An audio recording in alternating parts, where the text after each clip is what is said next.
I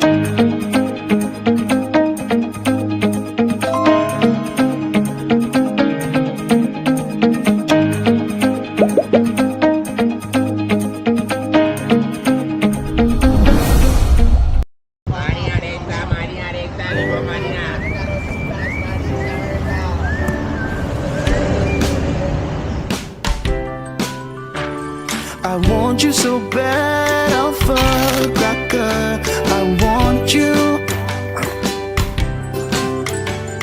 I wanna say yes, I can't resist. I want you.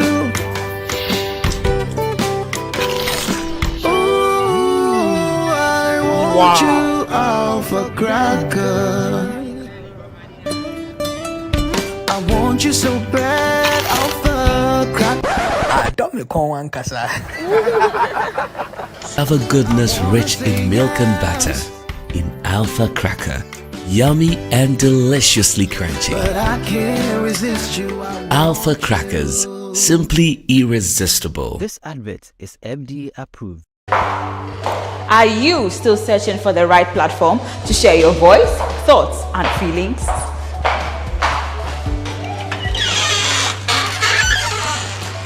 Then the GhanaWeb Reporter on the GhanaWeb app is the perfect app for you. It is Ghana's only citizen journalism and infotainment platform.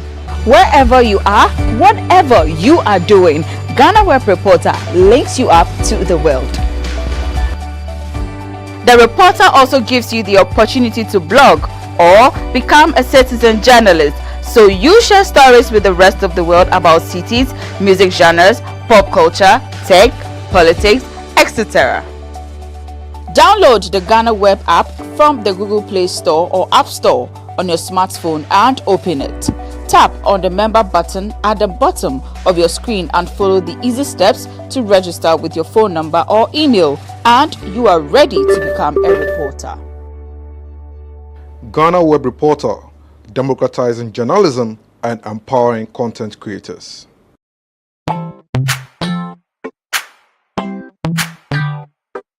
Sweetheart, be mindful of your health. Idea products na dey makeup. I welcome you to Sigma Health and Beauty.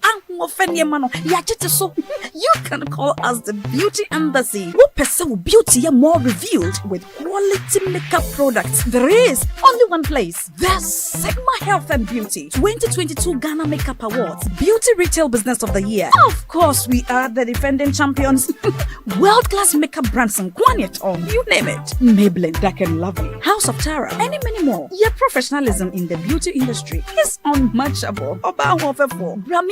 The proper way of applying our products. Sigma Health and Beauty, Yewa Accra, Makola, Georgina Stores, and Rollins Park, Gate 4. Fryer 0248 138 596 and 0201 408 186. Or visit our online shop at www.beautyavenuegh.com. Sigma, your beauty, our joy. Everyone needs the perfect snack to munch on during a fun moment. Wow. Enjoy the tasty McBerry Twist cupcakes, deliciously baked and packaged for a sweet treat. Premium quality cakes baked with love for all, enriched in butter and milk. Yummy.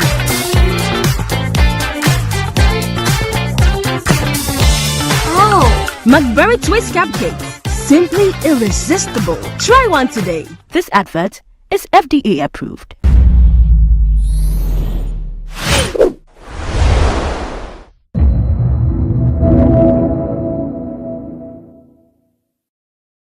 Right before I made the post about Sarkodie, Hajara was sitting next to me and I was like, Hajara, look at this. Like, who saw to Sarkodie before he came out to shoot this video? Like, why is this a problem?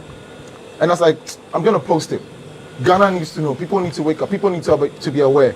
And I was like, but this thing I'm going to post right now, Sarkodie, he be King Kong. They go, worry me. Oh.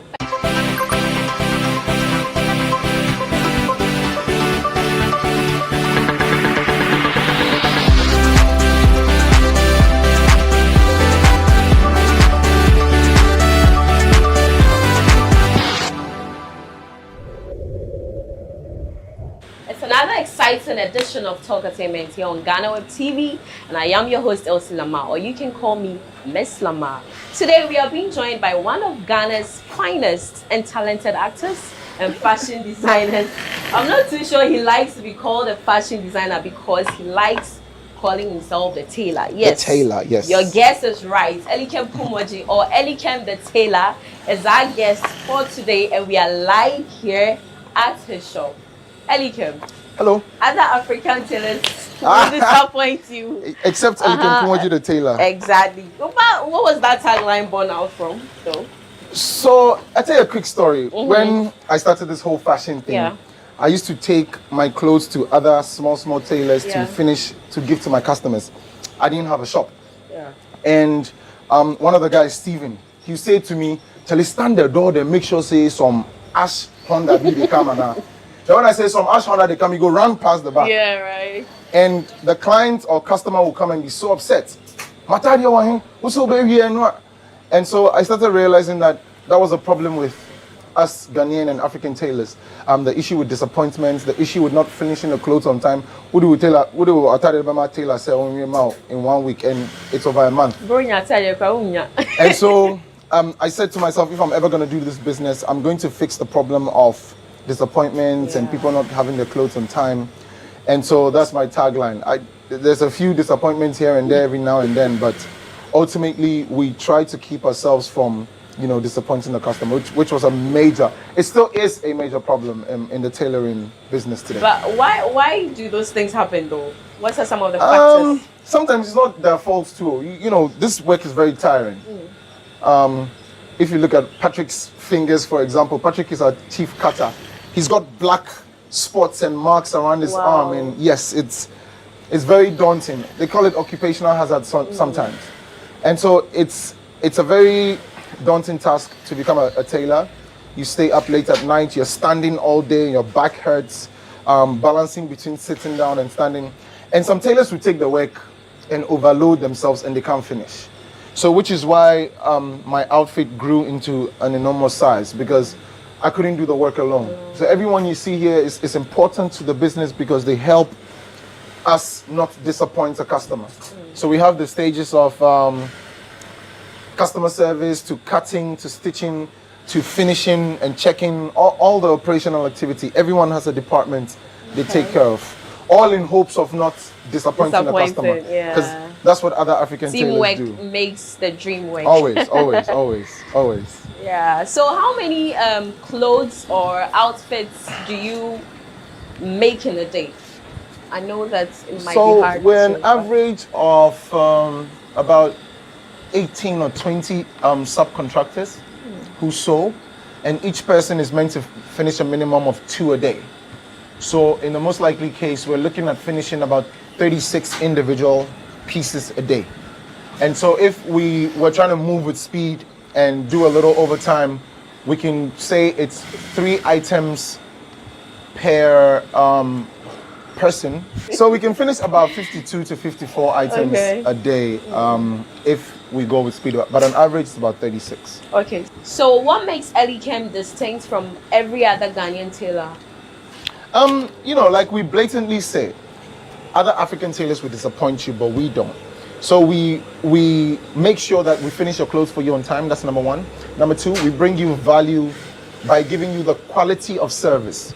So once you walk through our door, we have a trained customer service personnel to see to you and take your details, get you to sit down. We offer you water, we offer you a cold drink, and then we call in the other team. So the second team is a team of operational managers and our chief cutter who takes measurements. So then Patrick follows up with Derek, and they come and take your details and take your measurements. You can also book an appointment to see me.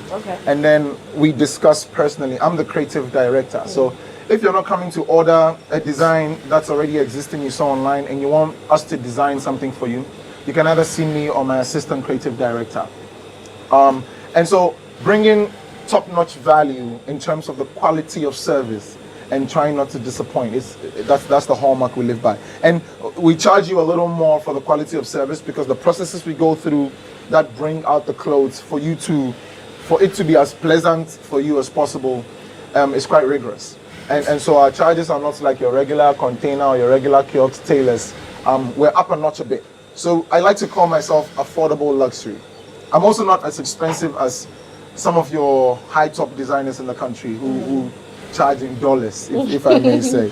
Talking about rates, what's the most expensive amount you've ever charged for an outfit? I must have charged up to $5,000 for a pageant dress. It was a lady who was doing something in Liberia. It was for, if I'm not mistaken, a Miss Liberia. And it was flamboyant.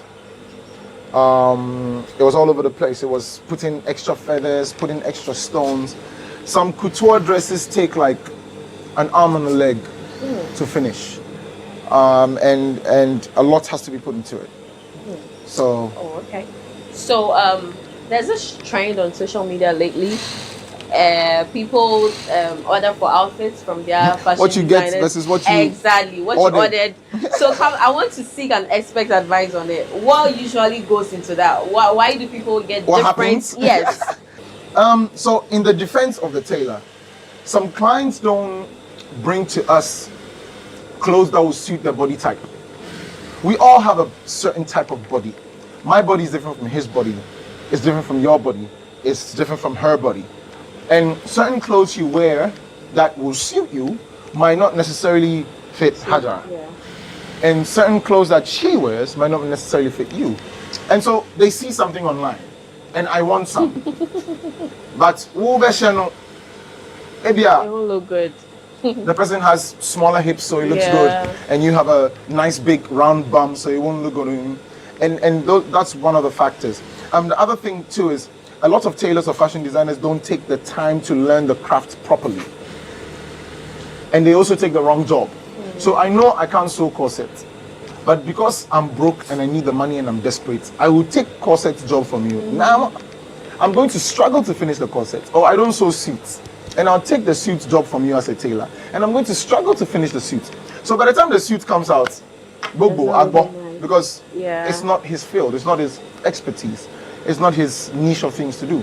And so these are some of the reasons. The tailor is meant is to be blamed partly, and the clients as well in different cases. Has it also got to do with the type of fabric and the kind of fashion designer that sews it? That too, which is why I'm saying some tailors or fashion designers don't know the specific job or how to finish the specific attire, but they take the job.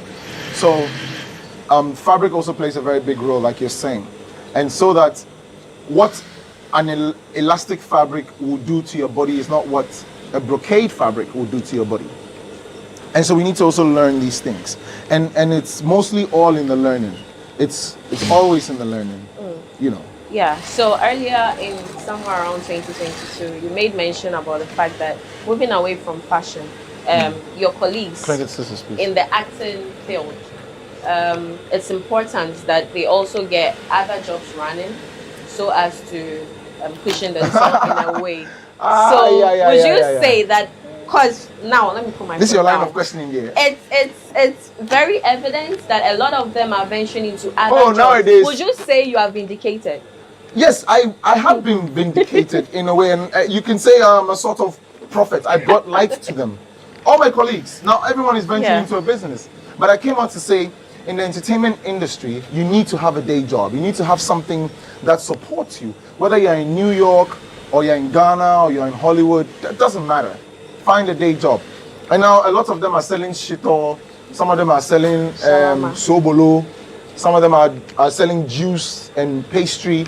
And it's pleasant to see, because then you're not held at the throat by these directors and producers and so-called music labels, and you're not hungry while you wait for your next hit.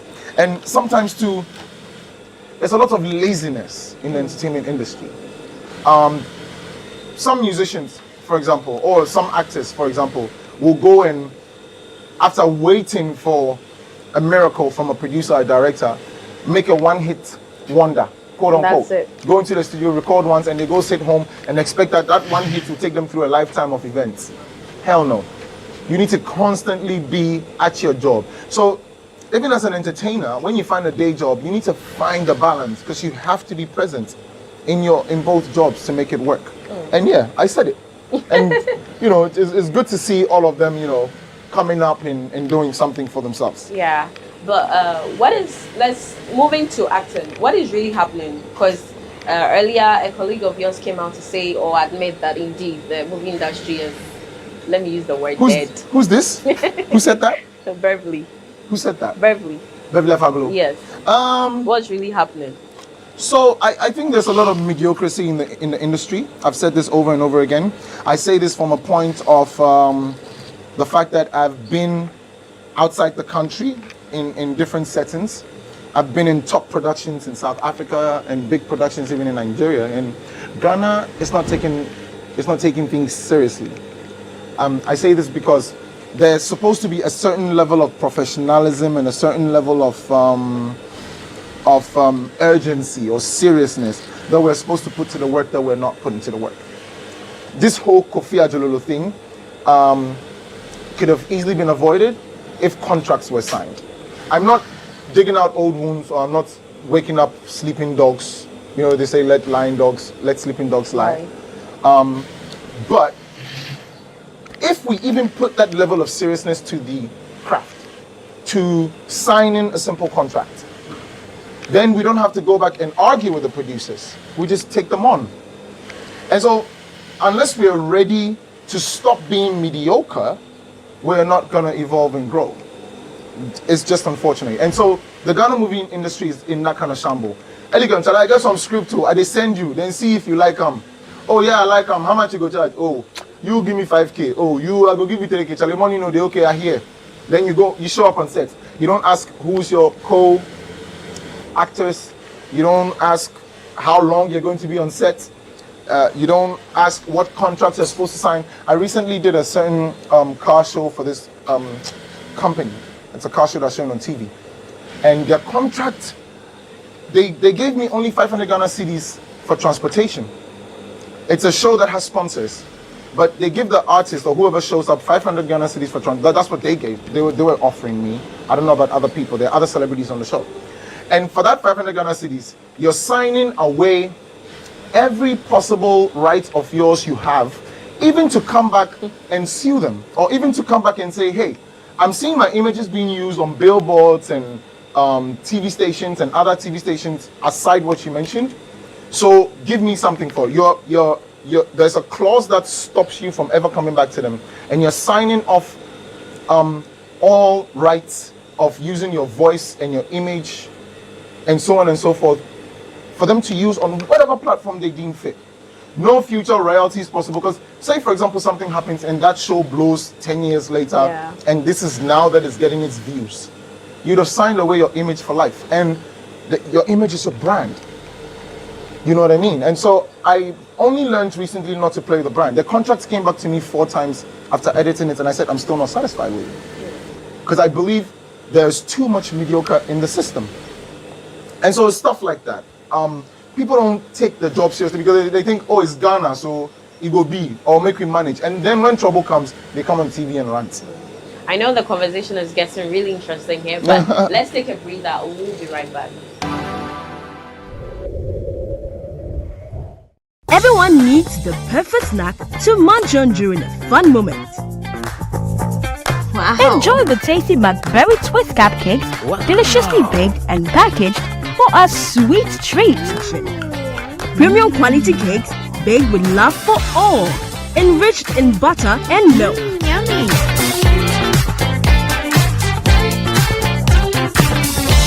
Oh, McBerry Twist cupcakes, simply irresistible. Try one today. This advert is FDA approved.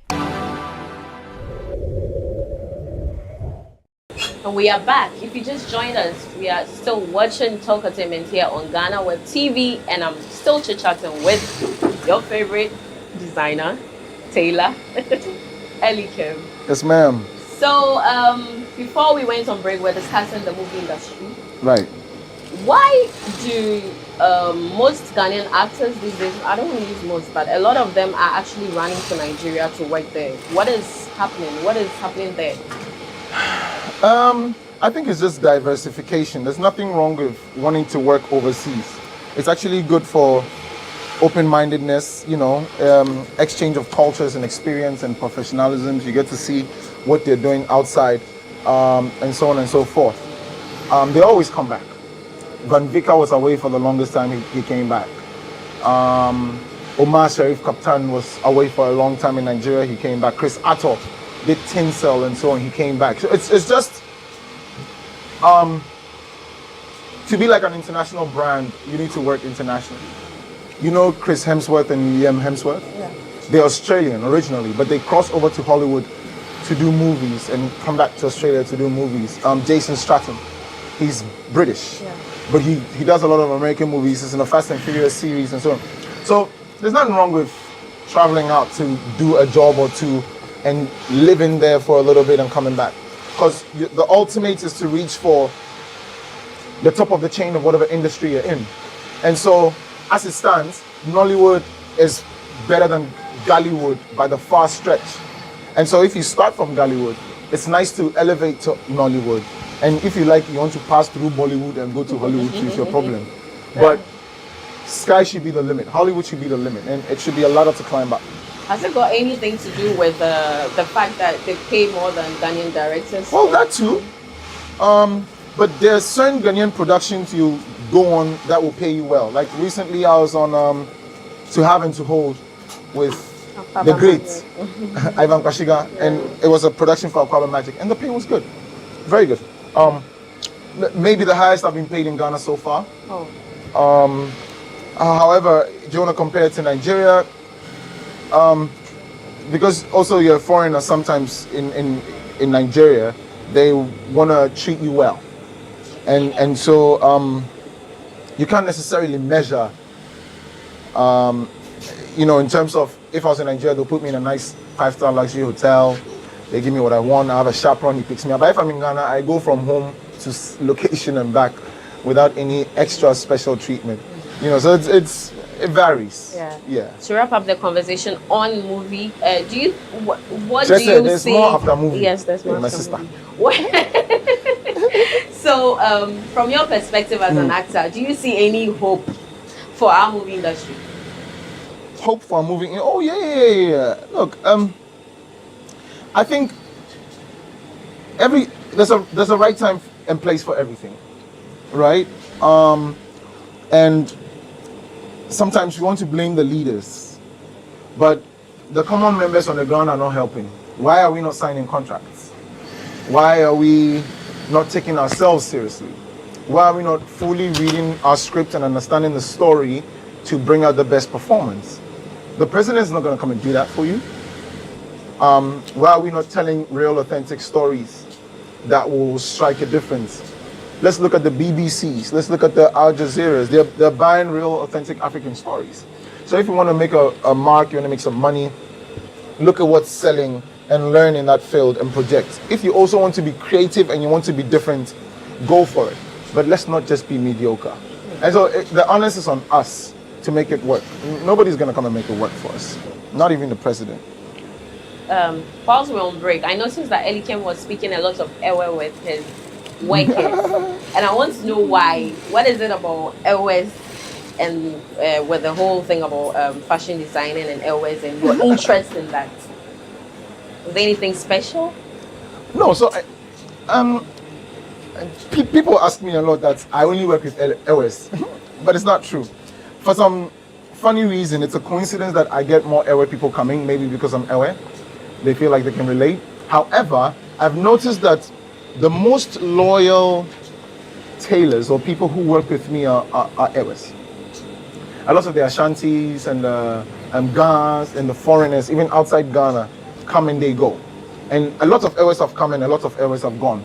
But I find out that there's a certain kind of decency and seriousness and hard-working ethic that comes to the Ewes. And then you realize that there's also other people from other tribes that come with the same seriousness. So it's partly coincidental and partly I know my Ewe people.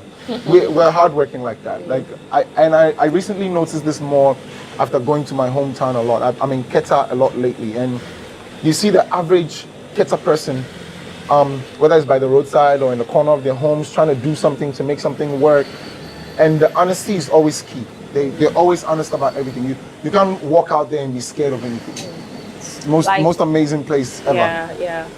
You heard him. It was very hardworking people. It was on point.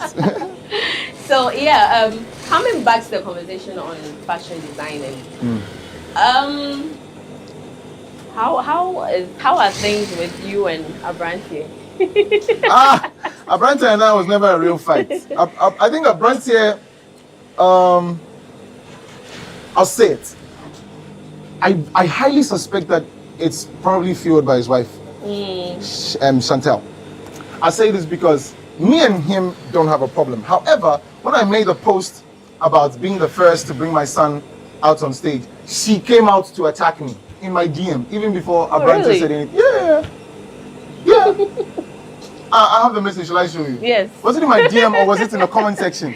But she came out to attack first. Wow. Who said you are the first? And we did this in London, and I was like, okay, cool down. Like, this is not a fight.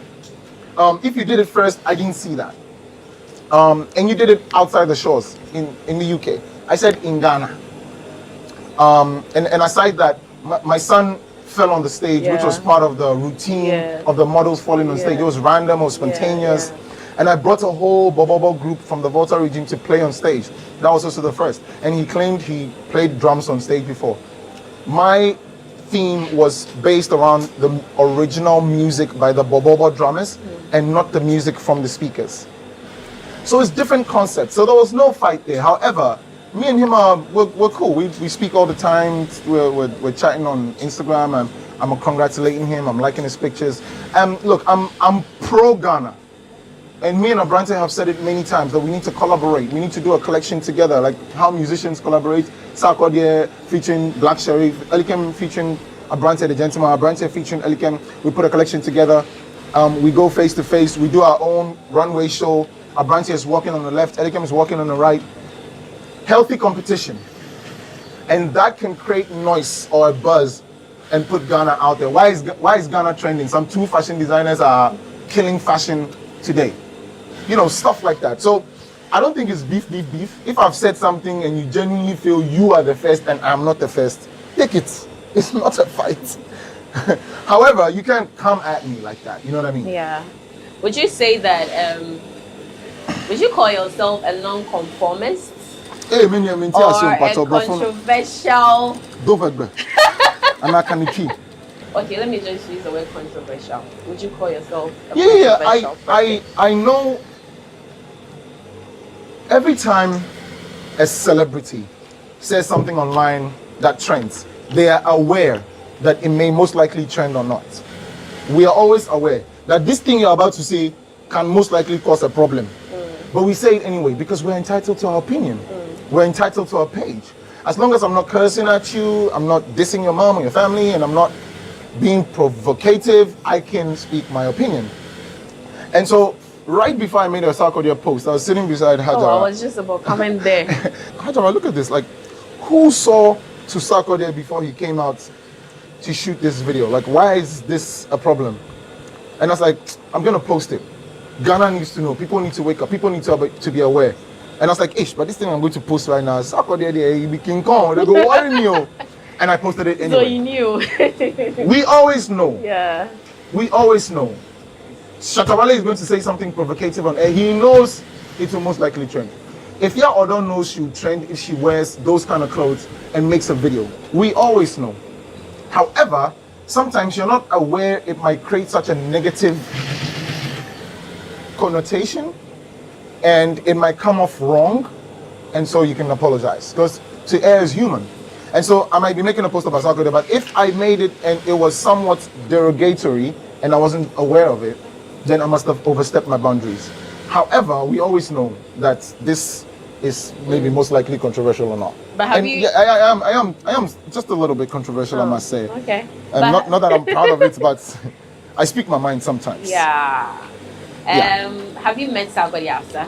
Is that an No, incident? no. Never seen him before. Never seen him after. Oh, really? Yeah. We're not friends. Never ever before. No. I don't know him. I make clothes for his DJ Mensa. Yeah. Yeah, we're born on the same day actually. But never met Sarkodie before. I'm a fan of his music and his talent and his ability to mix and match up words. I love his music. We never met him before. Yeah. People were upset that you are criticizing their idols. Yeah, Well, their boss. Elikem doesn't idolize people like that. Their boss, they boss attached their boss, but I think to be true, I talk. Yeah, it's a big deal. Recently on Twitter, there's this gentleman who lives abroad. He's called Firestick. I don't know whether you saw that. What's his name? Firestick. No. Okay. He sells sneakers and stuff.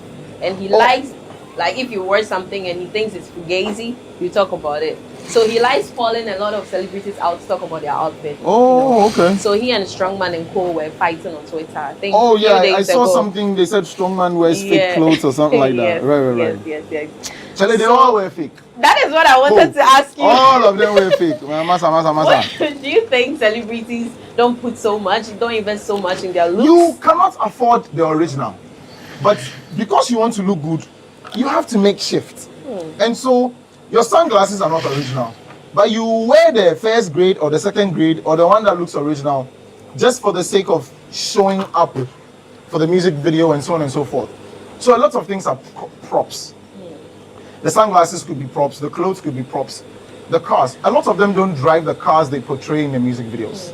A lot of them don't own the big boats, the Lamborghinis, the cash they use. Some of the cash is even photocopy. This is film we're talking about. You can cheat. They don't own all those cars. They don't own all those mansions, but they're props. They make the video look good.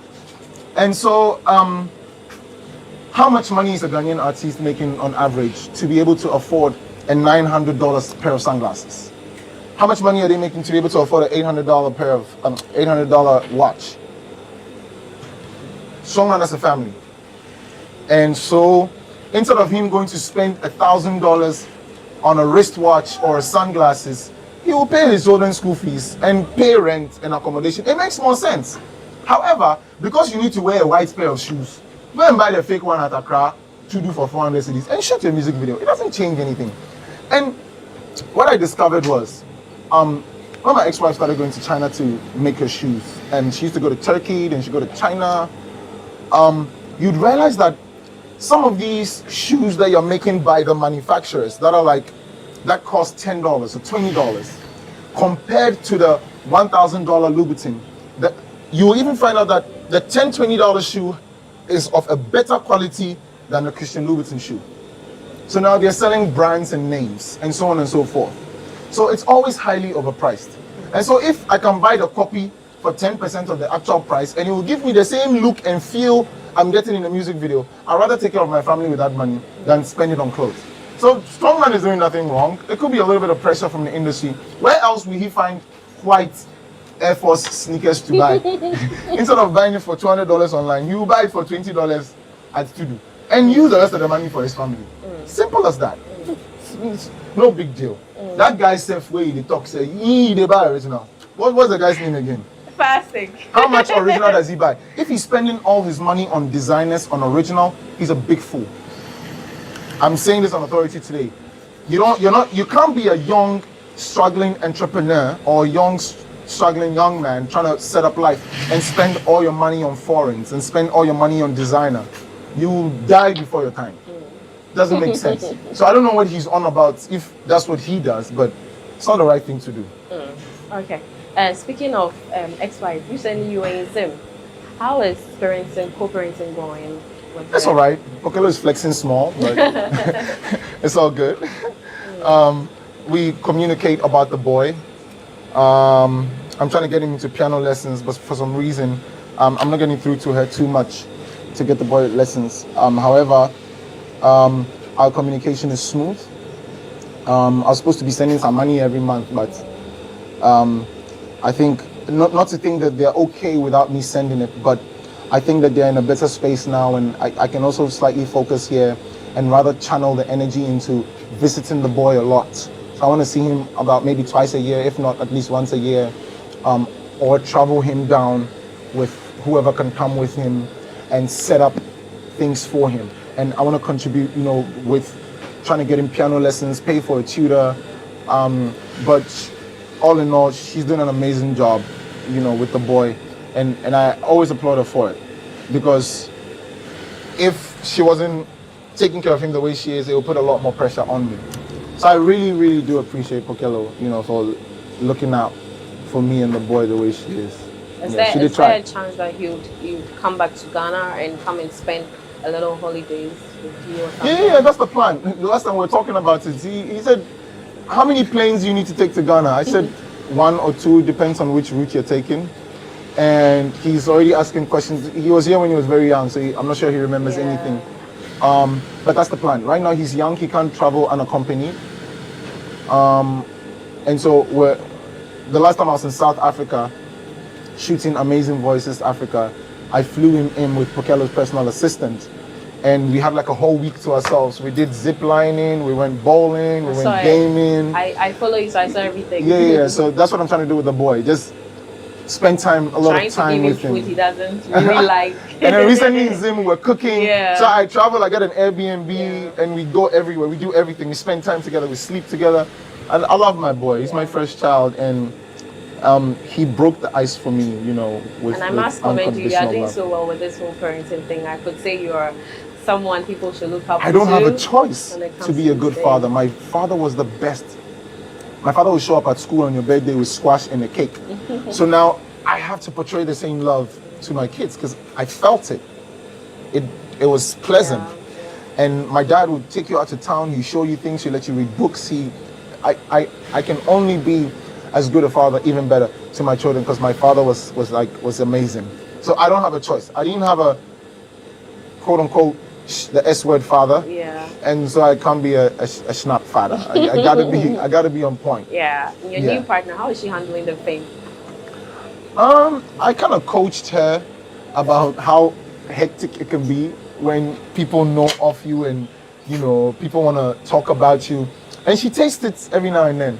Like recently we went out and she was wearing an outfit. What do you call the singlet that you clip under? No, your friend is saying something suit, bodysuit. Bodysuit, yeah. She was wearing a bodysuit and it draw at her bottom small, and she was wearing baggy pants, and the fabric was quite light.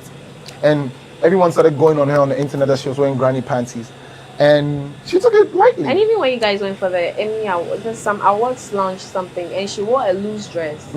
They said, "Hey, I think she was pregnant." People will always, this. She understands now that people will always attack you, but understanding that also, don't forget that there's people who still love you. So you focus on the love, and you forget about the hate, because empty barrels make the most noise. So you'll notice that, like I did this analogy with the Sarkodie post. I had over 1,000 comments and even half of those comments were bad and half were good.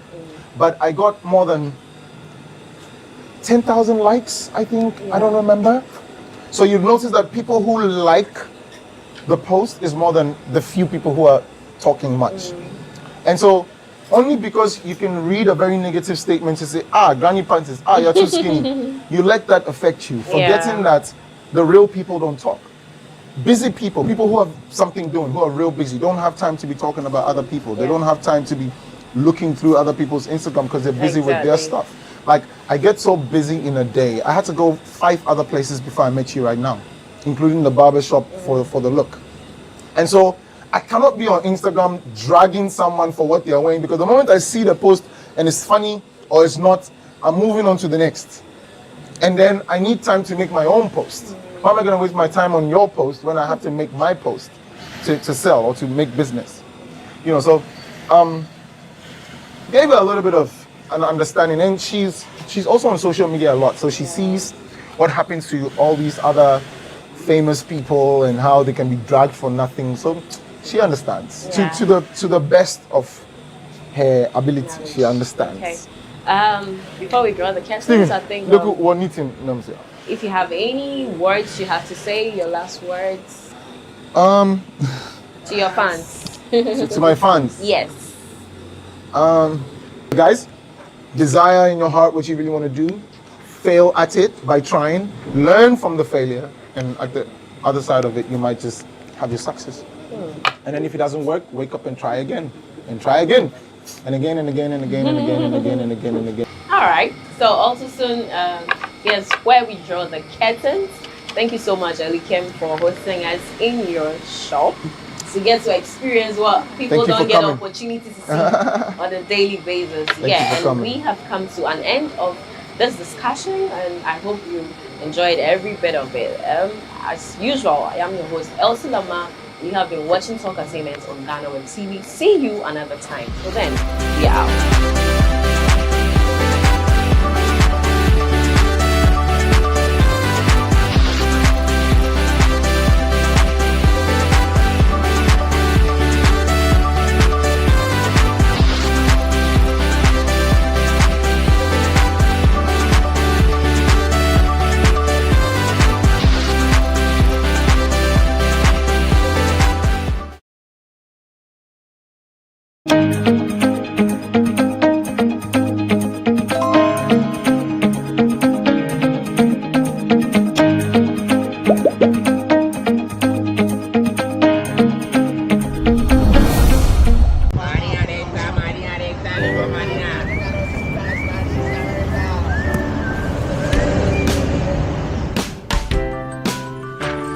I want you so bad, Alpha Cracker. I want you. I wanna say yes, I can't resist. I want you. Ooh, I want you, Alpha Cracker. I want you so bad, Alpha Cracker. Alpha goodness rich in milk and butter. In Alpha Cracker. Yummy and deliciously crunchy. But I can't resist you. Alpha Crackers. Simply irresistible. This advert is FDA approved. Are you still searching for the right platform to share your voice, thoughts, and feelings?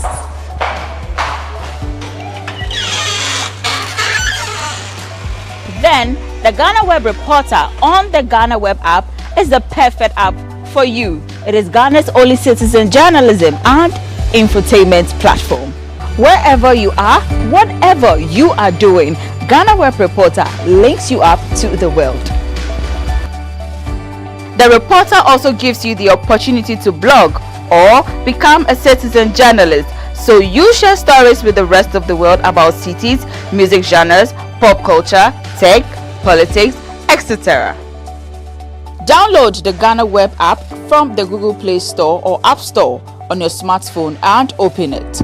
Tap on the member button at the bottom of your screen and follow the easy steps to register with your phone number or email, and you are ready to become a reporter.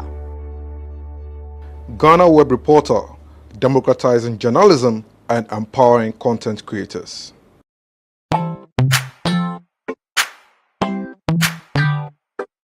Sweetheart, be mindful of your health. Idea Products Nadia Makeup. I welcome you to Sigma Health and Beauty. You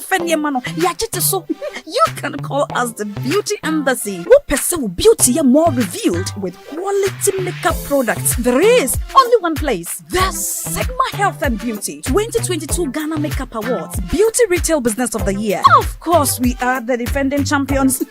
World-class makeup brands and Kwanyet, you name it. Maybelline, Dark and Lovely, House of Tara, and many more. Your professionalism in the beauty industry is unmatchable. Bramian the proper way of applying our products. Sigma Health and Beauty, Yewa Accra, Makwala, Georgina Stores, and Rollins Park, Gate 4. Fryer in 0248 138 596 and 0201 408 186. Or visit our online shop at www.beautyavenuegh.com. Sigma, your beauty, our joy. Everyone needs the perfect snack to munch on during a fun moment. Wow. Enjoy the tasty McBerry Twist cupcakes, deliciously baked and packaged for a sweet treat. Premium quality cakes baked with love for all. enriched in butter and milk. Yummy.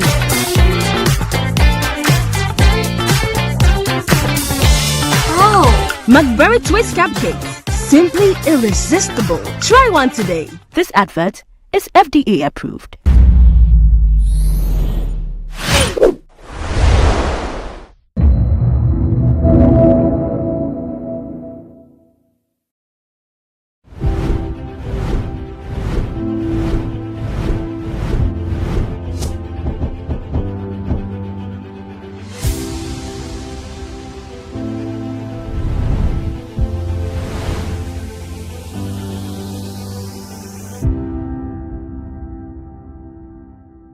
During the administration of President John Evans Atta Mills, some review of the country's 1992 constitution was understood to have been made. Judging from the recent calls for a review of the same 1992 constitution, concludes just one thing, that the efforts put in could not meet the expectation of society. Today on Legal Agenda, we will delve deep into the Constitution and some of the reviews that needs to be made to meet the expectation of this society that we all find ourselves in. So I have with me here Lawyer Martin Pegu to help us discuss this. Lawyer Martin, is there a reason why the 1992 Constitution should be reviewed? Oh, 1,001 reasons, I tell you. And I'm sure by now you are well aware that the whole of our political landscape is awash with the million calls for it to be reviewed. And true, the reason we must do it, or even let's say one of the reasons, is that the Constitution is lopsided. We've concentrated too much power in the executive. That's a big flaw. Look, we have 1,001 African proverbs that will tell you that one man alone, that is not a repository of all knowledge. Yet, you see the Constitution vesting executive power in the president. And that's huge. So somebody will say, yes, in the Constitution, you'll find that for some of the things, there's a Council of State to advise, okay, etc. But that's not sufficient.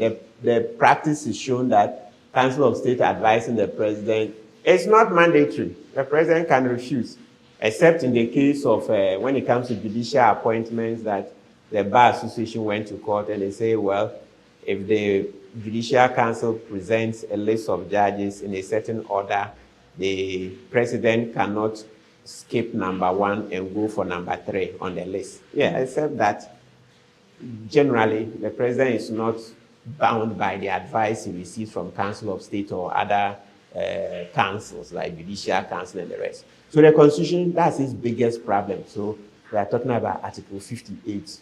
Okay, so specifically, that's the only area you think it should be reviewed? Oh, no, okay. Okay, so we can list them and then we'll see how many we can explain within the time. So apart from the executive power being too, too much, that's in ordinary English, is too concentrated in one person, you also have the issue of, so it's even, that is the main point that we can divide into so many subsets. Okay. So when I say it's too much, and so we should divide it.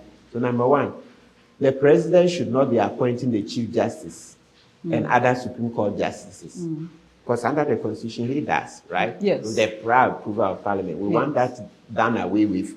2, the president should not be appointing the Electoral Commissioner. No. He should have no hands at all so that the Electoral Commission will truly be independent. You know, the EC is the heartbeat of the elections. Exactly. So an EC that has all the appointments made by the president is not really independent, because you'll find some people who would want to show him gratitude and so may bend some rules here and there. Like, remember the way, so we are listing the things, so maybe we'll explain later. But back to that, so are you saying that the Electoral Commission, they are not being independent, or what? Because they are being appointed by the president.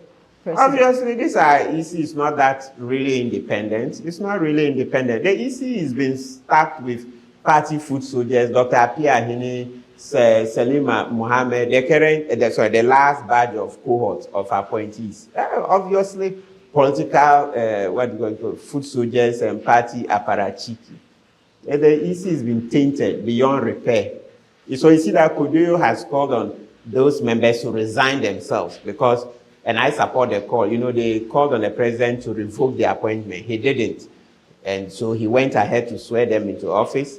Now Kodeyo is saying those appointees themselves should resign because you're allowed to resign. Then that one is easier. Yeah, so we mentioned that the EC, the power to appoint EC, the commissioners should be taken from the president, Bank of Ghana, all the independent constitutional bodies. There are 7 of them. We don't want the president to continue to appoint because the executive power is too much. So you are talking about, you look at the Bank of Ghana, as I've mentioned, Auditor General. The president should not appoint the Auditor General. Because they do so much. Excellent. Their activities affect the society so much. So if their work is being interfered by, but I mean, do you have evidence to back your claims? Because really... 1,001 evidence again. Okay. You remember how the president shamefully sent away Dom Levo?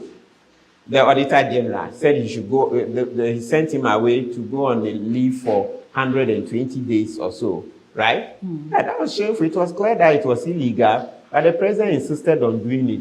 Then I sued for the CDD, Center for Democratic Development, and the 9 other CSOs, Ghana Integrity But Initiative. if he has the right to appoint, can't he also have the right to fire? No, terminate your... No. So under the Constitution, under Article 146, that's one of the things that we've done. So those appointees get a bit of independence, but it's not sufficient. So the president can't just fire the EC or just fire the Auditor General. No, we call, to be able to fire those people, there has to be some findings of a committee that they've done wrong. And that's what we call the Article 146 proceedings. But we are saying the firing, he may not fire you, but he will take some other steps that can render you useless. Take the Dom Levo example. Dom Levo was about catching the president and Osafo Mafu for their role in the Kroll and Associates case. The one that Dom Levo said Kroll and Associates didn't do any work and they were paid over $1 million. So he was investigating it. The president saw there would be trouble and the president asked Dom Levo to go on leave over 120 days, right? So, as I mentioned, CDD and other CSOs came to me and went to the Supreme Court. And after 2 years, the Supreme Court ruled that what the president did was illegal. But the president had succeeded in doing what he wanted to do. And he wanted space to cover the debt, to clean the debt. He had cleaned the debt. So and you cannot correct all these things. So that's why you are of the view that the executive powers should be reviewed. Absolutely. I'm not the only one. You see, even so many people, constitutional lawyers, Professor Tuguba, Abuchi, almost every person that's in this space agrees that this constitution needs a good review. Some will say a total overhaul. Whichever one, there is a problem. We need to cut back on the powers we've given. But you were listing the areas that needs to be. So you've mentioned the Auditor General.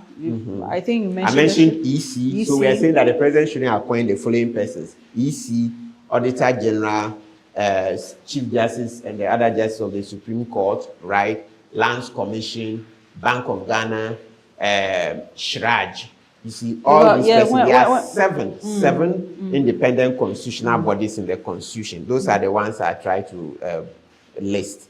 Let's take that power away. Let the president concentrate on development. That's he's building schools, he's building roads, yes. But these 7 institutional, independent constitutional... should not be done by them. So that they will be stronger. Should be elected. Yes, so we have the election, yes, and citizens participate. We should do that.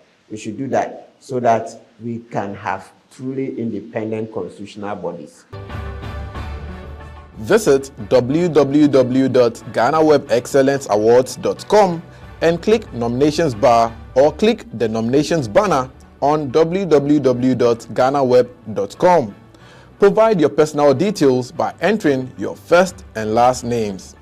Fill in your contact details, that is, phone number and email address. Select the appropriate category out of 17 options for your nominee.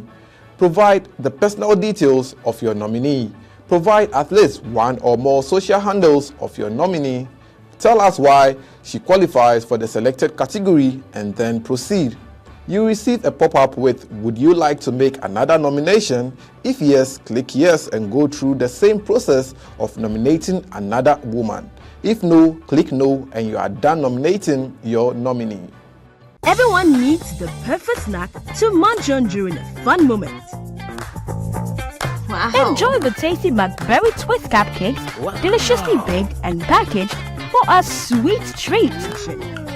Premium quality cakes baked with love for all, enriched in butter and milk. Yummy.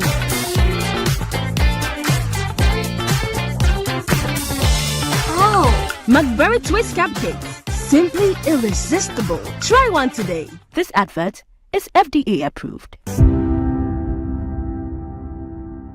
But looking at the immunity the president and the other parliamentarians enjoy, do you think we also have to review that, or that should just fly?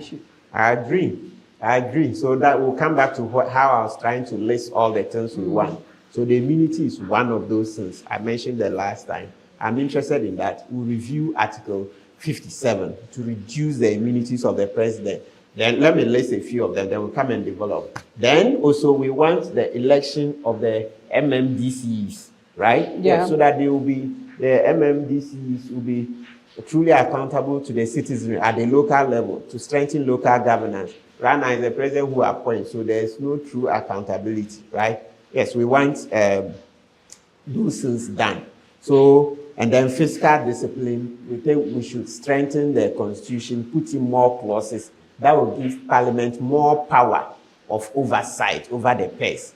Right now, as it stands, you see that sometimes they pass a budget, but the executive go and they overspend and come back, and then Parliament is forced to just ratify. We put provisions that will make it in such a way that it will be difficult for the executive to overspend. So, to recap, cutting down the executive power by taking away the 7 appointments of the 7 independent constitutional bodies away from the president, right? We're talking about cutting down also on the immunity. The immunity is too broad. We are talking about the election of MMDCs. Then also you are talking about strengthening the oversight of Parliament over the public purse, putting more provisions to make Parliament more in control, rather than Parliament just... So are you saying that currently Parliament is not... They don't have so much control over some of the things they do? Oh, absolutely. That's obvious. And Parliament themselves, they admit it. Parliament is the weakest link in our governance architecture in terms of the 3 arms of government. But in recent past, people were rather complaining about the judiciary. Oh, so, yes, the judiciary people always complain. I know, but by and large, the judiciary is stronger than Parliament. Okay. Yes, by and large, the judiciary is stronger than Parliament. Parliament is the weakest. They know it. There isn't much of an argument. Yes, it's the executive that's the most powerful, because in practice, they control the money and they control the security forces. So you see the military, the police, immigration, all those, they are under the control of the president. So he has more power. So he has the power of the purse, he has the power of the gun. That's what makes him more powerful. Then the next is the judiciary. Parliament is bottom 3. That's the last. Yes, so we want to strengthen Parliament. And so one of the ways of strengthening Parliament, which we also want as a way of amendment, is that parliamentarians should not be appointed ministers. So listen, have the constitution also amend the Article 75, so that a parliamentarian should no longer, there's a majority of the MPs should not be ministers of state. Yes, majority of the ministers should not be MPs, because with that, you weaken Parliament excessively. Because the man is a minister, and then he has the opportunity to sign contracts and make big money. You think when the president proposes some other things that will favor the president, you think that minister will turn against the president? The moment he turns against the president, he'll be fired. Yes. So it's like, you scratch my back, I scratch your back. Yeah. But these ministers are vetted by the parliamentarians. Oh, but it's just vetting. That's just vetting. Talk is cheap. So, meaning that the vetting doesn't really hold water? Not much. Talk is cheap. It's when you have to walk your talk, then you know the real business at hand. So, if I understand you right, we should take all these powers from the president, from the executive, and give it to who? Yeah, so that's what I'm saying. We'll disperse them. Okay. So a lot of them want citizens to participate in voting for them. So this is how we do it. Okay. So let's start the independent constitutional bodies. What you expect is that if there's an EC to be appointed, let citizens apply. So when they apply, then of course there'll be set criteria. So the Public Services Commission, they are also part of the independent constitutional bodies. Yes. So the Public Services Commission, and this time we want the composition be reconstituted in a way to allow many civil society organizations to be part of the Public Services Commission. So that commission will receive the applicants. Okay. Then the number that are deemed to be qualified, there will be a public interview. So they'll be interviewed in public. So radio, like you're doing now, TV, let all of them speak. They will ask, so they bring experts to help interview them. So when we are done with the interview, then the first 3 will be selected. Okay. Then now we subject those people to a vote. Okay. Yes, citizens be allowed to vote online or other forms of voting, so that we can reduce the cost. But the main thing that citizens have, a lot of the power has to be returned to citizens. Our politicians are the worst citizens now. They are weakest link in our democracy because they've turned out to be bad boys and girls. That's why we are retrogressing. Yes. So we need to find a way. Bad boys and girls. Yeah, the politicians, they are bad boys and girls. They have messed us up. So we need to review this. So we have to take the power back to the people. Perfect. That's the whole thing. Yes. But talking about immunity the president enjoys, I know the president cannot be sued directly.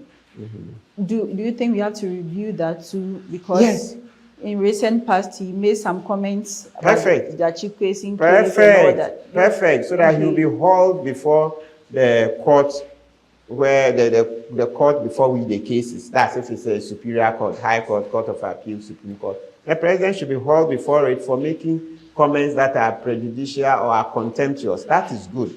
So it means that the immunity should be limited to the president's functions alone. Not the whole, all of his activities, whether personal or official. No. Currently, the way it's been couched in Article 57 is for everything he does, whether personal or functional, relating to his office. So we need to cut it down and reduce it to only his office. And there are 3 or 4 Supreme Court decisions where you see them making, the judges articulating that view. That look, the immunities are not there to be used for personal aggrandizement. No, it's for enhancing the work.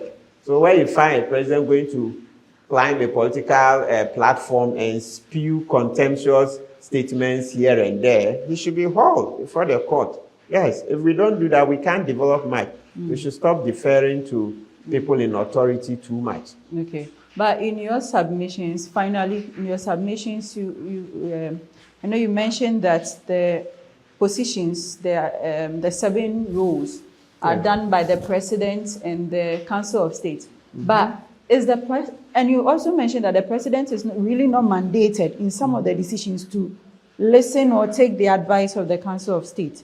So if that is the case, then what is their role? Are we not just wasting taxpayers' money? Say that again. So that is the point. So we've said it ad nauseum that the Council of State is not strong enough because, you see, and not being strong enough, the first thing is that the advice is not binding on the president. So that in itself, if it's not binding, so then what is their role? It's persuasive, and that's not good. So we shouldn't be spending so much time and other resources on people to give persuasive advice. It must be mandatory advice, you see. So this Council of State, we've had a debate several times on various platforms. We see that no, the Council of State is virtually outlived its usefulness. Yeah, it was done in a way, let's not forget that, even though people are denying it, but you can't walk away from the fact that this constitution was structured in a way to please this ex-president Rawlings, so that he will make our return to democracy easier. That was the whole thing. So that ex-president Rawlings will make our return to democracy easier. But now that he's exited, more than 20 years after his exit, we have no business continuing to continue. Okay, so that was the reason why. Yes, but don't take. Some people are denying it, but largely we all believe the constitution is the way it is because they were trying to please ex-president Rawlings to make it easier for us to come to return to democratic rule. Okay. So far, we've been concentrating on the executive powers, but I know also that parliamentarians some enjoy some form of immunities by not serving them letters, court letters, powers from court and powers from parliament or going to parliament. Do we have to review that too? Yes, because sometimes they do some of these things and so that you could clearly see that they have to receive these letters, these court letters, and because of this immunity, the other party is frustrated. They cannot serve them. Yes. Good. You are right. That one too will need review. Except that reviewing it to make it easier for them to be served. One of the things we should guard jealously is that as for arresting them, we should be slow to make it easier for arrest. Otherwise, the way we are still very crude in this part of the world, an executive president can use the police to cause arrests of parliamentarians unnecessary. So please, as for arrest, let's guard it jealously. In actual fact, when it's time for review, I will support a call for it to be made more difficult to arrest a parliamentarian. Okay. Because, you look at it, in 2023, see some of the very, openly crude political games both parties are playing. It's not good. So it tells you that it could get worse. It will get worse. So let's tighten the rules. With the kind of political system we have here in the country. Excellent. Yeah, it's terrible. It's terrible. I hope we've learned so much today on Legal Agenda. Thank you, Lawyer Martin Pibu. You're welcome, Matilda. The conversation on review of the 1992 Constitution will definitely continue. Stick and stay with me. This has been Legal Agenda, and my name is Matilda Boatinati.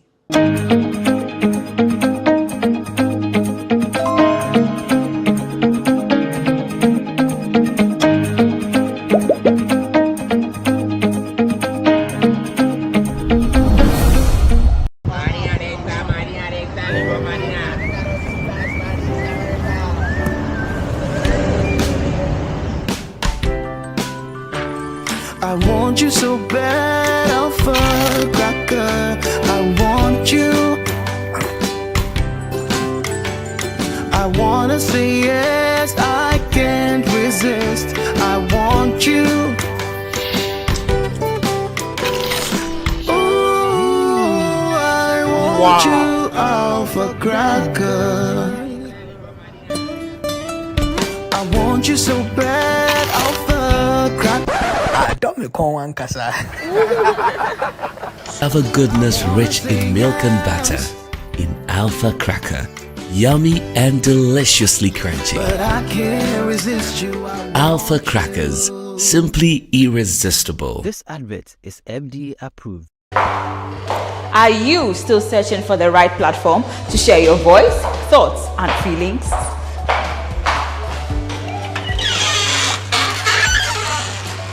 Then the GhanaWeb Reporter on the GhanaWeb app is the perfect app for you. It is Ghana's only citizen journalism and infotainment platform. Wherever you are, whatever you are doing, GhanaWeb Reporter links you up to the world. The Reporter also gives you the opportunity to blog or become a citizen journalist, so you share stories with the rest of the world about cities, music genres, pop culture, tech, politics, etc. Download the GhanaWeb app from the Google Play Store or App Store on your smartphone and open it. Tap on the member button at the bottom of your screen and follow the easy steps to register with your phone number or email, and you are ready to become a reporter. GhanaWeb Reporter, democratizing journalism and empowering content creators.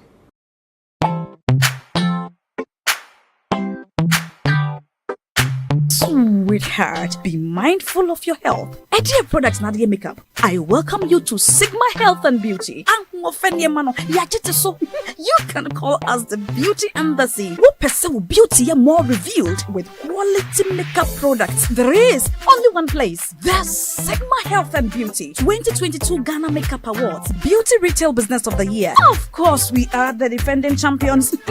World-class makeup brands and Quanyeton. You name it. Maybelline, Dark and Lovely, House of Tara, and many more. Your professionalism in the beauty industry is unmatchable. Oba Hofefo. Bramientra the proper way of applying our products. Sigma Health and Beauty, Yewa Accra, Makola, Georgina Stores, and Rollins Park, Gate 4. Fryer 0248 138 596 and 0201 408 186. Or visit our online shop at www.beautyavenuegh.com. Sigma, your beauty, our joy. Everyone needs the perfect snack to munch on during a fun moment. Wow. Enjoy the tasty McBerry Twist cupcakes, deliciously baked and packaged for a sweet treat. Premium quality cakes baked with love for all, enriched in butter and milk. Yummy.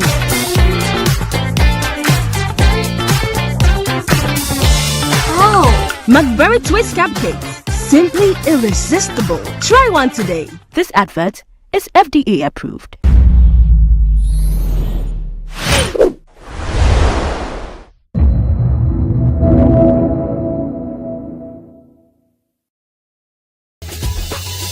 Previously on People and Places. Where we are standing now was a refuse dump. Okay. The whole place was a refuse dump. At the time the land was given to you? Yes. This is where the whole community were throwing their refuse. Oh, wow. This is incredible. Yeah. If you are not so close, you would actually think this is a human being. Yeah. The nails, this is cocoa, the hair, the eyes. This is incredible work. I've made the skin so rough because it has to look like dirty and hairy. Okay. Yeah. Okay. In the cave, we are not so close to it, so it looks like that. That is why I made it like this.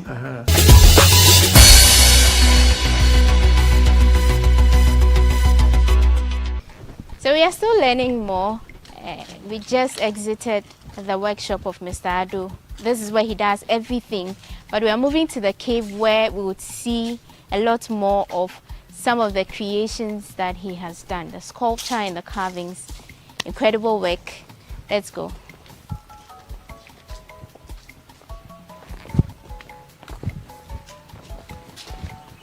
So what you see here, it was a hill. Okay. And I removed the soil from it, and then that is what I saw. The rocks. Yes. Okay. So the whole place was like behind me. Oh, okay. But as you moved, yeah, I know that there are rocks under the soil. To avoid more like weeding, I removed the black soil and used them as terrace. Okay. Okay. So these are some of the original tools from the cave. See, this is Nyamie Kuma. Nyamie Kuma? Yeah, you know it? No. Okay.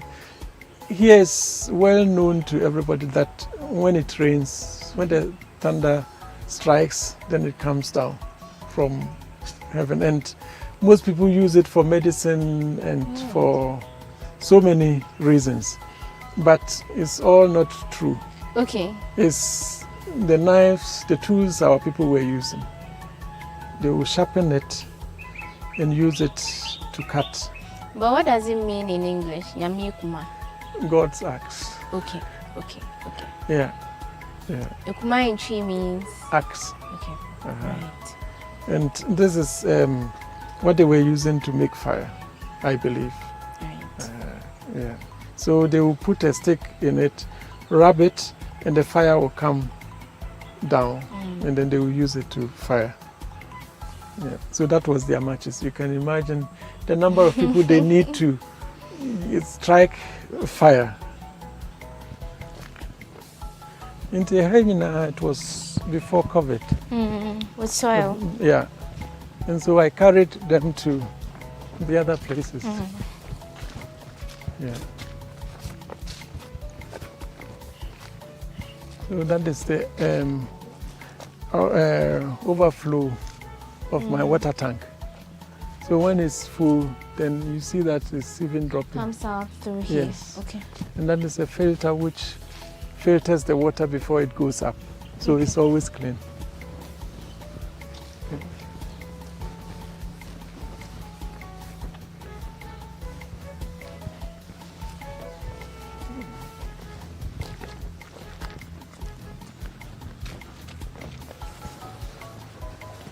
And like farms, I also try to recycle everything. So our refuse, we select them.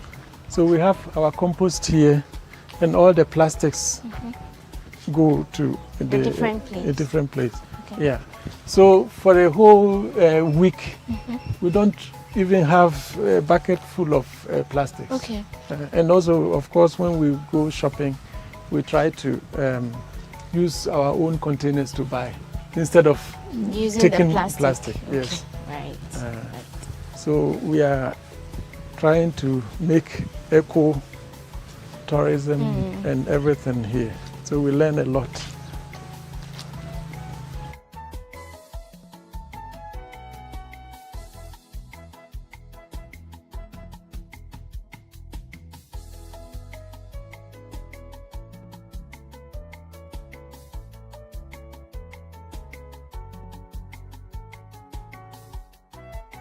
So where we are standing now is where we want to build a museum.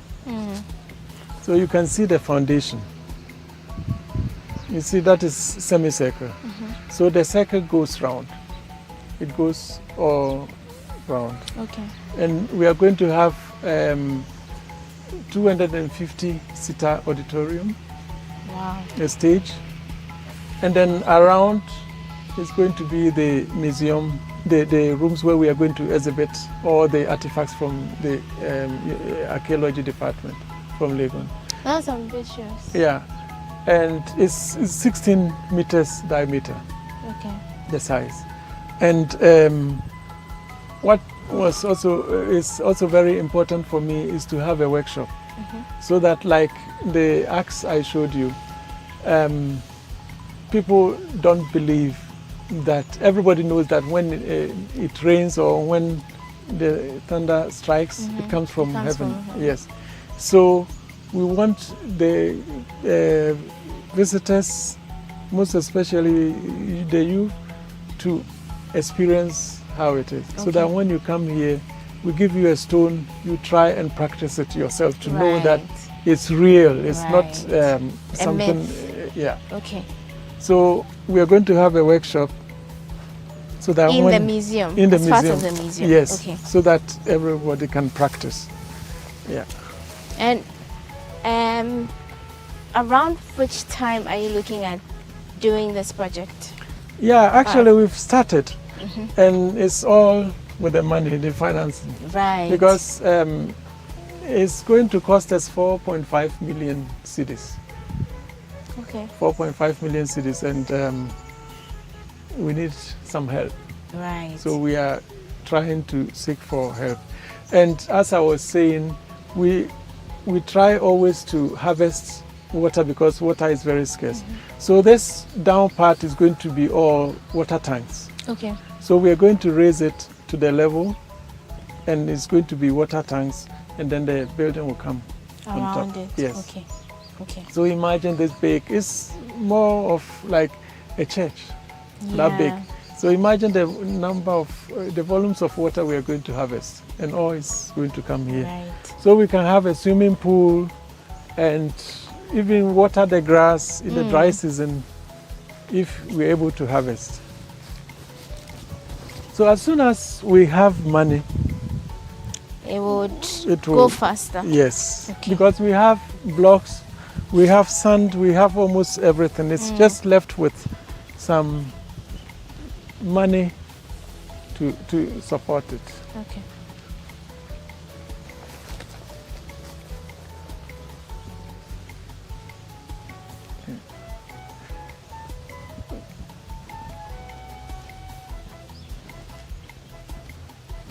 So all the trees we planted before, and then later we started with the grass. Okay. So And all these trees here were planted? Yes. Yes. Wow. Everything was planted, arranged in the manner I wanted to have. Yeah. So that is where we have our borehole, the only one we have here. And as I said, you pump it 30 minutes, then the water is finished.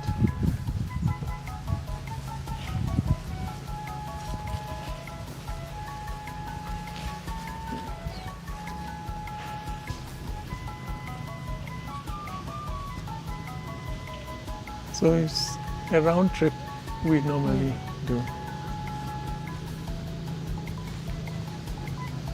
So imagine all this grass was planted one after the other. It's not cast like it's done in elsewhere. Wow. Yes. In That's Germany a lot like of this, work. you just cast Yeah, the seeds. and then they grow. But here we have to plant them one by one, remove all the weed out of it, and water it and keep it until... So you did this yourself? No, I didn't do it With myself, but help, yeah, some help. Yeah, I had to pay for it. Exactly. Yes, I had to pay for everything here. Yeah. You've invested a lot in Yeah. this. So all the tables and chairs, I made them all. And those are rocks in the Yes, benches. yes. Yes, Wow. because I have to have something which will last. It should be sustainable. All what I'm doing, I'm trying to make it sustainable. This place so that, is really fascinating. Yeah. So this huge park is for what? Just for recreation. Okay, so people can use this for picnics, come here and... Camping also, tent Okay, camping. okay. Yeah, some also used to come for tent camping. You have people actually doing that? Yes. Okay, Yes. right. Right, because it's a very beautiful place. Yeah, and that is our Very washroom. Clean grass. And right. Yeah, they can also wash, they can use it. Okay. Yeah. So we don't have any problem. And that is a place where we use for bonfire. Yes. So like if campers are here, then they have a place to make fire. Fire. Yeah. At Sit night. in the night, tell stories, and we also have a drama troupe. Kids, we've bought drums for kids. They come to practice and also to learn how to dance and all that. So it's, yeah, that is what we are also trying to do for the community kids so that they don't just go around doing nothing, but instead learn how to do our moves.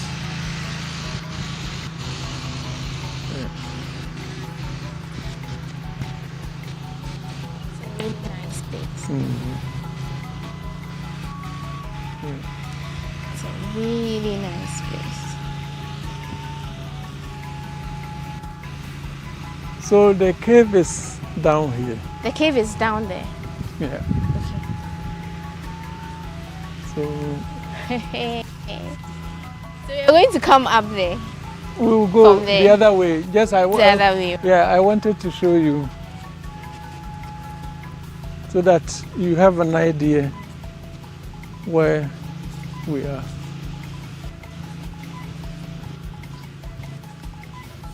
So it's like a cliff here, and the cave is under.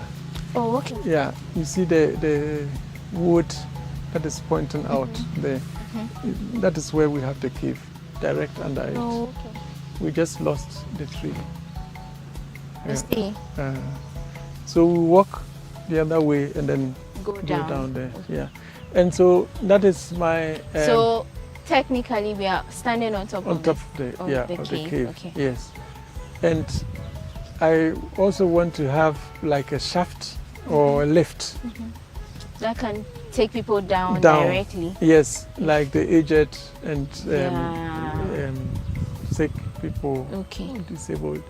Yeah, so that they can walk here and get down with it, and the rest can walk. And also with a cable cage I was talking about, we can have one mast here, the other at the other side of the mountain, and then you ride in through, and then you can have a view of the whole area. Even to Volta region, you can still see it. Yes.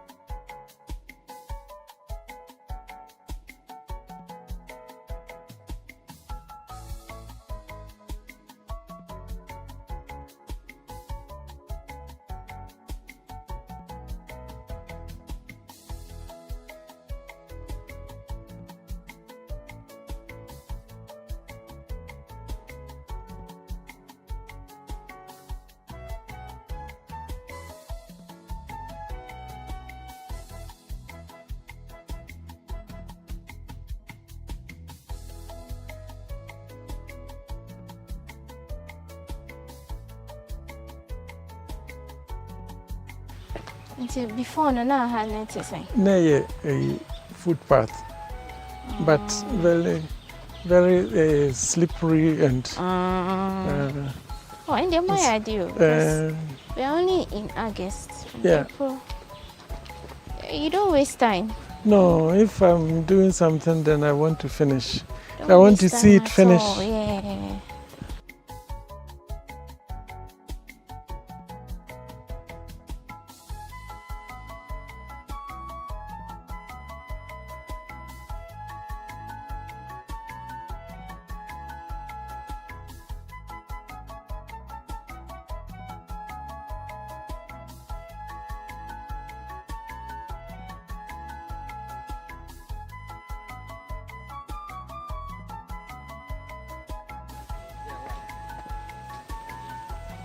So each year we have bushfires.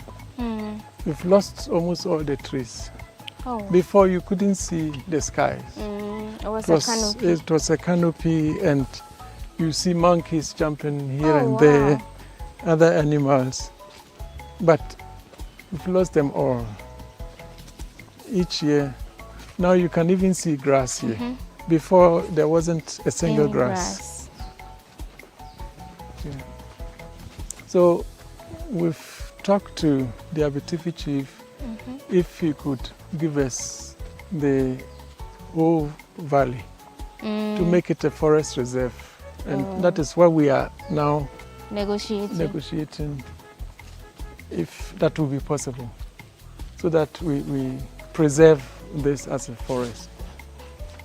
Yeah. For a minute I thought these were actually, this was a human being. Okay. Yeah, so that is the Abitibi Stone Age cave, the Bosompra cave. So Bosompra? Bosompra cave. This is what the people from here call it. Bosompra. Bosompra. Why do they call it that? I think because it was always clean. Okay. Here. Okay. Yeah, and as you know, a cave is bosom, a god. So a cave is considered a god. Yes. Among the community. Yes. Okay. I mean, like waterfalls, anything which is natural, special. Okay. Yeah, people used to worship it as God. So here is the Bosompra cave. Yeah, Bosompra. Yeah. So this is where the archaeology people, they made their excavations.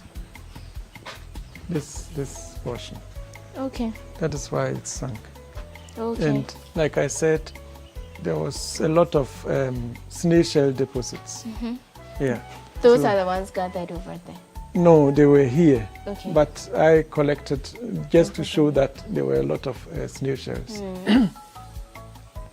And because there wasn't any metal, they couldn't farm. They ate a lot of meat and at the same time fruits. Whatever they could collect. Yeah, so we have those bones depicting that life. Yeah. And these bones they are natural, they're actual bones? They are actual bones. I bought a lot and also collected a lot. You bought bones? Yeah. And all this, I had to pay for it because the moment people realize that you need it, then they price it. Yeah, that's true. And very expensive. Sometimes I had to go away because it's not reasonable the price they wanted they're mentioning for you. So these are bones of which kinds of animals, for example? Cattle, from any other animal which I came across. Yes.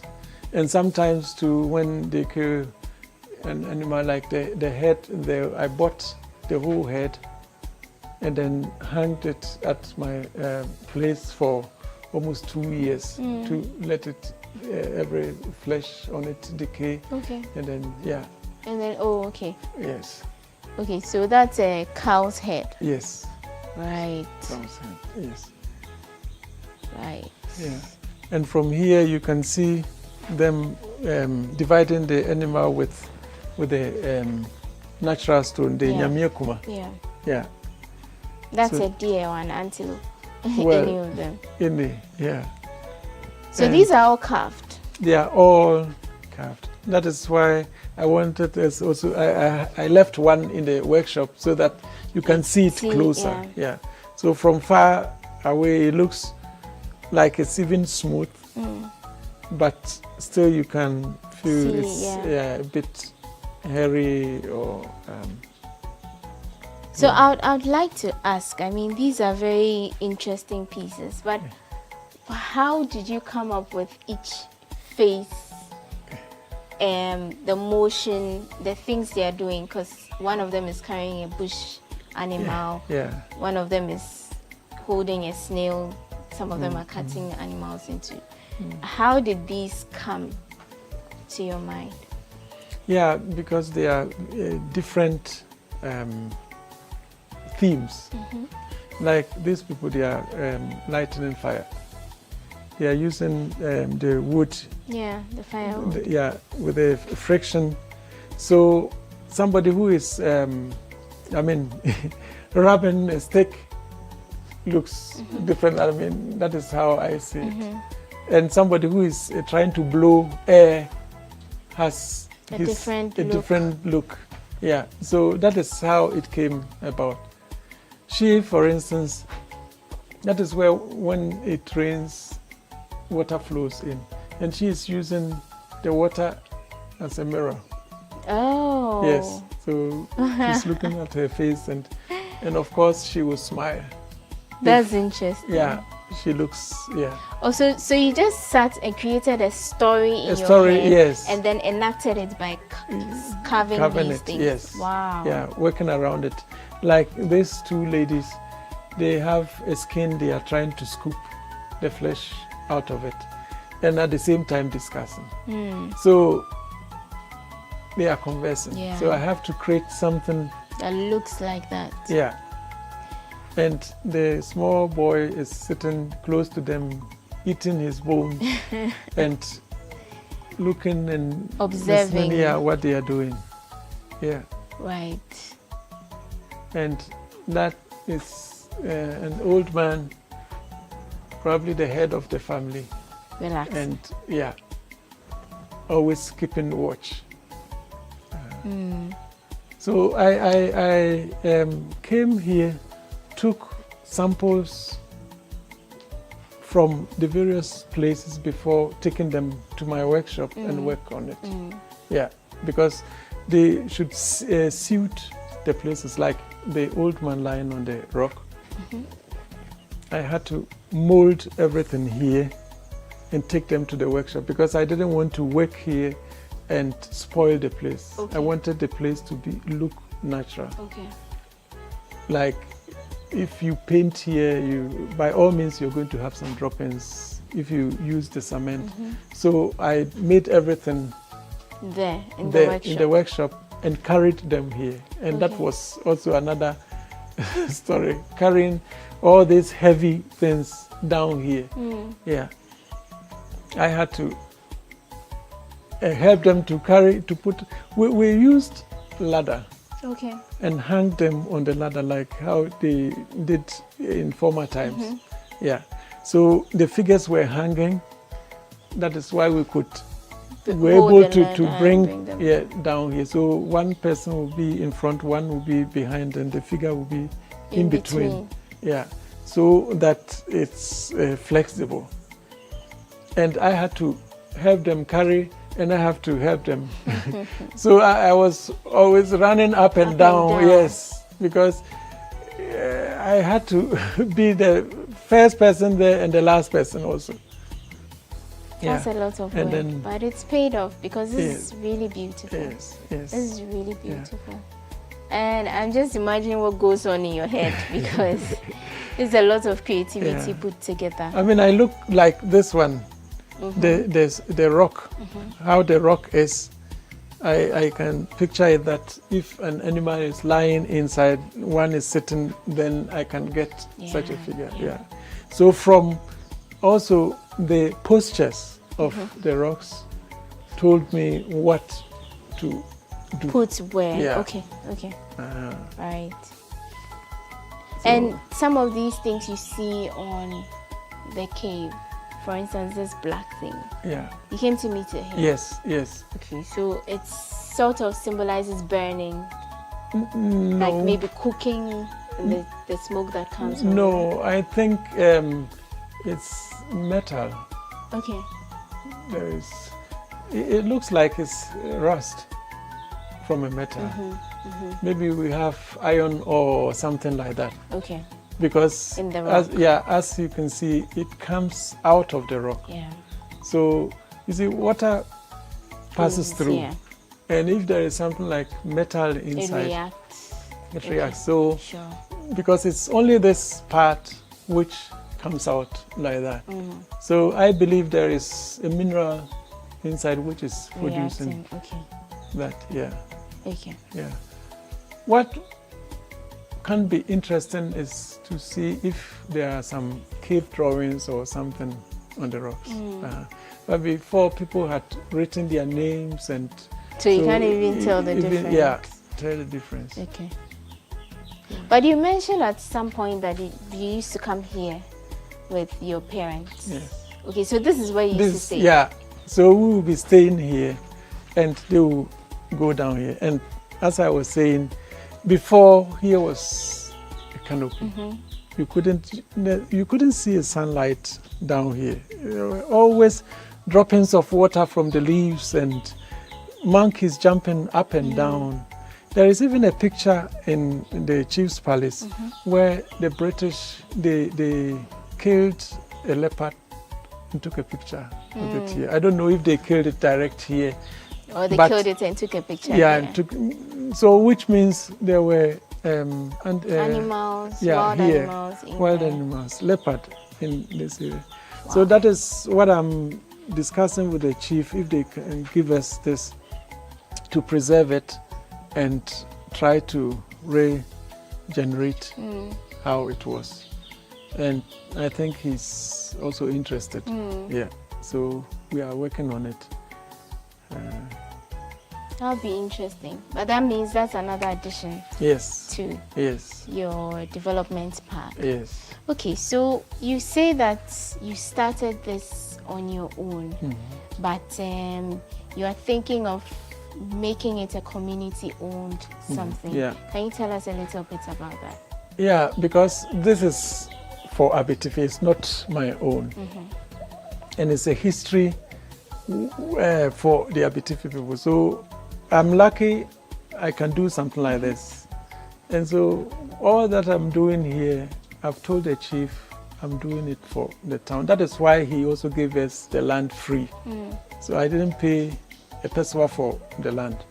So that is why we've registered it to be now the Abitifi Stone Age Community Development Park, LBG. Yeah, limited by guarantee. So when all is done, I'm going to hand it over to the community. Wow, yeah. That's so generous. Yeah. Because you've invested a lot. I mean, from everything we've seen, a lot of your money has gone in, and you really don't mind doing this. But like you said, you have other plans to expand this place, and it's all about money. Yeah. How do you intend getting that? Through the media, I'm thinking, and also people who are interested to help us. Yeah. Of course, the government, we are always chasing them to see if they can give us some help. But until now, I haven't got any peso from the government. But it's my greatest wish to get something. The president was here over the Easter to inaugurate the place for us. And I hope and think that through his coming here will help generate something. Yeah. Okay.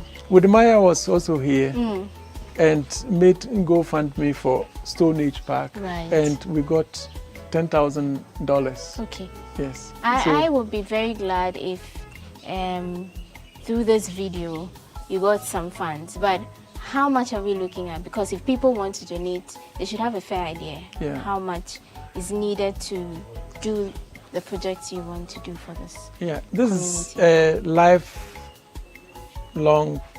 project. Now we want to build a museum. From the bill of quantities is 4.5 million cedis we need just for that. The museum. The museum alone. Yeah. So if we are able to have this amount of money, 4.5 million cedis, then we know that at least the first phase of the project is done. And we'll be very grateful. Right. Because if we are able to finish it, then we can invite all schools to come and witness how our past was. Yeah. So it's all about helping to educate our youth. Yeah. And I'm interested more because it doesn't only serve as, a tourism port or a tourism point for the community, it's for the whole nation. Because when people travel from outside and come to Ghana, this is another place they can tour. Yes. And it has so many, interesting stories around it. And the history alone is just really fascinating. But I would say incredible work. I've been saying that throughout our interview. I think you've done a really great job. And we hope that some more funds come in so you do more of these for the Abetifi Stone Age Park. So, Ms. Ado, thank you very much for talking to GhanaWeb. Welcome. We are very grateful. Yeah. Thank you so again. much. Yeah. So we have a few tourists from, where are you from? We're from Nigeria. Nigeria. Okay, so we have people outside Ghana already touring the place, and we heard from Mr. Ado that a number of people come from outside Ghana to visit the place. So let's just interact with them, find out how they see the place and their thoughts about the park. Hello, my name is Wanda. Your name? My name is Reverend Dr. Uchenna Chigozie. Right. I'm of the Presbyterian Church of Nigeria. We are here in Ghana for their 23rd General Assembly of the Presbyterian Church of Ghana. So, and we deemed it necessary to come around and see what Ghana is like. And as a means of sightseeing, the women brought us to this very place. Because we'll be joining them in their Women's Guild, the Women Ministry Conference, beginning from next tomorrow. Okay. Yes. Okay, so you came here today? We came in on Thursday last week. You came here? Yes, today, yes. We are just arriving today. You came here today, yes, okay. Yes. So far, what has been your observation? What do you think about the park? Well, this place is nature speaking. Nature speaking. What I studied in geography years ago, I'm seeing it everywhere. Climbing 120 staircase to come down, descending down the mountain to climb up again. That's something great. Feeling the nature, trees. This is a wonderful vegetation, natural. Natural, that's great. Okay. So you've seen something from your neighbors, Ghana. When you go back, how would you sell this place to your people? Well, that we still have wonderful vegetations in Ghana that is good for sightseeing, for tourism. People can come and relax. We saw the place where they showed us where people can stay to have their reception. All nature, natural, environment with good atmosphere, chilled. So looking at it, that's a very wonderful scene. I think I'm seeing this for the first time in life. Wow. Yeah. Okay. So that's a wonderful scene. Okay. All right. Thank you for sharing your experience with us. God bless you, dear. So coming here is a very good excitement. Okay. So we have seen the vegetation, we have seen everything displayed here. It's really what's coming. Yeah, so this is where we bring a wrap to this edition of People and Places on GhanaWeb TV. We've been touring the Abetifi Stone Age Park, which has now been dedicated to the Abetifi community.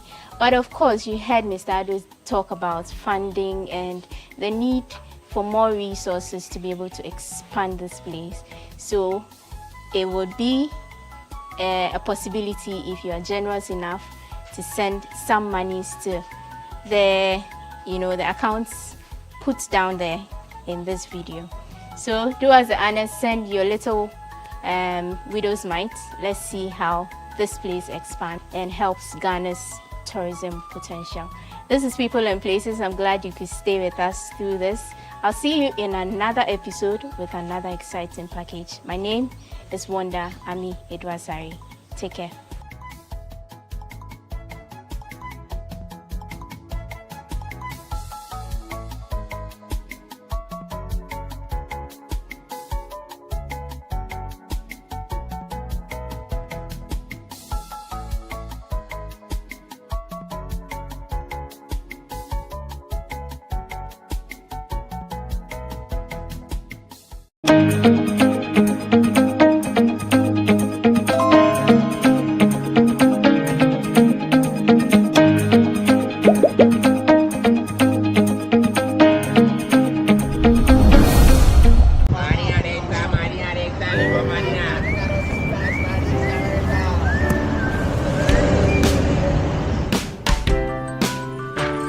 I want you so bad, Alpha Cracker. I want you. I wanna say yes, I can't resist. I want you. Ooh, I want you, Alpha Cracker. I want you so bad, Alpha Cracker. Alpha goodness rich in milk and butter. In Alpha Cracker. Yummy and deliciously crunchy. But I can't resist you. Alpha Crackers. Simply irresistible. This advert is FDA approved. Are you still searching for the right platform to share your voice, thoughts, and feelings?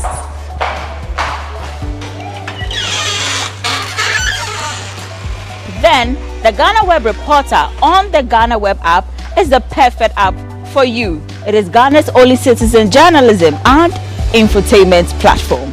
Wherever you are, whatever you are doing, GhanaWeb Reporter links you up to the world.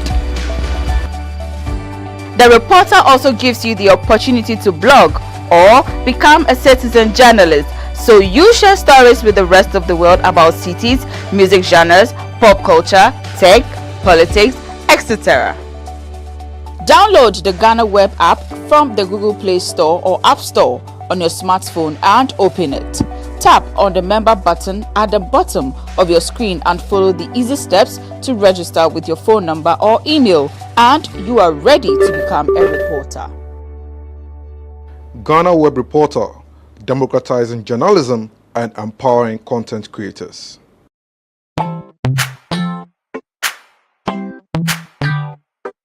Sweetheart, be mindful of your health. Dear Products Nadia Makeup, I welcome you to Sigma Health and Beauty. You can call us the Beauty Embassy. Who pursue beauty more revealed with quality makeup products. There is only one place. The Sigma Health and Beauty 2022 Ghana Makeup Awards Beauty Retail Business of the Year. Of course, we are the defending champions. World-class makeup brands and Kwanyet on, you name it. Maybelline, Dark and Lovely, House of Tara, and many more. Your professionalism in the beauty industry is unmatchable. Oba Wofefo, Bramian show the proper way of applying our products. Sigma Health and Beauty, Yewa Accra, Makola, Georgina Stores, and Rollins Park, Gate 4. Fryer 0248 138 596 and 0201 408 186. Or visit our online shop at www.beautyavenuegh.com. Sigma, your beauty, our joy. Everyone needs the perfect snack to munch on during a fun moment. Wow. Enjoy the tasty McBerry Twist cupcakes, deliciously big and packaged for a sweet treat. Premium quality cakes baked with love for all, enriched in butter and milk. Yummy.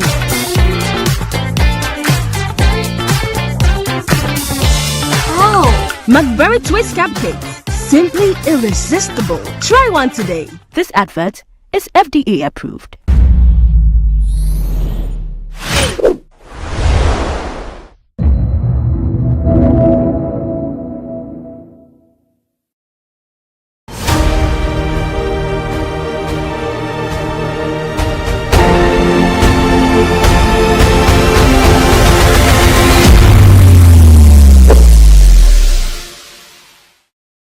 Today on Everyday People on GhanaWeb TV, we speak to Auntie Ama, a 50-year-old woman who has been selling scarf, duku, for the past 15 years now. Let's get to know her story. Mami, tibacha e frosting. E femi Auntie Ama Budi. Auntie Ama Budi. Debi media ankasa de Auntie Ama. Auntie Ama. Ana bakuna de kan say dem Budi. Budi no me atomo wa. Okay. It's my patron say me show abrabom kakra o sha say say na abrabo na ti say na we dey we do pempen so. Oh me dey me nye say na me nyi sa na me say enyom we na say. So now be how many years? Oh. Okay. Na me obe say 40 years. 40. Debi mo be say 35 years. 35. Me ni say say ko no dey we free ha. Oh. Me ade a me ba na me ton ye boss ni ade ni ade. Okay. Me de me nka nyame anim nu. Taba me stand ko school kakra nya na me padeton. Padeton. Business minded. Me ana me padeton. Me ma me say no otonton no marketing ni so me na me padeton. School no so ko dum pepe so ben. Okay, school no we school 95. 95. Say university na SHS na say. Yeah, me ko university eno kebe yebe kono first ye papa no say em school ehun ni faso enso mi de me some mi ko school na me ni di we pa say soja dwuma na me pese kam ye soja dwuma pa te amboy ni me ante bia so na me papa ka baabi so te ase nti mi amboa neja mi pe mbeta me ne nam kwabra moa mani na ma neja di omba many people. Me brother come family science kura wo ka baby. Tunkwa na wote. Okay. Fi me help me nyano man kiti ncheja.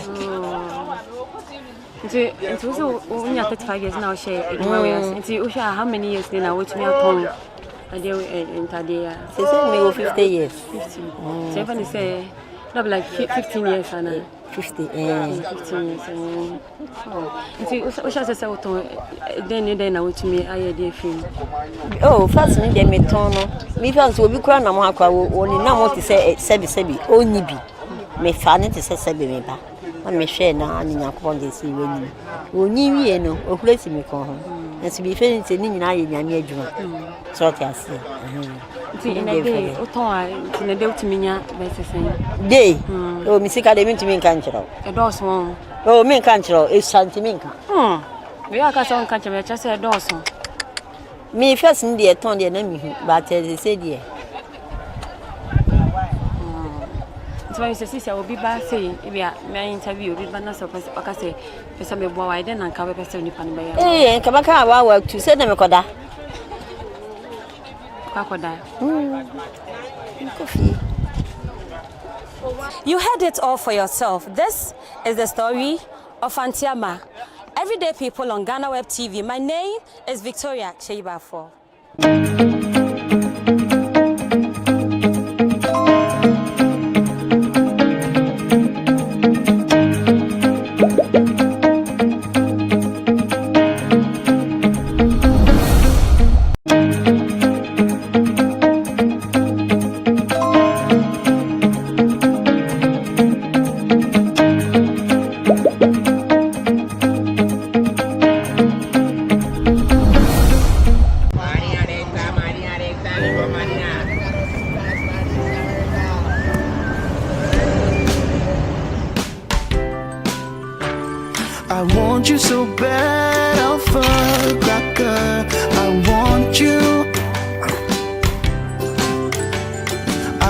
I say yes, I can't resist.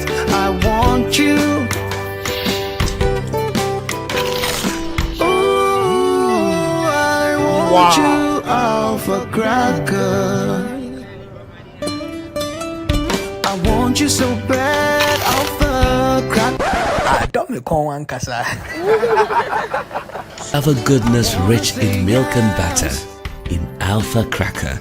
Yummy and deliciously crunchy. But I can't resist you. Alpha Crackers. Simply irresistible. This advert is FDA approved. Are you still searching for the right platform to share your voice, thoughts, and feelings?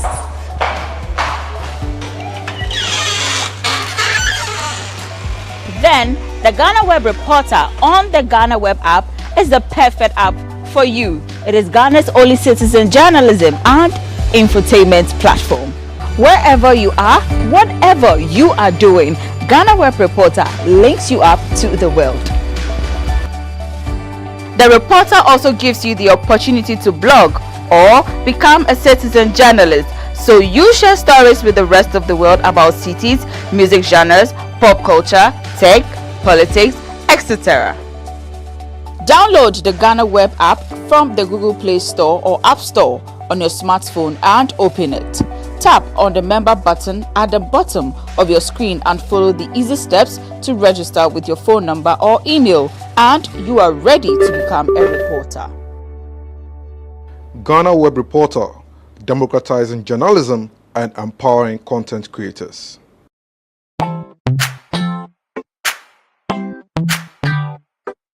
Sweetheart, be mindful of your health. Dear products Nadia Makeup, I welcome you to Sigma Health and Beauty. You can call us the Beauty Embassy. We pursue beauty more revealed with quality makeup products. There is only one place. The Sigma Health and Beauty 2022 Ghana Makeup Awards Beauty Retail Business of the Year. Of course, we are the defending champions. World-class makeup brands and Kwanyetong, you name it. Maybelline, Dark and Lovely, House of Tara, and many more. Your professionalism in the beauty industry is unmatchable. We ensure the proper way of applying our products. Sigma Health and Beauty, Yewa Accra, Makola, Georgina Stores, and Rollins Park, Gate 4. Fryer 0248 138 596 and 0201 408 186. Or visit our online shop at www.beautyavenuegh.com. Sigma, your beauty, our joy. Everyone needs the perfect snack to munch on during a fun moment. Wow. Enjoy the tasty McBerry Twist cupcakes, deliciously baked and packaged for a sweet treat. Premium quality cakes baked with love for all, enriched in butter and milk. Yummy.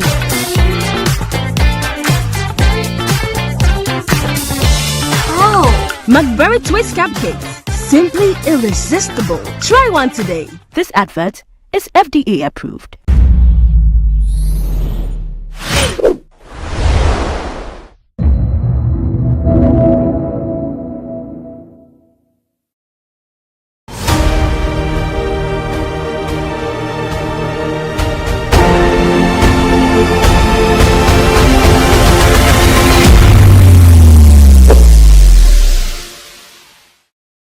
There is a saying that what men can do, women can do better.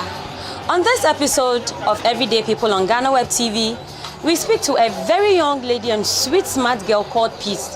And she is what? Guess what? She is a barber. I want to know the reason why she entered into barbering. I'm sure you also want to know. Let's get into the conversation. Hello, Madam Peace. Yes. Good morning. Okay, so tell us about yourself. What actually motivated you to get into the barbering business? Oh, as I see people doing the barbering job, so I tried to meet. So I meet one of a man, and I told him I want to learn the work. He said if I am serious, I should just come and learn it. So I just started it, and he just showed me the work with all his heart, and I really appreciate. But tell me a little about you growing up. What did you want to do? How was school? Your parents? Like, I just want to know how it even ended here. Oh, the school, I just go small. Actually, I am not a Ghanaian. Yeah, I just travel and come here and learn the barbering job. Okay, so which country are you from? I'm from Benin. Benin, oh. Yeah. So that is it. Okay, so your parents, your siblings, what did you want to do in life before you went into this job? Oh, like I wanted to Obviously. Oh, like actually I like to play football. It's the football I want to do. But since my parents are no more together, and I don't feel myself at home because they are different. Mommy has married different man, and daddy too has married different woman. So I am the only child they give birth to. So I just have to enter the streets and be myself. That's Yes. So how long have you been doing this, Gabriel? Oh, I have been doing this now for 10 years now. 10 years now. Yeah. So out of the 10 years, can you boldly say, these are some of the things I've gained from doing this barbering stuff? Oh, those times when I was gaining something, I didn't get the mind to save. Yeah, so right now I make up my mind to save something. Yeah, because those days I use the money rough. But barbering job is a very good skills. Yeah. So did you start the barbering thing here, or you started in Benin before? No, I started it for Ghana here. From Ghana. Yeah. Okay, so how do people look down on you, looking at you doing the hair business? Oh, some of them, some to encourage me, and some to discourage me. Yeah.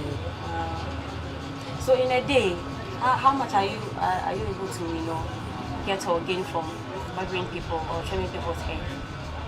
Oh, in a day, if God willing, I can cut like 10 people's hair or 15, something. And how much do you charge? Oh, we charge 15, but most of the customers pay 10 CD. Okay, so the 15 CD, is it for men, women, children? Oh, both.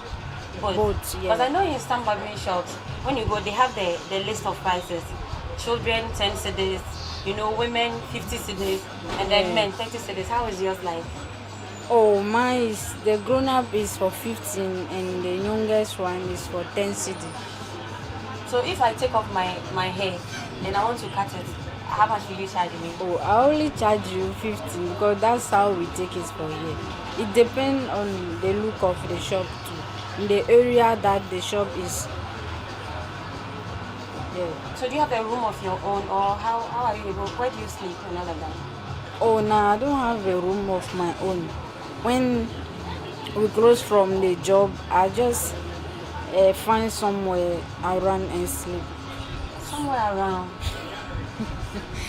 Yeah, because I'm a hustler and this is not my country, so I just manage it like that. I know. So you want to say that you've been sleeping around for the past 10 years now? I'll say that. You had a place to stay before? Oh, no. The man actually would teach me, like I was staying with him. But as I know the work finished and I come out, since wasn't able to help you to get a place. Oh no. Is it that you were not interested in him giving you a place, or maybe he was making advances at you, or you just wanted to be on your own? No, like that. Those days I just wanted to be on my own because I know that I already know the work, so I have to move forward and find. So ever since you started this work, have you heard from your parents, whether your mother, your father, anybody at all? Oh, I have not been able to help them, but I've been sending them something. Okay. Yeah. So you have other siblings? Yeah, I have like 5 sisters for mother's side, and father's side too. I have 5. So right now, if I put you out there and somebody would want to give you a helping hand, what would you want the person to do for you? I only want the person to open a barbering shop for me, and so that I can be able to work on my own. So you mean this place is actually not for you? So you do work and pay, or is that okay?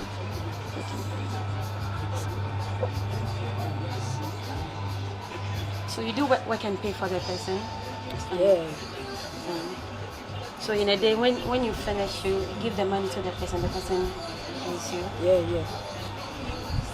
And the day when I work finish, I give the money to the person pay me. So the person also lives around here? Yeah.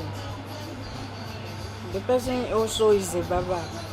Yeah. So he doesn't have any place for you that he can even say, at least you should. Oh, he allowed me to sleep in the shop. Yeah, he allowed me to sleep here, and most of the time I go to the shower and pay and bath. So have you experienced any form of robbery cases ever since you started sleeping in the shop? Oh yeah, I came with some of my clippers and some of clothes. They stole it, and 2 of clipper chargeable one. They stole it too, so that's it. Peace. Everything will be okay. Okay. Thank you very much for speaking with GhanaWeb. Thank you. That was the story of peace. Everyday people on GhanaWeb TV. My name is Victoria Cheibafo.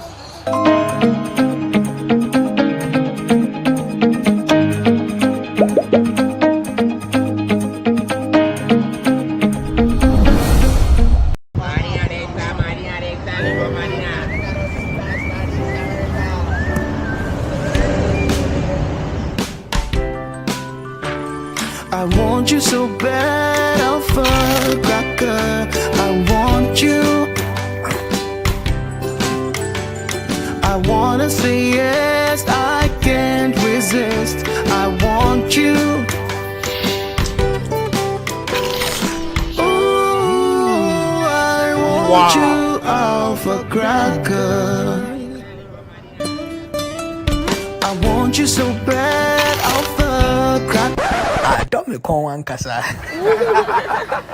Have a goodness rich in milk and butter in Alpha Cracker.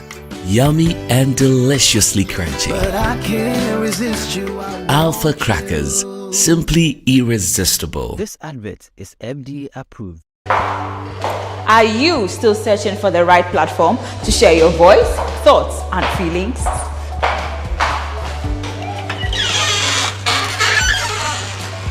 Then the GhanaWeb Reporter on the GhanaWeb app is the perfect app for you. It is Ghana's only citizen journalism and infotainment platform. Wherever you are, whatever you are doing, GhanaWeb Reporter links you up to the world. The Reporter also gives you the opportunity to blog or become a citizen journalist, so you share stories with the rest of the world about cities, music genres, pop culture, tech, politics, etc. Download the GhanaWeb app from the Google Play Store or App Store on your smartphone and open it.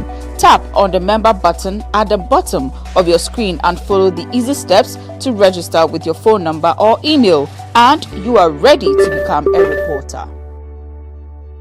GhanaWeb Reporter, democratizing journalism and empowering content creators.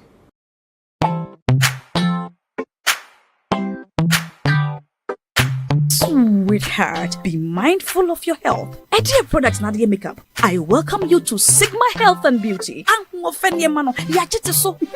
can call us the Beauty Embassy. We pursue beauty more revealed with quality makeup products. There is only one place. The Sigma Health and Beauty 2022 Ghana Makeup Awards Beauty Retail Business of the Year. Of course, we are the defending champions.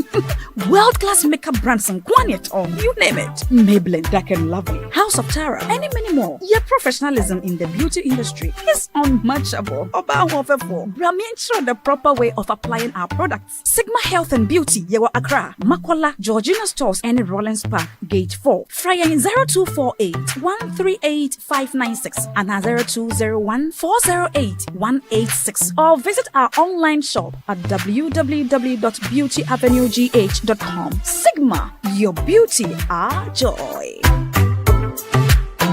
Everyone needs the perfect snack to munch on during a fun moment.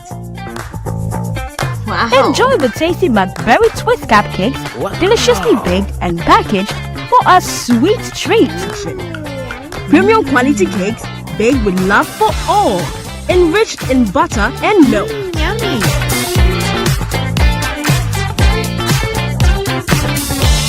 Oh, McBerry Twist cupcakes, simply irresistible. Try one today. This advert is FDA approved.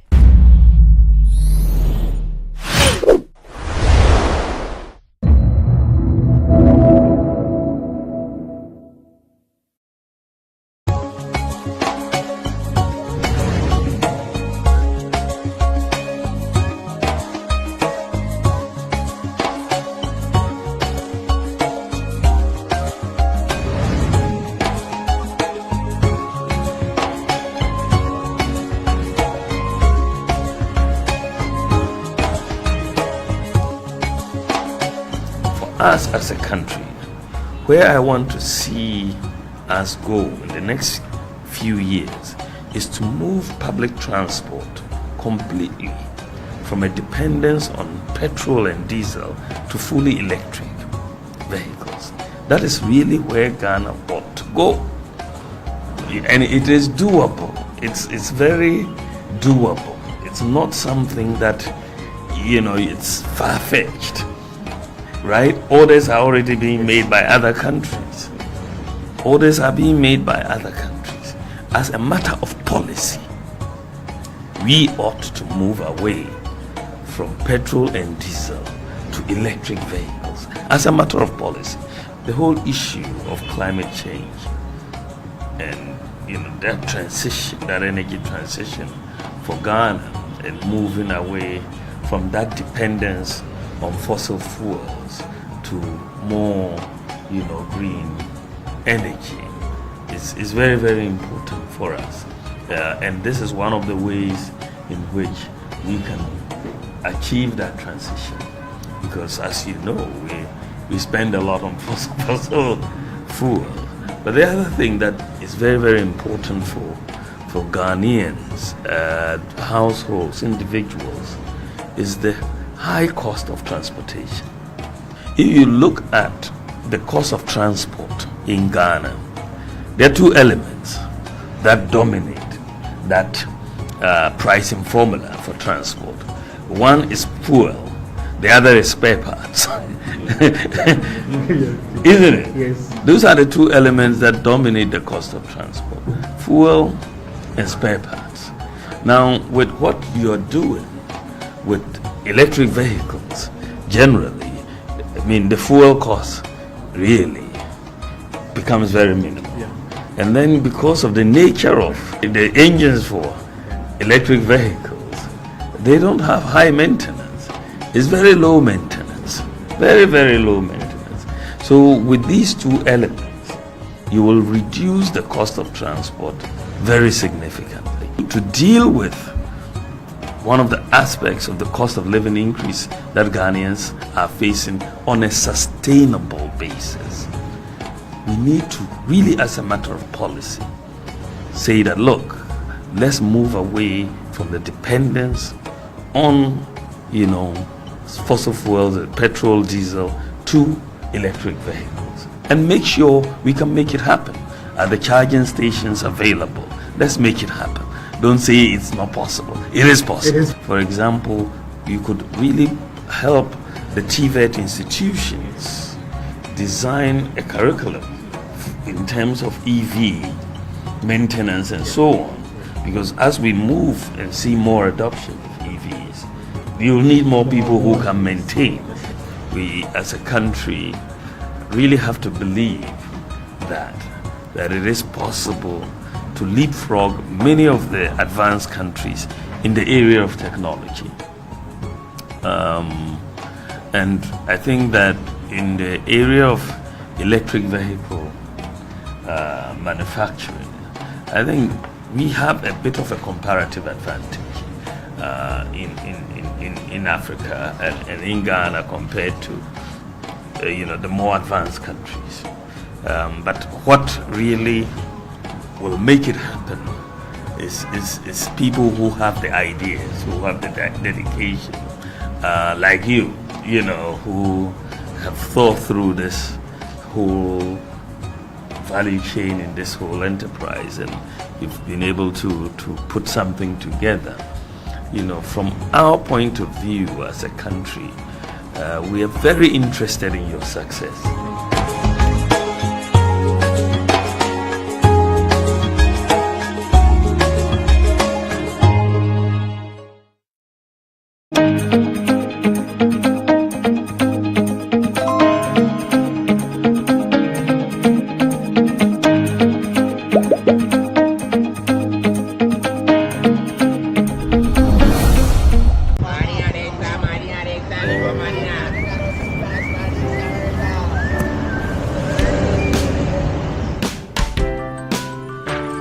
I want you so bad, Alpha Cracker. I want you. I wanna say yes, I can't resist. I want you. Ooh, I want you, Alpha Cracker. I want you so bad, Alpha Cracker. Don't me call one casa. Alpha goodness rich in milk and butter. In Alpha Cracker. Yummy and deliciously crunchy. But I can't resist you. Alpha Crackers. Simply irresistible. This advert is FDA approved. Are you still searching for the right platform to share your voice, thoughts, and feelings?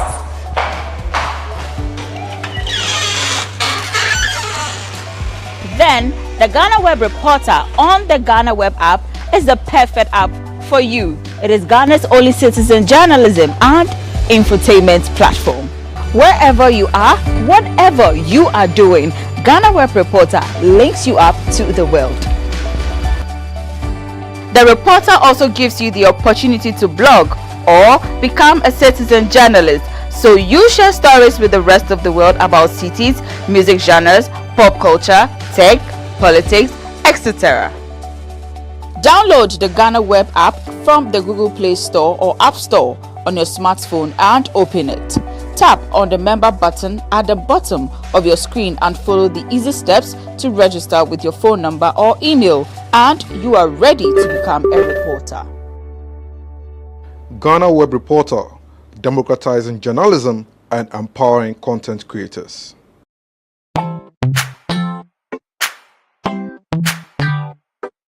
Sweetheart, be mindful of your health. Idea Products Nadia Makeup. I welcome you to Sigma Health and Beauty. You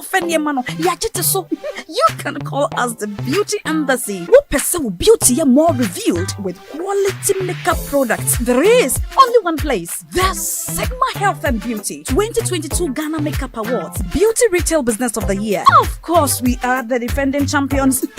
World-class makeup brands and Kwanyet on. You name it. Maybelline, Dark and Lovely, House of Tara, and many more. Your professionalism in the beauty industry is unmatchable.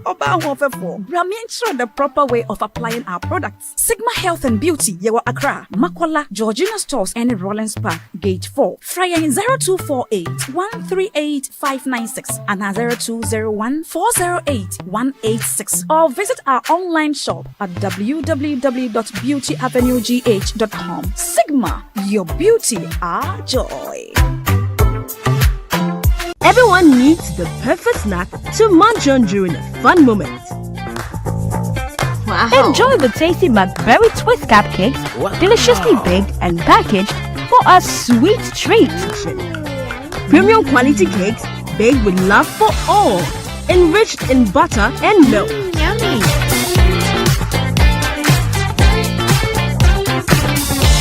Oh, McBerry Twist cupcakes, simply irresistible. Try one today. This advert is FDA approved.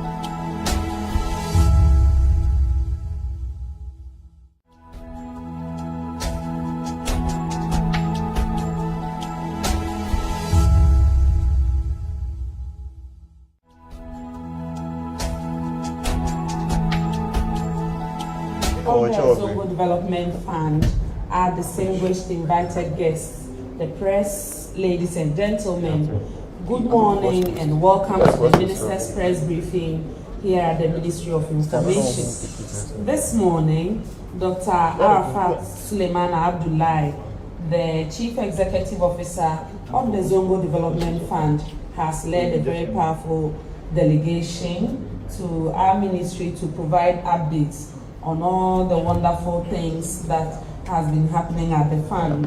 As you are aware, the fund was established, among other things, to provide social support and amenities to our respected Zongo communities so that we can bridge the developmental gap. As you are aware, so much has happened in terms of education, health care, scholarship, among other things. But to hear from the horse's own mouth, today we have brought the CEO and his entourage to tell their own story. But before I yield to Dr. Arafat, distinguished ladies and gentlemen, permit me to acknowledge some dignitaries who are with us this morning. We have with us Head of Procurement at the Fund, Mr. Suleimana Abdullahi. If you are here, we acknowledge you. Also with us is the Head of Research, Mr. Haruna Mohammed. We are also joined by the Head of Monitoring and Evaluation and my brother, Mr. Hafiz Mohammed Bamba. We also have with us the Chief Accountant, Mr. Amos Salifu. Okay. Also with us this morning is the Head of Corporate Affairs and Public Relations, Mr. Ahmed Ayuba. We also have with us this morning the Head of Administration, Mr. Thomas Ba Latte. And we also have with us the Executive Secretary of the CEO, Ms. Aisha Mohammed Sise. And ladies and gentlemen, as I mentioned earlier, we have with us the revered Chief Executive of the Zongo Development Fund, Dr. Arafat Suleiman Abdullahi. But before we come to you for the Q&A segment, of course, we will need to take the remarks of the Chief Executive Officer. So I will yield to him for his presentation and come back to you later.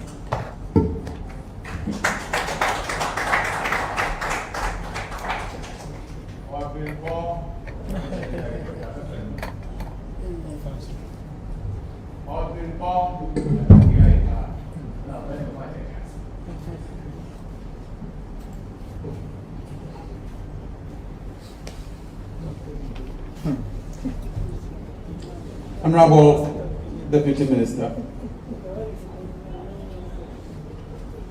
Director of the Information Services, ISD, Deputy Chief Executive, the Zongo Development Fund, He's a big man taking care of. Management of Zongo Development Fund, He's not taking care of. members of the 4th Estate of the realm, ladies and gentlemen. I'm delighted for the unique opportunity, privilege, and platform to address this important gathering. Permit me to proceed by expressing the collective gratitude of the board, here referring to the governing board of the Zongo Development, the coordinator, management and staff of the Honorable Minister of Information for this excellent avenue through which the Zongo Development Fund, ZODF, aims at accounting to the Ghanaian public on the onerous obligation entrusted to it. Ladies and gentlemen, the Zongo Development Fund is a unique agency established by the administration of His Excellency President Nana Dankwa Akufo-Addo and concretized by law to deal with the long-standing historic neglect of Zongo communities. It is also to pursue in a sustainable and environmentally friendly manner an inclusive development that leaves no community behind, taking cognizance of the sustainable development goals adopted by the United Nations Organization and upheld by the National Development Planning Commission, NDPC. Since its momentous establishment, the Zongo Development Fund has impacted positively on the lives of communities, individuals, and organizations in Zongo communities in the 16 regions across the length and breadth of Ghana. Indeed, no less a personality than the first gentleman of the land, President Akufo-Addo, has stated that, and this was at Eid al-Fitr celebration 2021, the Zongo, I quote, the Zongo Development Fund, led by the hard-working Suleiman Arafat, was referring to me, is as vibrant as ever and focused on the Zongo development agenda. Our mandate, and I read, the Zongo Development Fund Act 2017, Act 964, was assented by His Excellency President Nana Addo Dankwa Akufo-Addo on the 2nd of January 2018.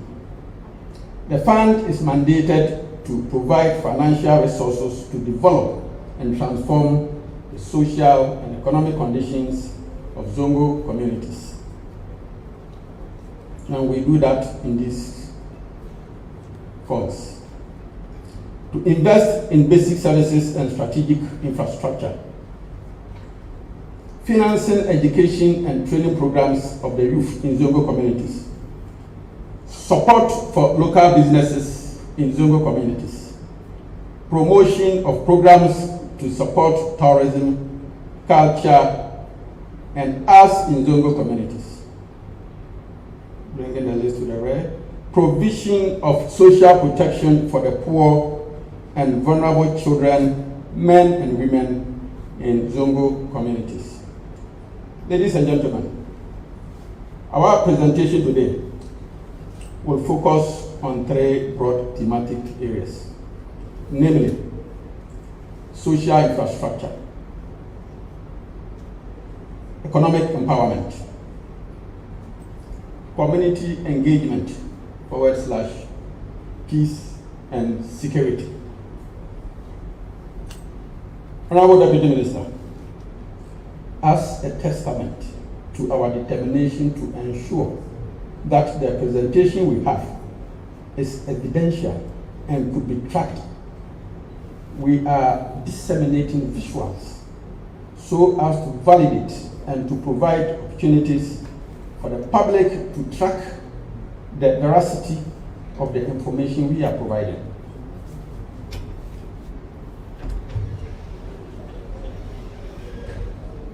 Education, health, water, recreation, and sanitation infrastructure. The fund has provided much needed educational infrastructure by constructing about 69 classroom blocks. 69 classroom blocks, 37 ICT labs, libraries, and renovated, dilapidated school blocks and classrooms due to time constraints. I wish to mention the following projects as examples of projects the fund has executed. I begin with the library complex at Nsawama Bwajiri, the first of its kind, a library in the Zongo community constructed by Zongo Development. That is our number 1. We have the iconic Tunga Islamic School in Accra. That's on the right there. There is a picture before the structure and a picture after, if you get a chance to look at it, to appreciate the marvelous work this young organization is doing. Then 6 classroom, Bambem, Zongo. Bambem is in Tamale. Honorable Haruna Jesus constituency. 6-unit classroom, Boahu Islamic School. This is Boahu in Kumasi. 6-unit classroom at Otakrum, Honorable CMS constituency. 6-unit classroom at Sokore Quranic School. You are free. 6-unit classroom, Hamdaniya Islamic School, Efijasi Zongo. 6-unit classroom, Agugo Asante Akim Zongo. Educational center at Taman Zongo. IT, am I going faster than Ukamu? You are okay. 6-unit classroom at Desu. 6-unit classroom at Biasi Zongo. As I said, there are quite a lot, but Tabias is in Upper West. We have Hamley there, we have Jefferson, Ulu, all 6 classroom blocks, but time constraint. So the people of Hamley, and if I don't mention your school, it's not on purpose. 6-unit classroom, Bossori Zongo. And Bossori Zongo, after we constructed, it was intended for the JSS. After we finished, they said no, they are using it for SS. That is the image there. It's one income. 6-unit classroom, Barakasi. Then we renovated, and this is dear to us, renovated the Islamic Institute of Islamic Studies. This is at Nima Research. Some of our staff members attended this school, and they pushed and pushed and pushed for something to be done for the school. And that is what you see there. Attack day. 6-unit classroom, Kwame Nkrumah. 6-unit, Buabia Zongo. 6-unit, Monsieur Zongo. This is northeast, not far from Malawi. 6-unit classroom, Tolong. And Alorigo as well, pardon me, you have 6 classroom, but it's not here. 6-unit classroom, Goiri, Savannah. 6-unit classroom, Bob Gosso at Pristia Monibali, the district or constituency. 6-unit classroom, Juasu Zongo. 6-unit classroom, Wasa Amenfi. Then we have Nuria Islamic School, Untonso, on the way to Mampong, is just by the way. This is Untonso one there.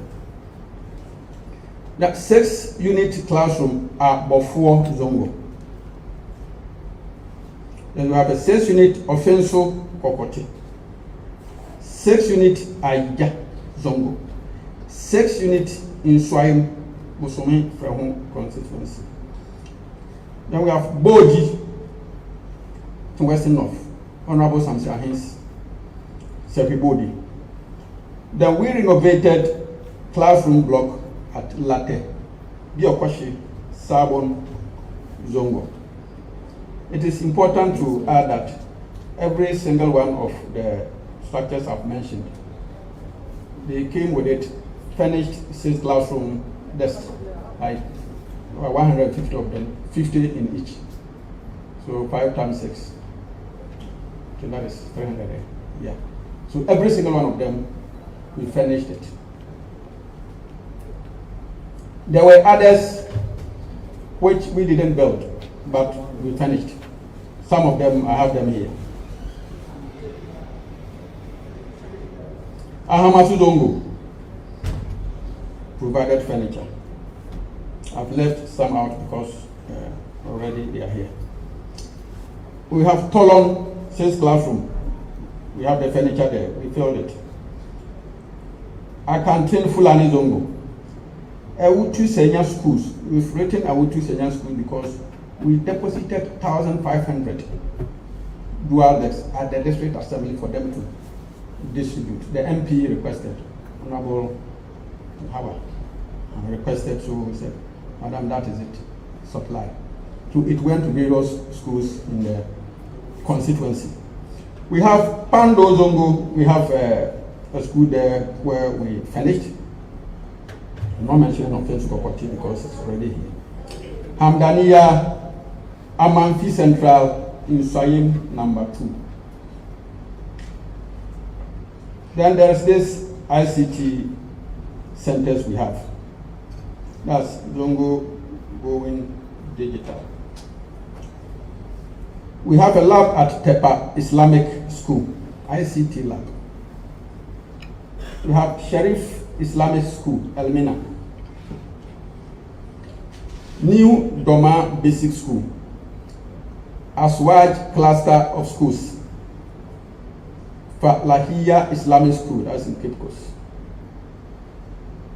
Umariya Islamic School, Bolga. Al Huda Islamic School, Asenfosu. Efiekuma MA Basic Schools. Basic School. The provision of potable drinking water and healthy sanitary conditions in Zongo communities remain top priority to the fund. In this connection, 163 Zongo communities have benefited from the provision of mechanized boreholes or water systems, whilst 47 public and institutional places of convenience have been constructed. Health facilities have also been upgraded and renovated by the fund in a number of Zongo communities, in addition to the provision of drainage systems, storm drains, and bridges. Some of the projects, we have them here. There are accompanying images to support. That provision of potable water. Mechanized water system, Opekuma is at Kaswai. Mechanized water system, Aguna Zongo. Mechanized water system, New Botiano. Mechanized water system, Apatia. Consolidated mining. It's that area. Then we have a mechanized water system at Rivi Zongo. People of Rivi, you can pardon us. In some of our communities, we have another name for it. We call it Fefe. So if you hear Fefe, it's the same as Fefe. So,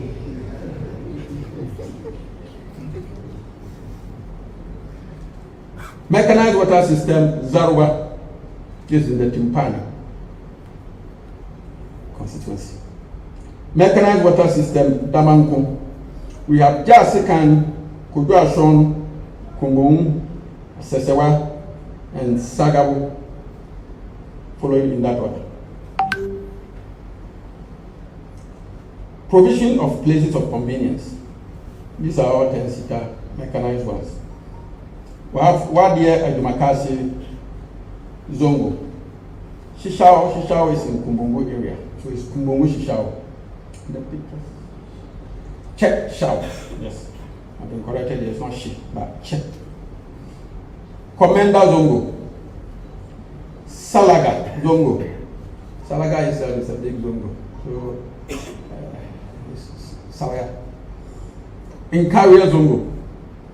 Nkran Panta. Damankum. Anyasu Zongo. Bobisan Zongo. Kumbungu. Honorable members of the four best, you are taking note of how we've covered the country. Upper East, Upper West, Northeast, North. We've covered everywhere in our 4 years of existence. Community roads and drainages. ASIM, drainage. The SM is on the left there, and the Techiman drainage system.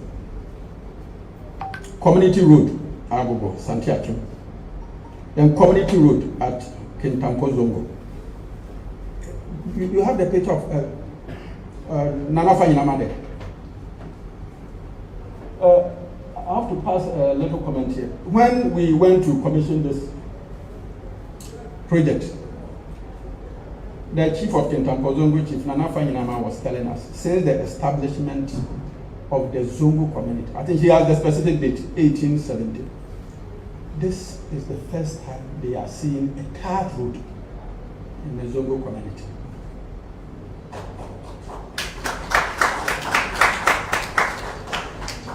And this statement, to a larger extent, justifies the reason why there should be such a Marshall Plan to fill the gaps left along in our developmental journey.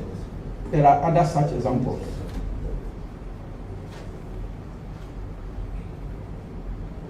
We always ask for prayers for the brain behind this Zongo Development Fund intervention. COVID-19 responses program. Ladies and gentlemen, community mobilization remains a cardinal objective of the fund. During the intensive period of the COVID-19 pandemic, for example, we partnered with chiefs, imams, and other leaders in Zongo communities to educate, sensitize, and distribute COVID-19 relief and protective materials. When other offices were locked, Zongo Development Fund was given the license to go around. We were one of the essential service providers. The risk associated with this, I'll leave you to your better judgment. Our community engagement program on COVID-19 was heralded with the collaboration of His Spiritual Eminence, the National Chief Imam, Regional Chief Imams, and traditional leaders. The fund traversed Zongo communities in all the 16 regions to educate, inform, and sensitize the communities on the pandemic and the need to get vaccinated. That brings me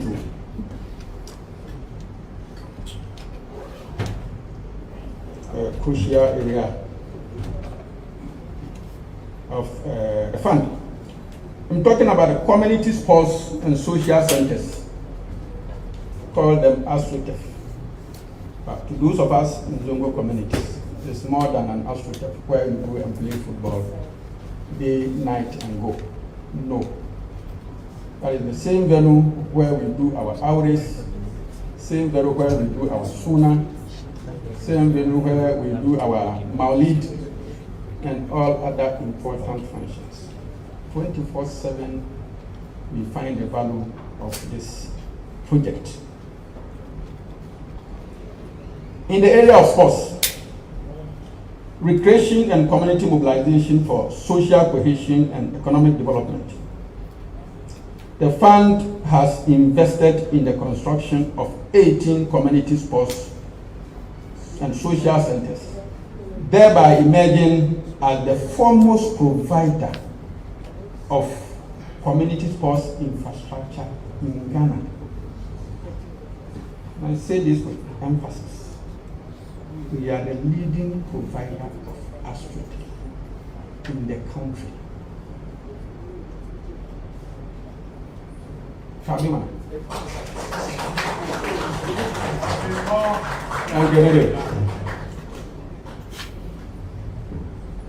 It is an undeniable fact that our communities are awash with sporting talents. ZODF recognizes the inexhaustible sporting assets in Zongo communities and is committed to providing enabling infrastructure to unearth, harness, nurture these talents for sustainable socio-economic growth and development. Additionally, there are opportunities for community mobilization through the colorful festivals, diverse social and cultural events to promote social cohesion in Zongos are immense. These facilities provide suitable avenues to bring the communities together and promote ethno-religious dialogue in our communities. For the avoidance of doubt, let me bring to you a list of some locations where you can see for yourself our community, sports, and social centers. New Fadama, Madina, Chebi, Bantuma,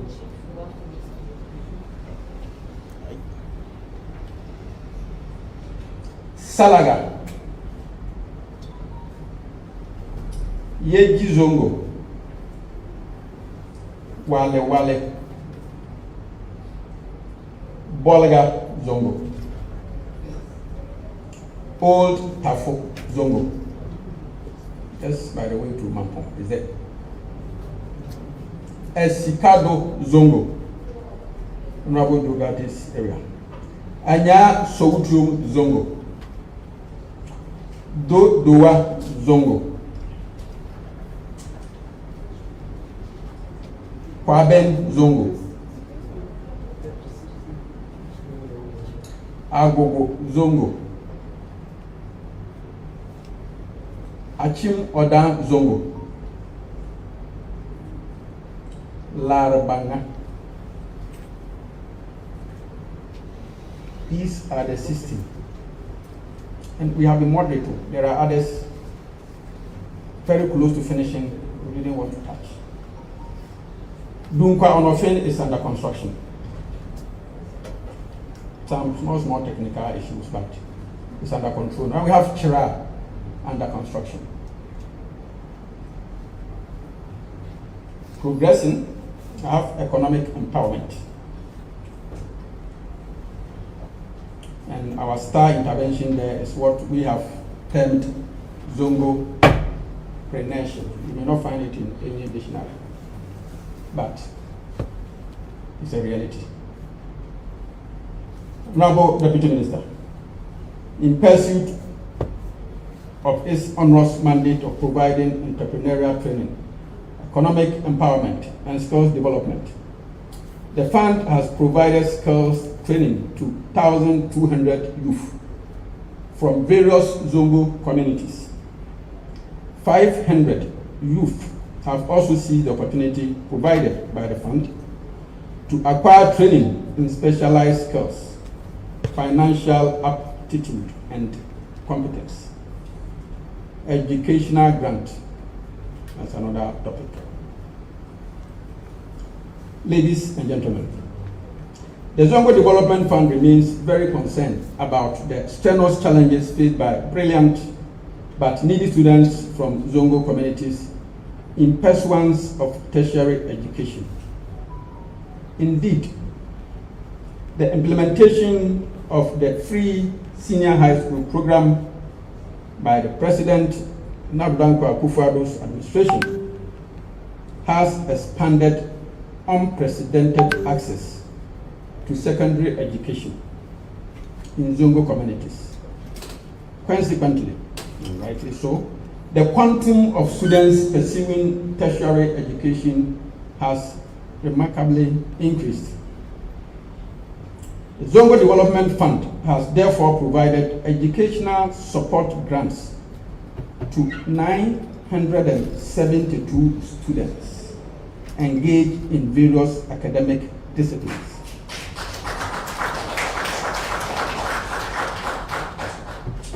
It is worthy of note that there are virtually no public tertiary institution and prominent private university where beneficiaries of our support could not be found. I can say we never rejected any application. That was the board's decision. Anybody who applies, give. Anybody who applies, give. And so far we have 972. Furthermore, we have facilitated and supported 40 students to pursue medicine and related disciplines in Cuba in order to increase the capacity of Zongo communities to access medical care when the students complete their education and return to serve their communities and Ghana in general. community engagement, call it peace and security. Ladies and gentlemen, the Zongo Development Fund is deeply committed to changing the narrative on Zongos and to elevate these communities into centers of entrepreneurship, culture, commerce, and industry.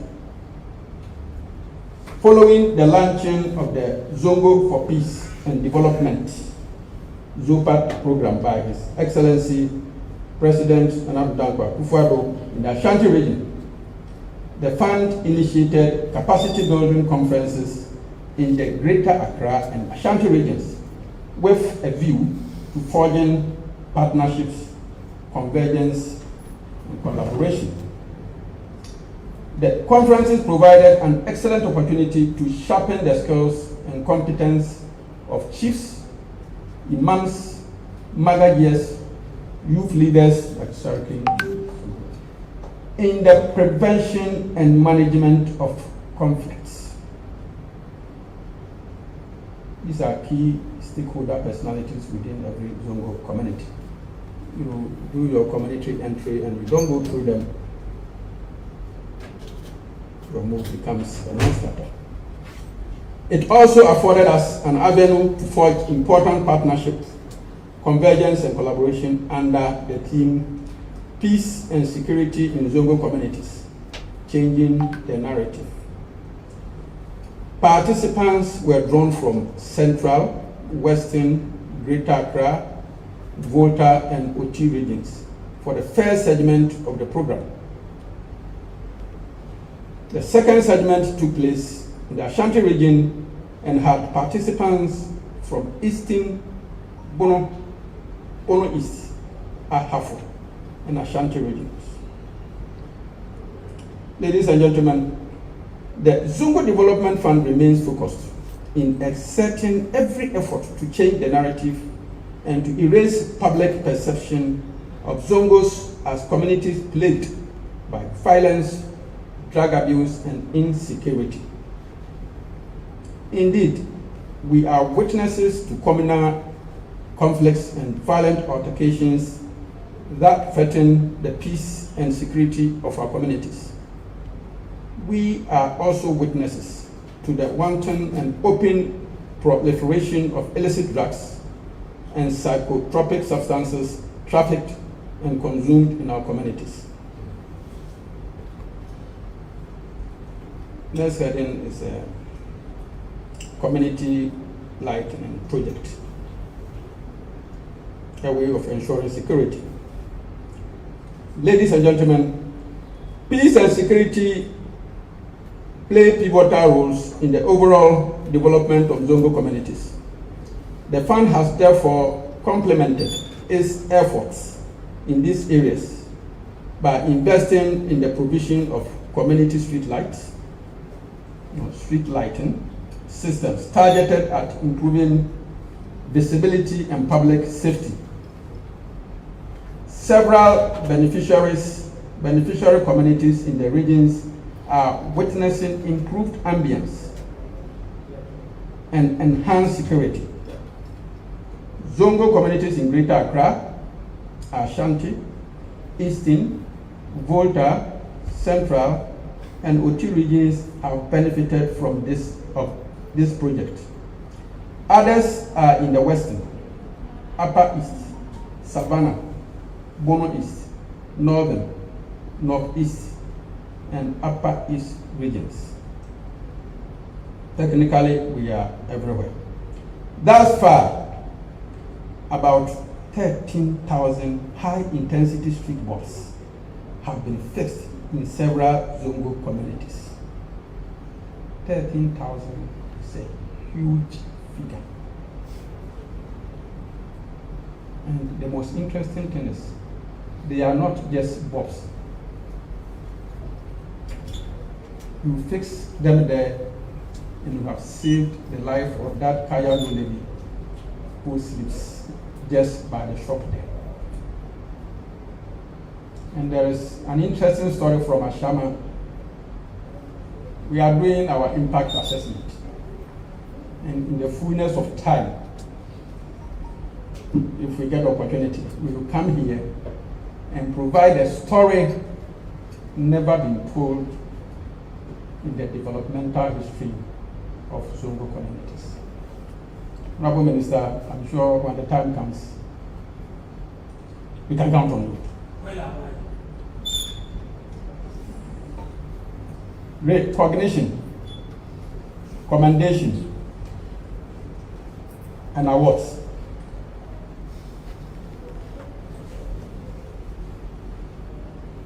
Back in the days when we were doing music, there was a term, I think every good boy deserves a favor.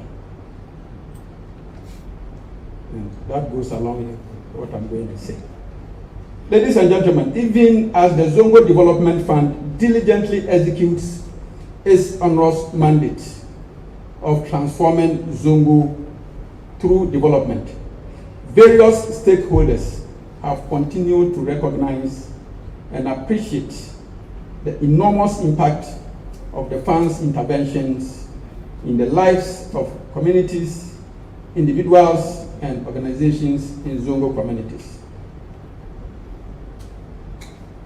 Talking about some awards. While we thought we were doing our paid for jobs, unknown to us, some eagle eyes were watching, and accordingly,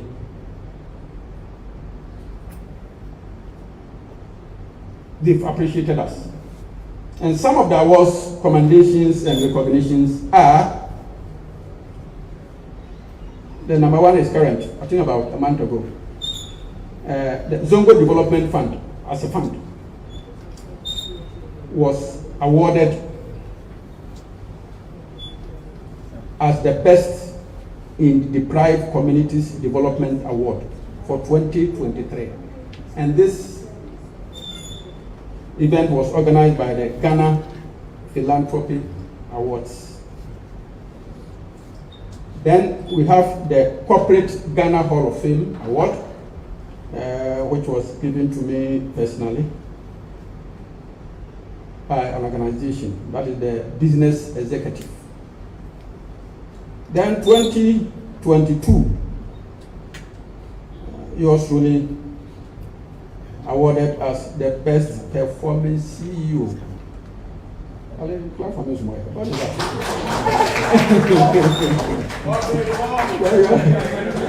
You are not being very good. And this was organized by the Ghana Leadership Awards. Point 4, Order of Merit Award in 2021. That's Ghana Leadership Awards. Then Ghana Poverty Reduction Award 2021. Ghana Leadership Awards.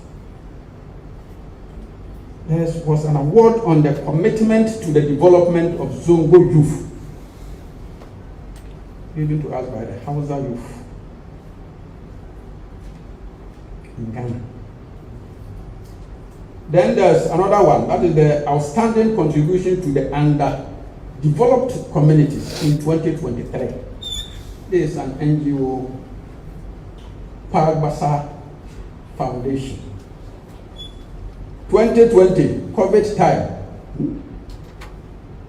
GLA still Ajay, yours truly as the Best Chief Executive Officer.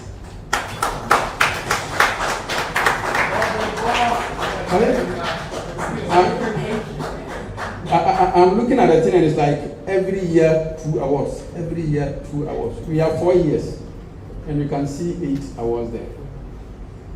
Let's do for 10 years.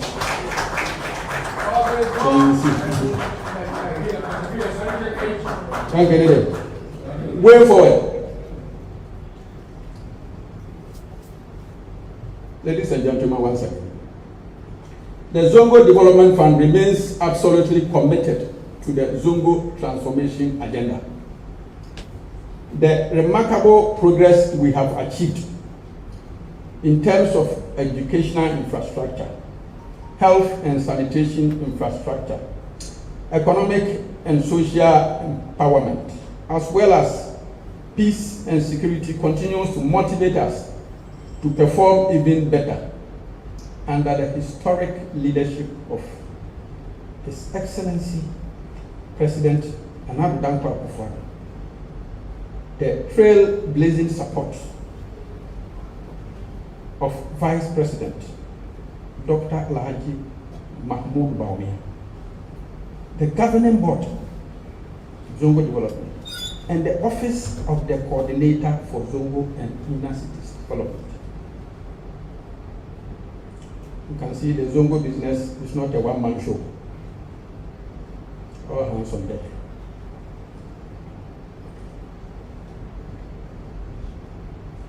We have also been guided by the strategic plan of the fund, which serves as a guiding principle for the implementation of the programs, projects, and activities, as well as future prospects for the Zongo Development Fund. In other words, we just don't do things haphazardly. No. There is something that is guiding us. And we roll it out year in, year out, as and when our strength financially will permit us. In the years ahead, we look forward to increasing our capacity to attract support, investment, and collaboration through leveraging our unique position to supplement and complement funding from central government. You can see the British High Commission there.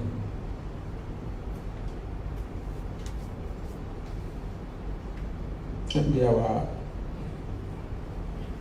development partners. We have, in this connection, intensified our efforts at generating internal funds from our investment, in addition to aggressively pursuing fruitful collaboration with diverse development partners.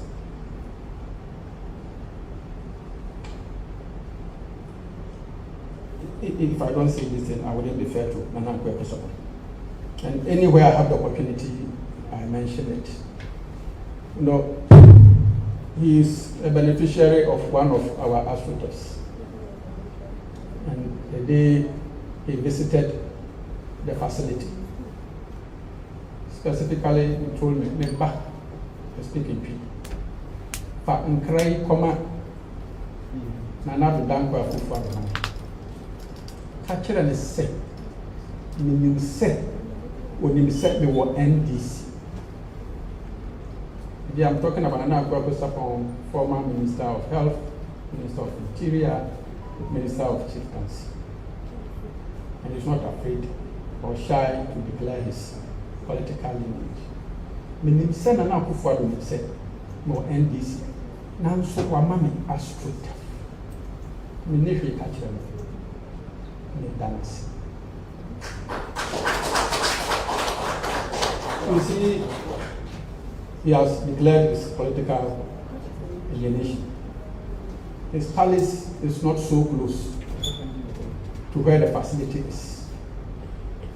And he is saying thank you to the president. You, myself, and others in the local communities. I think the least we can do is to tell the president, Mr. President, we are grateful for Zongo Development Fund. On this note, we wish to convey our gratitude and appreciation to the Ministry of Information and to the Information Services Department for the opportunity to educate and inform the public on the activities of the Zongo Development Fund. Assalamu alaikum wa rahmatullahi ta'ala wa barakatuh.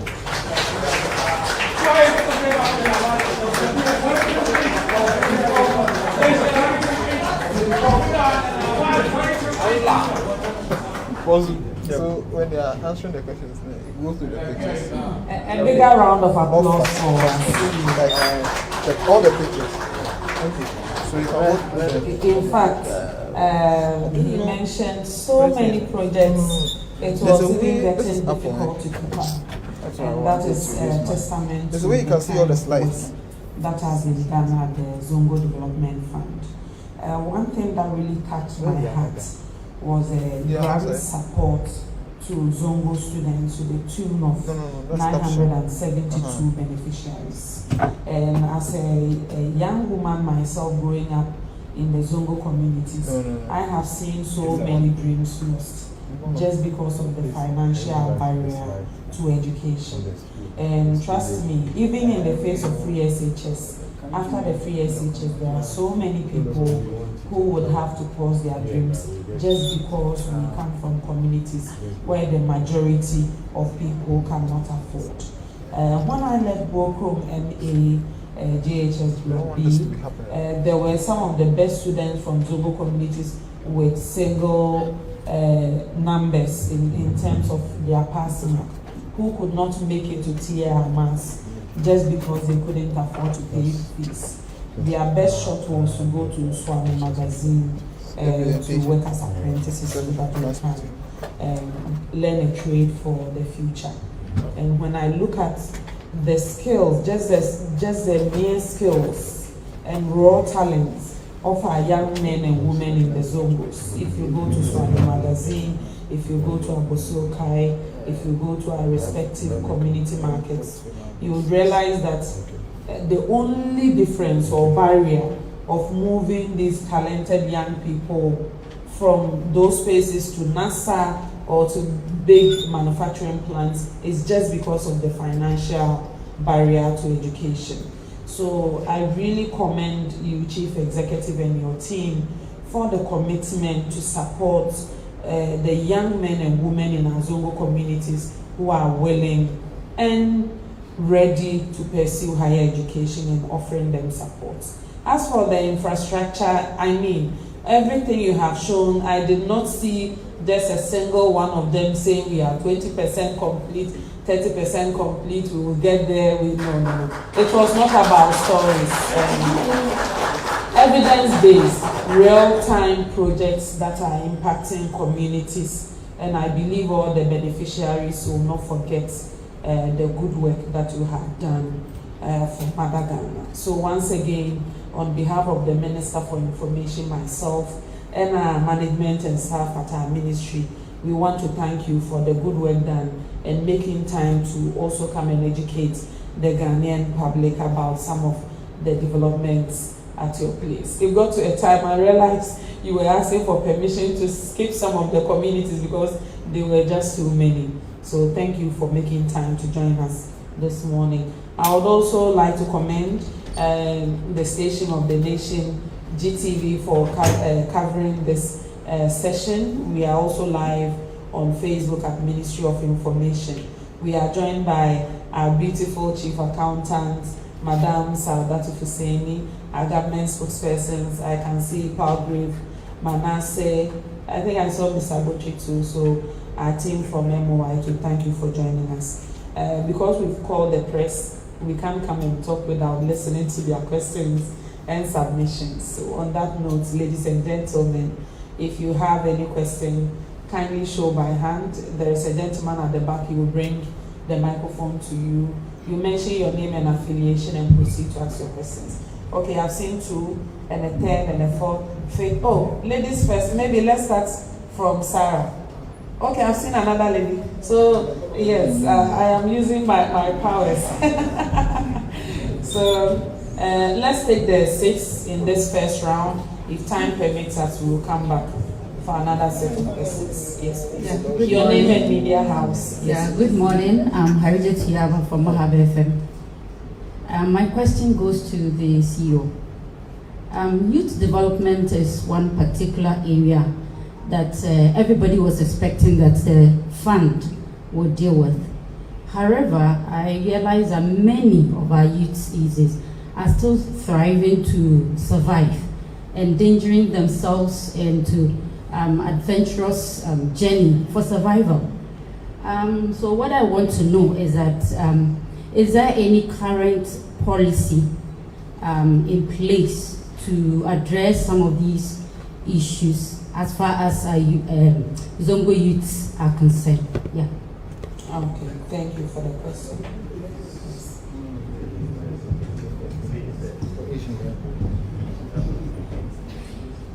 Good morning, my name is Sarah Apenku. I report for Media General. And I have a few questions, but because of time, I'll take just two. Yes, maximum. So I wanted to find out from the CEO how much have so far been spent on all these projects and how much the fund currently has. And I also want to find out how many Zongo communities we are hoping to impact. How many have been impacted and what has been the selection process like? Thank you for the question. Okay. All right, my name is Abdullah Shimon Bako. I work with Marhaba FM and also Radio France International respectively. Now, prior to coming to this event, I ask of people what do they make of the Zongo Development Fund, and many of them are of the view that the project, the work done by the Zongo Development Fund are not seen. And for that matter, what are the criteria in identifying the needs and interests of these communities that they go and do the programs, because they can't see them. So I want to know what are the criteria and what are the works done before some of these projects are undertaken in these communities. Thank you. Thank you for the question. Yeah, Paul. Good morning. My name is Paul Dalafu and I represent the Daily Statesman. Mr. CEO, I want to find out from you, you made mention that the fund is considering moves to generate internal revenue to support the communities. Knowing very well that these communities are made of deprived individuals, how do you intend to generate the fund? Thank you. Okay, I saw two more hands. Oh. Okay.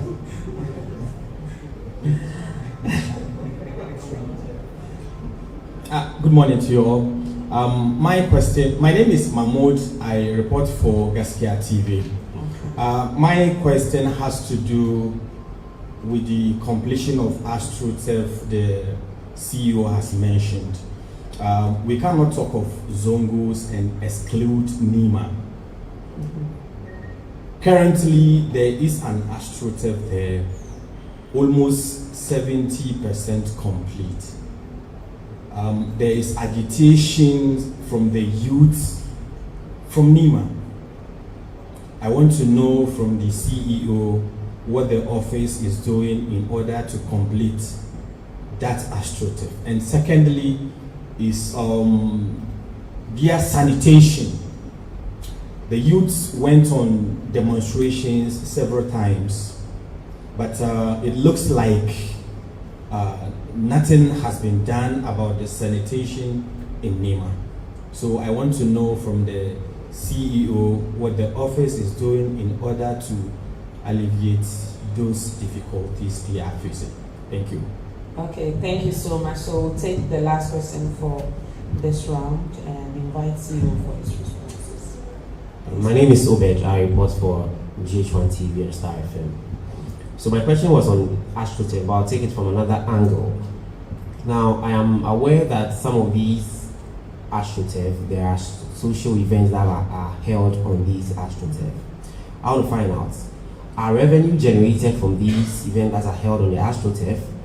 And what is the plan in terms of maintenance of these AstroTurf? Because it is very important for us to maintain them so we do not use money to renovate them again. So I want to find out, how is the maintenance of these AstroTurf? Thank you.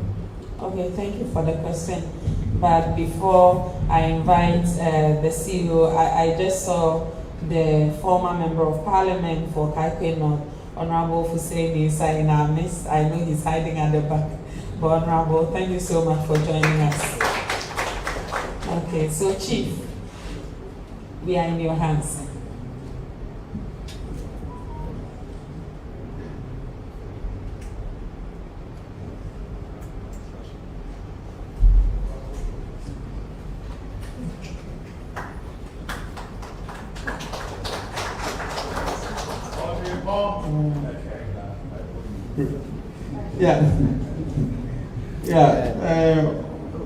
Our question is, thank you very much. Alejatu Maraba. Yeah, Maraba, you spoke about the youth development. That is a policy. I mentioned 970. You see, education. The Honorable Minister just mentioned it. So let's go to the first one. What was barricading students from MA. It was lack of funds, and we are there to provide that support.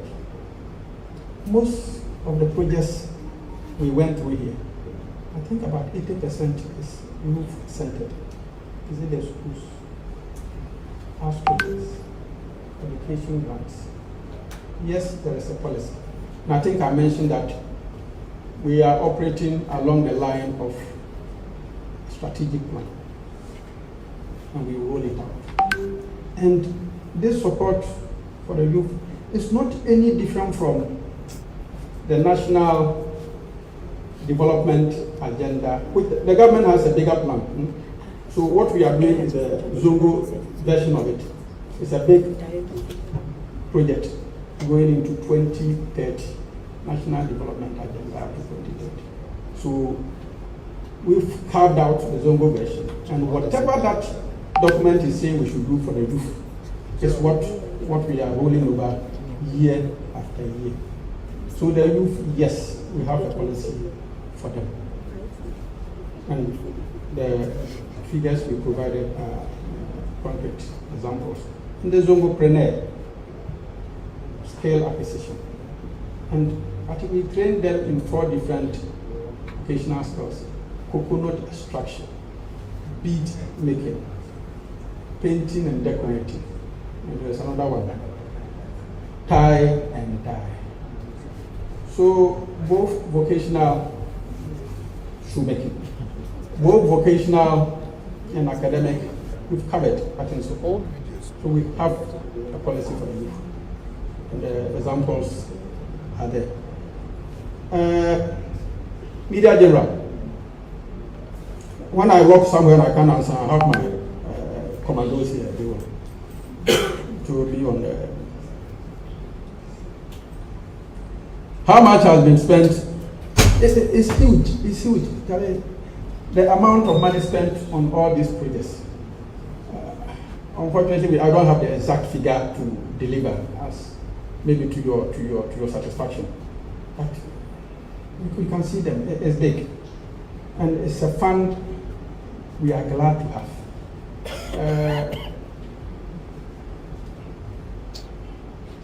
There is cash in the account. The government has never denied us.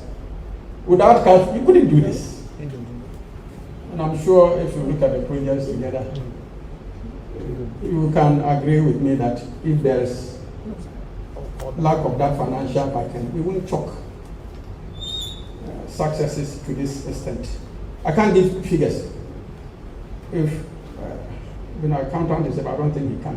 We didn't, or we don't have the exact figure, but it is substantial. You mentioned the impact. Yes. We began the process. I mentioned in my speech that the impact assessment bit is our second phase. And when we come here with it, and I talk about the box, and I mentioned Ashama, there's one suburb of it.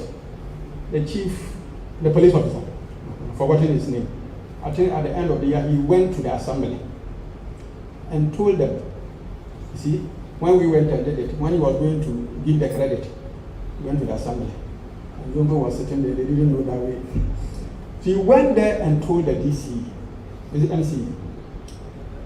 that they were doing a correlation between crime rates prior to our intervention, the lights, and now the crime rate vis-a-vis our intervention, and especially rape cases.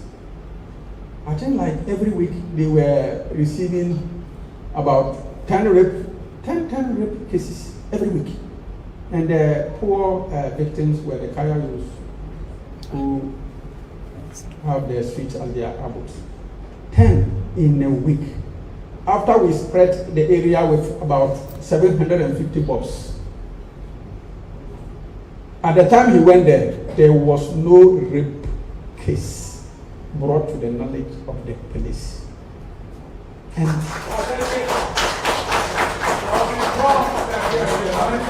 this is the police officer speaking. I have his name, I have his station. Maybe I'll get his permission if guys want to go and double check. So to you, we are providing light, bulb. But to that poor girl outside there, it is security.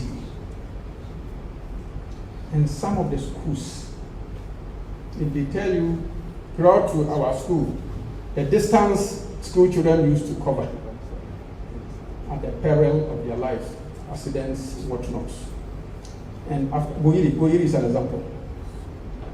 And after the school was constructed, parents can leave children to go to school, and they can go and sleep.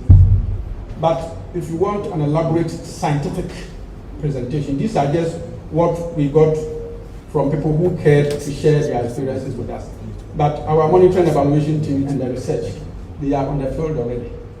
When they bring the report, you will clap hands for us. So you get it, but it is impactful in diverse ways. Marhaba. You haven't seen? Abba. They said. People of Nima. The research. To some extent, we will agree with them. Probably that's why one of such moves we are making is why we went to minister to say, now we are ready to go to town. And they should rest assured, from now on, you'll be bored with us on the screens, on Facebook, etc., etc. Our Zongo people will know what we've done. If they haven't, we have Facebook, we have a website, and now with the support of MOI, we'll be visiting the various radio stations and the Hausa stations. You hear from us. You see, we've invited you to come here. Spread the news for us. We will share the news now. I can understand why they are saying this. But I can tell you, not to be cynical, majority of the students who got the fund, their money, they are from Nema. Majority, I can see that. Because, this is where I already mentioned his name. MPs brought names. And I can tell you, none of the names brought from Nema was rejected. Likewise, Sabonzongo. The MPs did well. They got to know, because we've been talking about what the grant and other things. Yeah, we've been talking about. So they came, and the list is there. If you push, I'll mention names.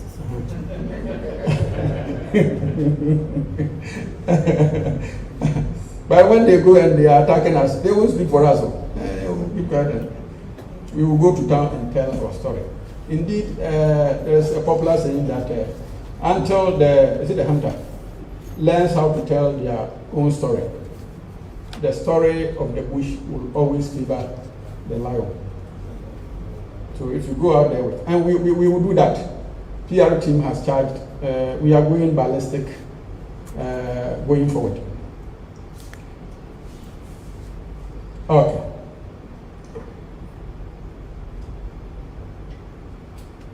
Radio France. How do you call it? Radio France. Okay, so the question is also that the project, according to the information I gathered doesn't match up with the interests and needs of the people. And that how do you get to know that this community needs school or potable water, or you just go and do them by yourselves? Yes. The concern is a bit strange. We don't adopt top-bottom approach to our development. We don't do that. Every single one of the projects we see there were request-driven. We don't know the areas. You get up and you enter the community and you won't even get the land. Every single one of our projects came as a result of somebody.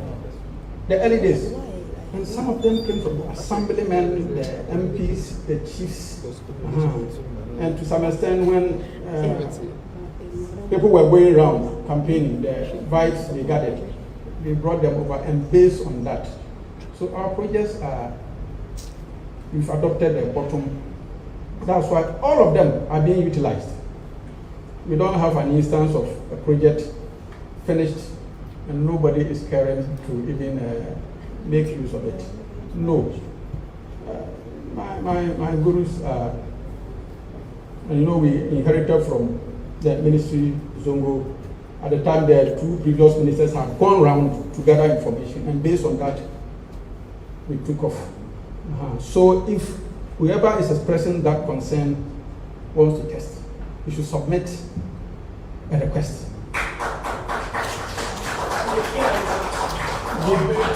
Within 21 working days, we have a policy. Within 21 working days, the project team will be in that community. And sometimes, you'll be surprised, somebody calls and talks about a marketplace. You do the initial assessment, and it is not marketplace, it's something else. And we go by what the majority say. So they should keep the request coming, and we shall see how we will come in to support them. And let me stop there.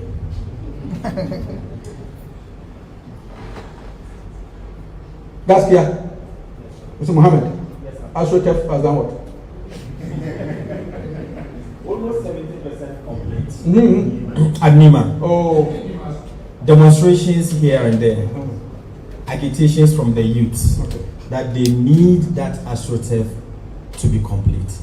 And then the sanitation within the Nima market itself.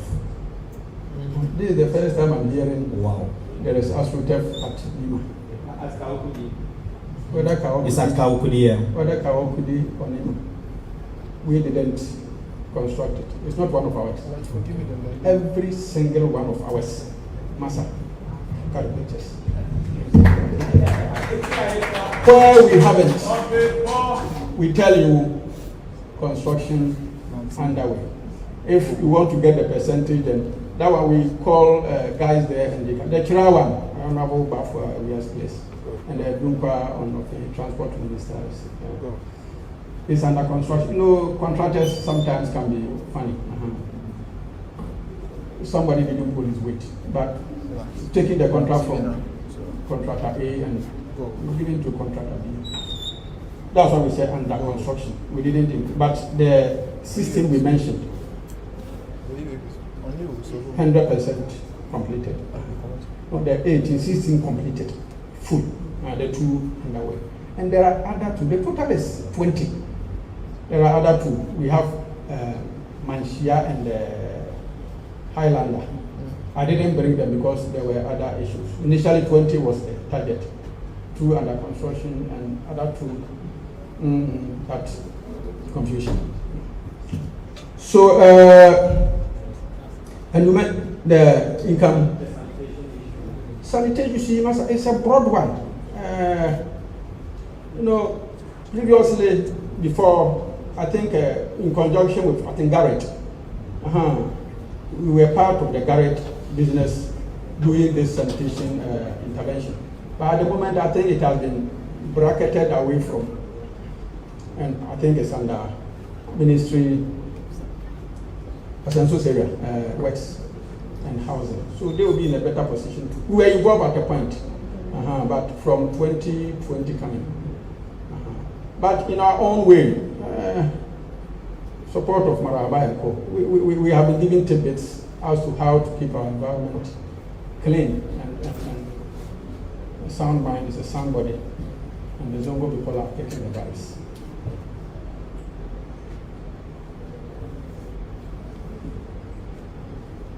GH1, you asked of revenue generation. Yes, some of our AstroTurf, and the AstroTurf usage is guided by a policy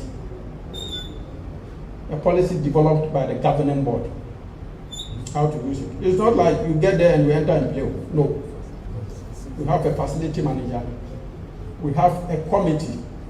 Every single one of our AstroTurf has a committee, like advisors. And within the committee, we have the rep from the Zongo chief, a rep from the imam, a rep from the youth, a rep from the Magagia, a rep from the assembly, a rep from the MP, and 2 other reps from Zongo Development Fund.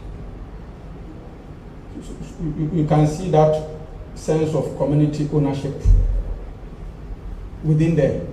So they sit, decide and agree what should happen there. But the day-to-day happenings on the field is for the facility manager, usually who is accountable to the committee. So things are not being done haphazardly. And the policy is there. Every single one of our projects, we have the policy guiding it, and we have a copy with the assembly. All these stakeholders are mentioned, and we have copies. And the revenue generation too, we have where the money should go, how the money should be kept. And we demand account balance, I think, every month.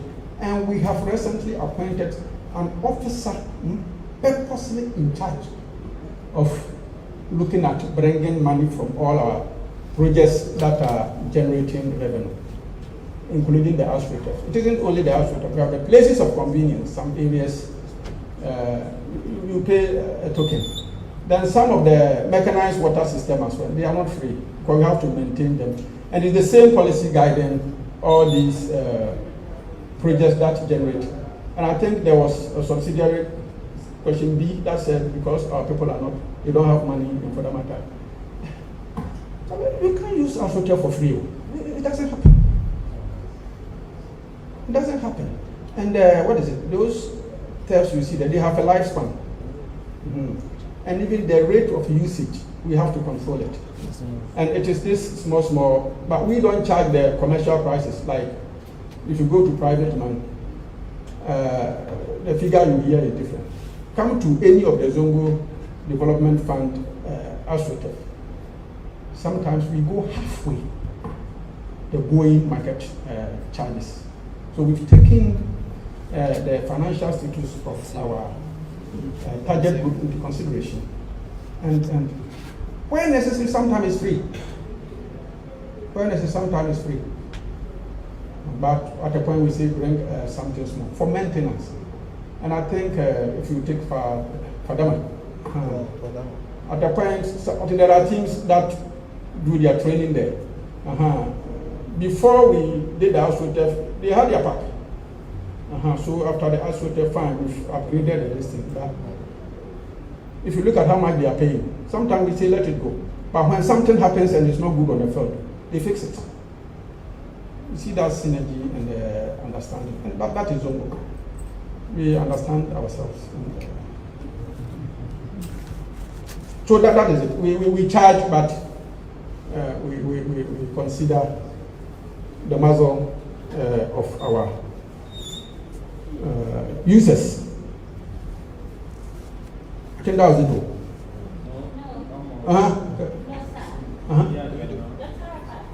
No. Was it recorded? Yes, both of my questions. Okay. One. Go ahead. So the first I asked was, if we have a number of Zongo communities we are working with, and how many have been impacted with projects, how many are left, and how we are working towards that. And I asked about what the fund had so far accrued. You said you do not have the figure, but if you can help us with a project, how much a project costs, because this is a fund that we are trying to appeal to people to support, to donate into. So we would like to know what we have, whether it's small, what your plans are for next projects available, whether it can meet it, and how we can come in. So if you can confer with the accountant available, like you said, to help us with those figures. Thank you. You want to get a figure? Madam Journalist. You know, if you say the cost of a project, like if you construct this in Soutrum, the cost is different from if you construct in Effigas. Likewise, Bolega, Salaga. So the cost of what project I see that change. We need engineers, people should sit. What was the quantity, surveillance, etc., etc. And the cost, as we had, 2019, 2020, things have changed. Things have changed. And getting the figure is difficult. Maybe sitting here. My contract cannot get it. Auditor won't. He can't. Unless we have guys who do that work. I mean, they can tell you. So are you asking for the price as at now? It's a loaded question. Do you want today's price? Or 2020? Or 2021? If we could know the figure the fund was working with, what it had, what has been left, and then we know that there is need for more support, or there is too much money that the fund doesn't really need any support. Oliver, what's the guy's name? Nothing is enough. I mean, your first question, if you look at the number of zongos we've mentioned, scientifically we have, when we did the proper, it was 3,200, but we were told to keep saying over 3,000. And I can tell you, every now and then, as we sit here, a zongo is being developed. But if you ask, we will say 3,000 and above. And that figure is even not true. Eastern region alone, when we did the proper count, it was 950 zongo communities. And you'll be surprised that as we speak, you can get East Lugon Zongo, Transaco Zongo. And they keep growing, but you can use the 3,000 as it's not below 3,000. It's just the benchmark here. That's the grammar. We have a lot, and the money is never enough. You can see, and you ask of the way forward, and I dedicated a paragraph to the way forward. You can see I didn't dwell much on government. That small pot, everybody is going in there. Now we've been able to contact, we visited about 7 or 8, I think you saw the pictures, embassies. And some of them, one particular embassy has agreed to look at the skill development bid. Another is looking at scholarships. And even one of them, after we left, I think a day or two later, they gave us a website to go and access scholarship. And that is because we went there with our project, that package. This is what we've done with the letter we have. We want to do more. If you give us the money, we won't squander it. No embezzlement at zongo development. You can't get away with it. All eyes are watching. The board very alert. So give us. And now we've started seeing people coming to support us. Development partners are doing very well. I didn't want to give specifics, but we have an organization helping us. Is it the WASH? I think they are supporting us with over 200 projects in Northeast, Northwest. No, there's no Northwest. Western region, OT. Then I think the northern section, 282. But we have a start. If it's not completed, we won't come here and say ongoing. We won't do that. That is why, in the fullness of time, when it becomes available to use, we will come back here and the projects we have will go up. When it's at the gestation period, we don't talk about it. And that is the instruction from the board. If you haven't finished, sit down, don't talk about it. So that is, but the figures tell, Madam, I'm unable to give. It's probably after, I don't want to give a wrong figure.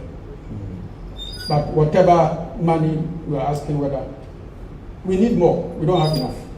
I can answer that one. That's how far. That's why we've been visiting embassies. And some have seen that we don't have, and they will support. But, Madam, finito.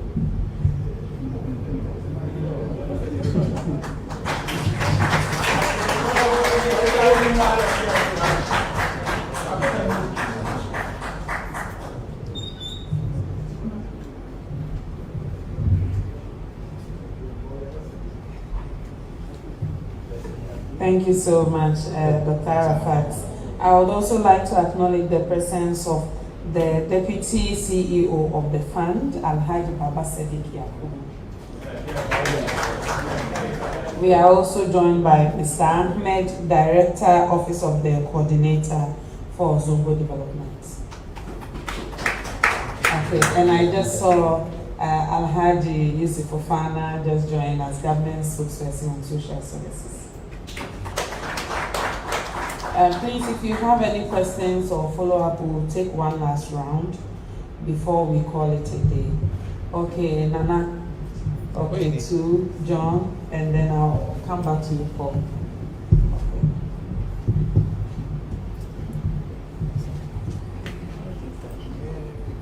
Thank you very much. My name is Paul Richardson from Ghana News Agency. So my first question is on what the fund is doing concerning its accommodation, office accommodation that the Auditor General has flagged as being expensive over the years. That between August 2020 and August 2022 spent 709,000 cedis on rent. Then it pays 29,000 cedis monthly on office rent. So we want to know what the fund is doing about it. And then also progress about senior high schools in the Zongo communities, the 16 senior high schools in the Zongo communities, the progress so far. And then particularly what the fund is doing to incorporate green environment in the project that it is undertaking so far. Okay, thank you so much. Okay.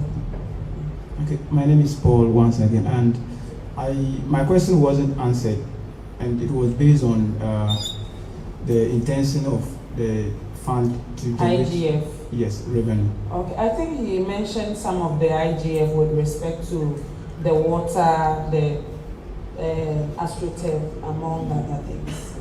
Maybe that wasn't the answer I expected.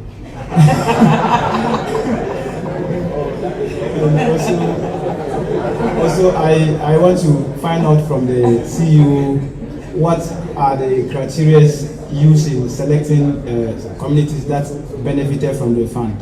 Thank you. He says it's by request.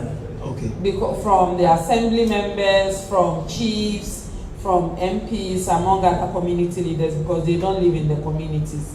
So when the requests come, they go and do assessments in the communities just for verification purposes, and then they move in to execute. Yes. Thank you.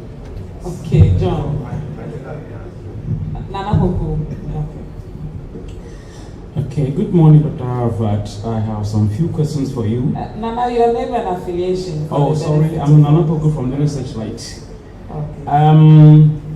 You know, and I know that unemployment is rampant in the Zongo communities. For whatever reason, you know better than I do. So, what are you doing, as it were, to tackle that unemployment program? I know you should say you have some youth-oriented programs and education and things like that, but still, we have a very high level of unemployment in the Zongo communities, culminating in other activities in social vices and things like that. What is your outfit doing, maybe in conjunction with other agencies, to tackle that problem? And then you talk about social protection. I'm sorry to say it's a fact that most people in the Zongo communities line up on the streets and beg for arms. So what are you doing? Because the government has LEAP for those just people in the community. What are you doing in tandem with that particular policy as it were to tackle begging? I don't think begging is dignified enough for people to do it. Thank you very much. Thank you for your questions. Okay, I saw John's hand, or your question has been asked. Okay, so if there are no hands, I think that will be the last question. So we will invite CEO back for his responses and his concluding remarks.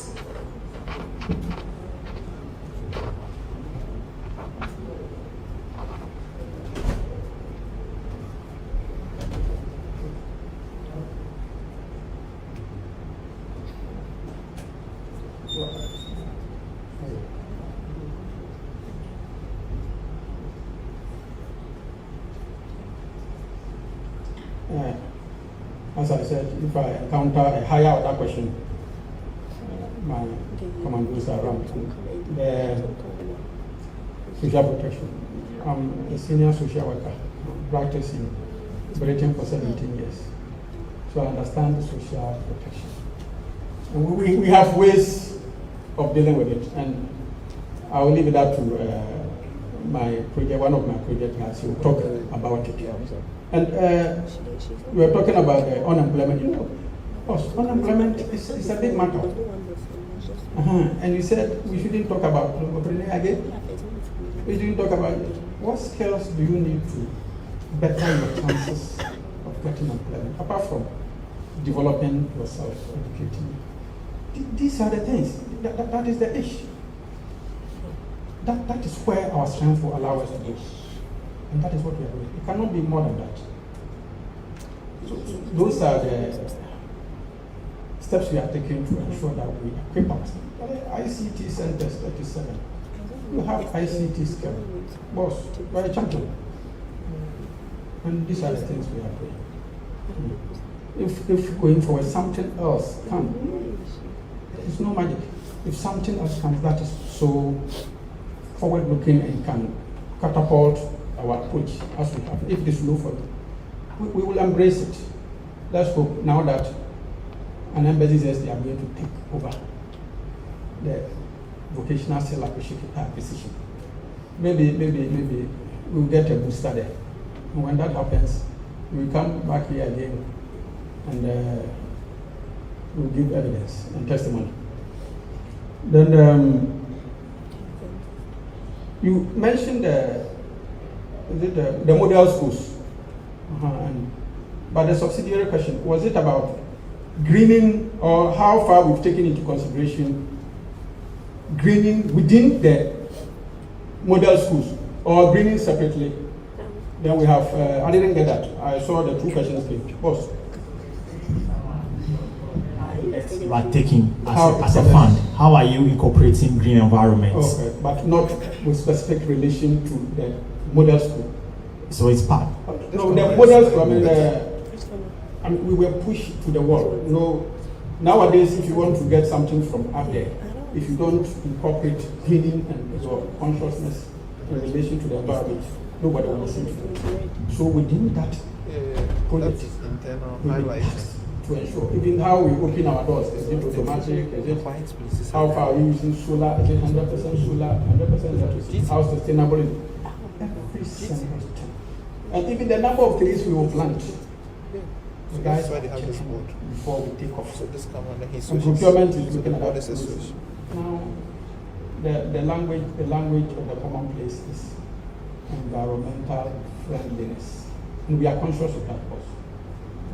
And if you are talking about tree planting generally, we planted a lot of trees with Abu's project agenda, whatever. We played a key role. We went there, collected a shared amount of resources. And we did well there. Chiefs came for it, imams came for it. No, because the Zongo system has a structure, respected structure already. Just get the right contact, and we are good to go. And we planted quite a lot. Physically planting. We are doing that. And every single one of our projects too, we don't forget the need, because posterity wouldn't come with any other land or ecosystem different from what we have now. So as we need to benefit from what we have now, we don't forget our past.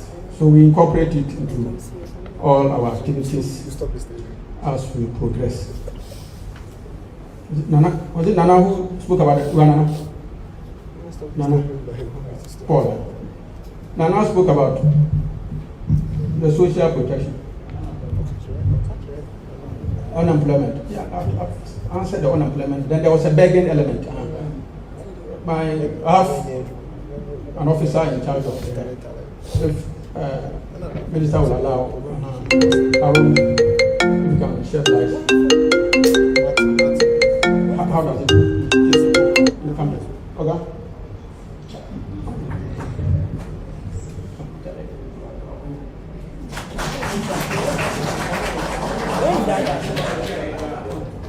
Thank you, sir. Thanks for the question. Actually, social protection is an important part of the fund's operations.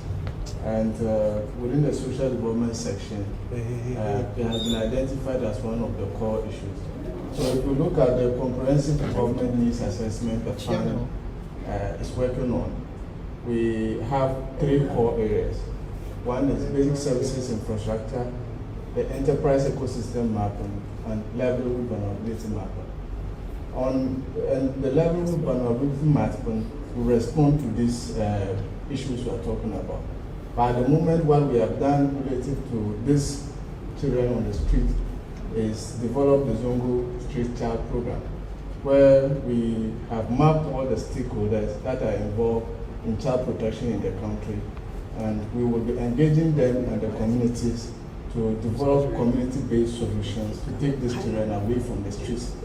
At the moment, the stakeholder mapping is complete, and we are at the point where we will be engaging the stakeholders to look at the program we have developed. And the stakeholders include all the stakeholders that are involved in child protection and the services being rendered to children, like the Ghana Health Service, Ministry of Education, the Police, Ministry of Women and Children, Gender and Children Affairs, and then the development partners that work on child protection. So work is being done on it. The other leg of it is facilitation of relief items to vulnerable households. All year round, we have been facilitating with NGOs and other development partners that offer relief to vulnerable households. And we have worked with Qatar Charity and a number of other agencies in that regard. Every year, every Eid, we distribute relief through our facilitation with these people to not less than 500 people. So it is something that is a core pillar of the fund's operations. Thank you.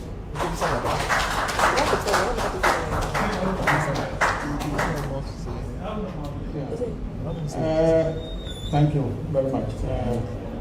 Well done, as the honorable man will say. But those are the questions.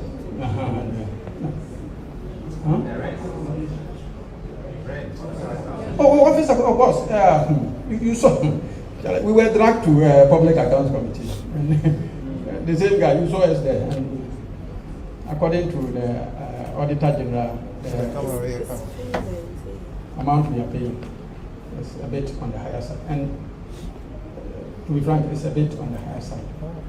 I think we pay $5,000, the equivalent of $5,000 a month for, I think, a 16-room accommodation. If you enter the office, only 18, what is it? 18 in Abelempi, not to hold brief, not to justify the fact that we don't need to get our home. We have a better deal. It's big, but because we tried, when things were getting deep, we tried to see whether we could jump. That is after we had tried all government agencies. We tried to move. And if I mention the alternative accommodation, we call the cost. We are paying our landlord within here. He hasn't increased it for 3-4 years. That is his contribution towards Zongo. We have been grateful. I believe he is one of the prime players. But at the moment, I think we've spoken to, was it last week or 2 weeks ago, we went to AESL. We think there are agencies around. But just after the PAC meeting, some of the MPs and ministers around came to us, told us how to widen our search machinery in the city. So they gave us about 3 or 4. And the Office of Government Machinery, the director alongside the chief, they are also doing their bit. We are not alone. I think there are about 4 or 5 of us. And they are comprehensively trying to see having your own is the goal. But imagine, Madam was asking for how much we get. Then those we tried to get, I think we had $3.5 million. Then we had, the lowest was $2.5 million. Imagine Marhaba is sitting here. Marhaba hears you've taken Zongo people's money, $2.5 million. If you get accommodation, the guy will kill us. So it's an issue we are looking at cautiously. We think at the moment we should use what we have for projects. And with the support that we are getting now, we will get the place and we will start building our own, with our own technical specifications and with how far our strength is. And this is what we mentioned here. So the Office of the President is aware, Board is aware, and other agencies that have landed, they are also, it's not a good story. And they know Zongo development has come to stay. We will go, government will go and come. It's anchored in law. It will still be there. So we need to get that permanency in our endeavors. So we are aggressively looking for a place to start our own. Buying is out, like straightforward. We can't afford to do that. Our people will suffer. So that is it for them. And we are not happy paying that much. I mean, it's, especially when it has been pegged against the dollar. 2 years ago, the dollar rate was probably around 5-6. You paid with little stress. Dollar escalates. You are going to pay. It's not a good story. And we are aware, and we will quicken our pace of getting a place to build our own. And inshallah, we will get permanency around that line. Yeah.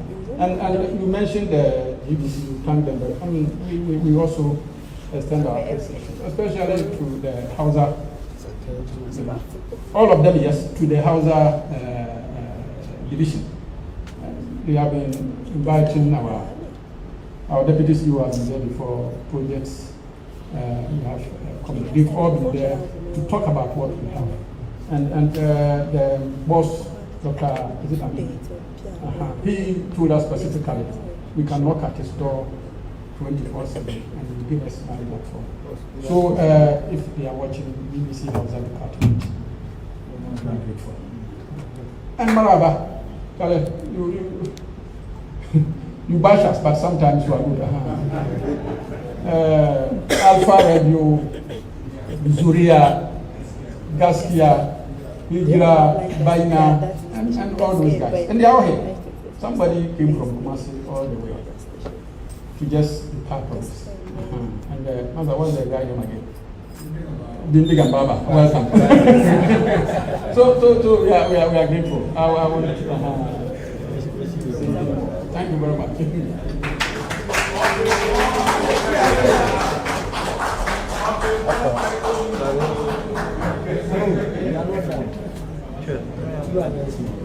To the chief executive directors, management and staff of the Zongo Development Fund and partners, we say thank you so much. I am convinced you've made very good use of this platform. And let this be a see you again and not a goodbye. As and when you have updates, we'll be more than willing to host you again. To our friends from the media, we thank you so much for the continuous coverage, but to also encourage you to help us spread the news. because when it comes to the mass communication campaign or mass media campaigns, you have all the platforms, we don't, so we can leverage on all the opportunities that exist in your space to share the stories of the Zongo Development Fund. To our distinguished invited guests, thank you for joining us. To GBC, thank you so much for the continuous coverage. And to all Ghanaians watching us from home, this is the story of the Zongo Development Fund. It is a positive story. Let us spread it and let us encourage them to do. Thank you so much for joining us today. Good morning.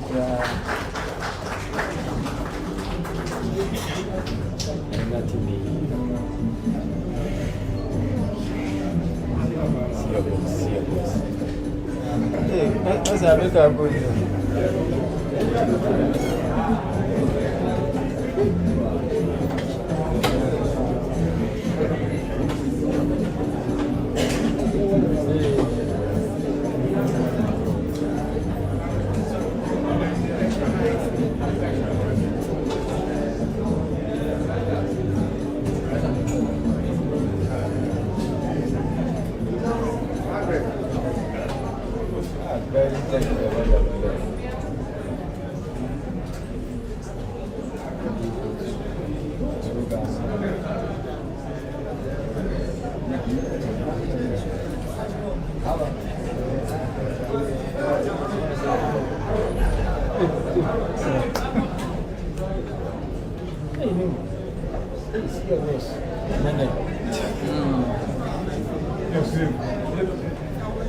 Look at him. Like he is.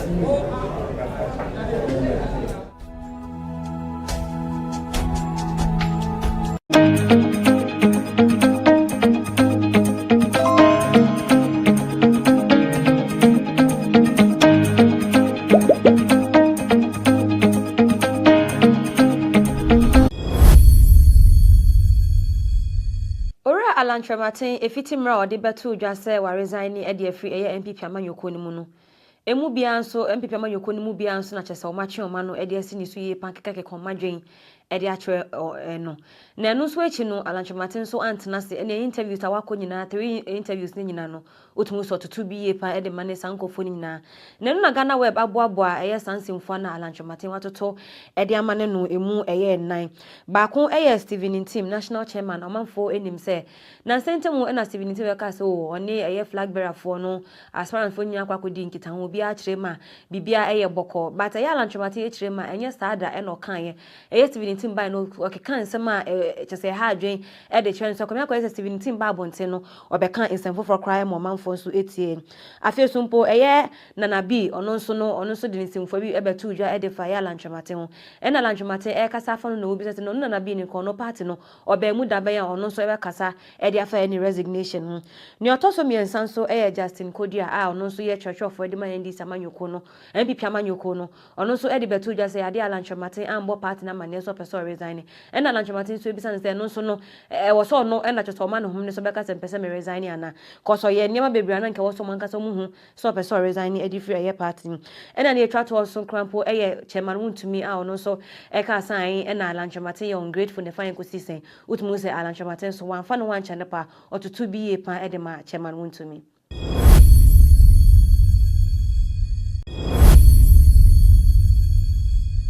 Movement for Change, Penny Odano, IFN, say Alancho Martin, me say former Trade and Industry Minister, and I wanted to be a pan Edia Money, a Nana B, or no show a National Youth Organizer, Edema a MPP, Amanyokono, and a National Organizer, Edema MPP Amanyokono. Now, Obisa Nana B say, eh, now Nana B won't so that bay and now buy MPP Amanyokonim. Eh, now Emompa to the Sukon Maui, now what am I ever and any MPP Amanyokon, more Nana B, over him fan. Nani say, Emra Alancho Martin resign yeno and Nana being so anything forward will be a cocoa to your say oh near Alancho Martin dear and send fata essence will be a what na part one cover 2 womb none in nature na way who soon I was saying why resign the bibia a hard dream pa now in the yebis Alancho Martin said dinner or what can't fire a yen and a big can and I would choose an be dear or Nishia or Becca and none who crying was or no the bay and no bad part anymore no so a babeke cake no honsem.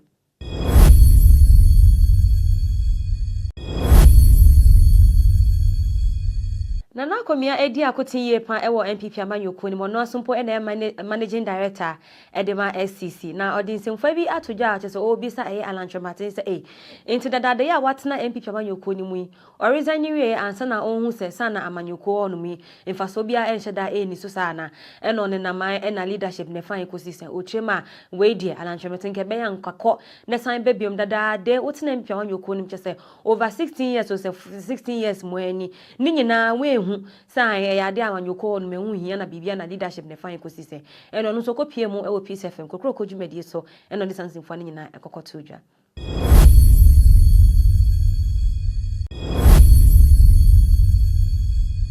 Ora alanchwa maten de se na asem aba betodwa de se nye ye bisa no ho nsem ne ye ka no ho nsem anisa no akokopie mu ewo interview bi ase ene ye bisa ne se o sori a o si ento aba enfamo as independent candidate na oba say ni say na obeye na so wankasa wonim sa MPP amanyoko nim no ye ma wo chese position as trade and industry minister for 6 good years adenti ena ne awokeke kan nyina no wentumi anye emrekra ye de sa position no e ma wo ena wo twom sa se wunnim ene ne da na o ka cho se nyema ehia na nke wo so ogina so edidi ne dwuma na yade a yentumi amfa ma no kra ne no ena onipa na ototo na no na ebisa ne se na ne nyina de wedi ania wo kan de ye hyeda ntia se wo ye hwade nti na wonim se yemfa ma no wen pushi anya no chirema brantie enya afi ena meba ba yi ya na mba be chireche onyemem enti na ye nsentweni ko ne ko ye hwehwemu na ebisa sa locations ye ya ahen ene de be ministry a otie no ebisa bisa mesem ala ntwomate ye chirema ne kwa ne ema nyina se wentumi aye nyema bi a sisi akwakwa ebibia ho no ye sanse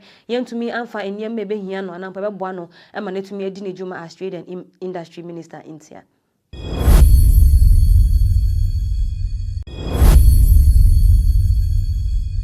video bi so twegu ye pan ewo social media efa MPP amanyoko no omu groups ya baako edi Delta Force manfo enim sa fi 2019 e beto dwa say ade amampeni na dadan kwaku fado atwamu 18 tontan say mo bia emba meye ne ho Delta Force e ka so mo hia asomdwe nanso ye danya ne ya eye video yi mu na abehu senkofo etire ma sisi ya do ma babak ankasa omo bai no mo de mo support nya e kwa koma eye Kennedy Japan esanse Kennedy etumi aboa group ni ye pa omo support ne mwaye omo de ma amampeni ekufado ene na be de etire ba omo nyina omo ehu hwe so enu ntini sisi ya de eye Delta Force etire ma sisi omo babak na ba no omo ba no omo ne eye Kennedy Japan na chese omo ni omo eba be hwia bom ankasa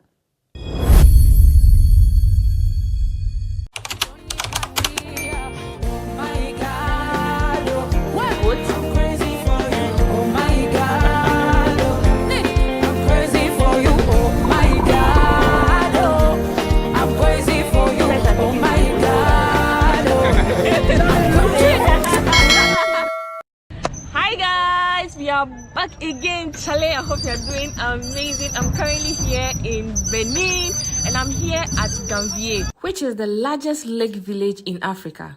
It's one of the most visited places in Benin. The village was created in the 16th century by the Tofino people who took the lake to avoid warriors to sell to European enslavers.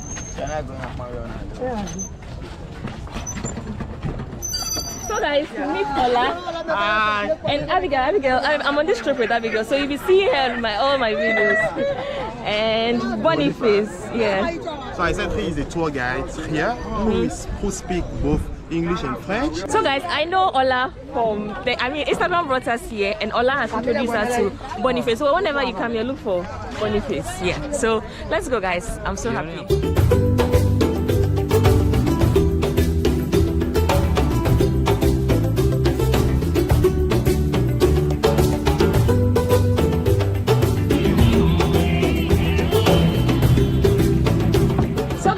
Have started the trip and Boniface is on the boat directing it, and yeah, we are going to the village itself for you to see. So far I see a lot of women bringing fish from town. I see a lot of people coming in and going out, so this is how it looks like from here.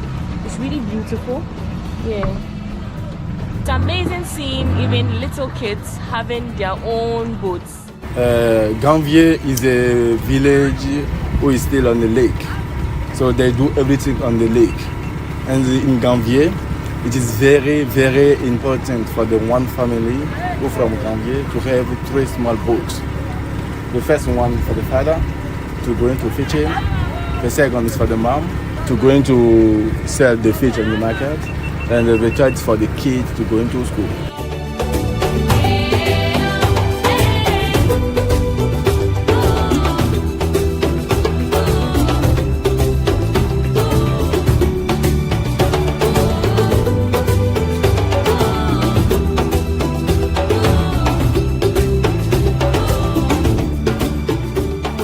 What's the name of this lake? Nokwe Lake. Nokwe.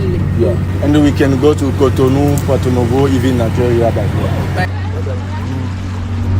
So Boniface just told us that every morning they leave their settlement to the market, which is behind us. Then in the evening they go back to their homes. So it's really amazing to see. We have two markets on the village, on the lake. But on this market, they sell everything. This is the market. The market. Yeah, the first market of town. That is the night market. So we are currently at the market. We are going to get some breakfast here because Ola told us to come early because they sell a lot of breakfast here. So this is how it looks like here.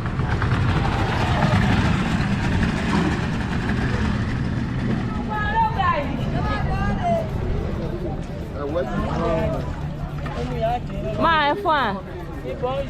Bonjour. Ça va? With bread. So we're going to get some tea. So you want to take tea? What's in the pot? What's in the pot?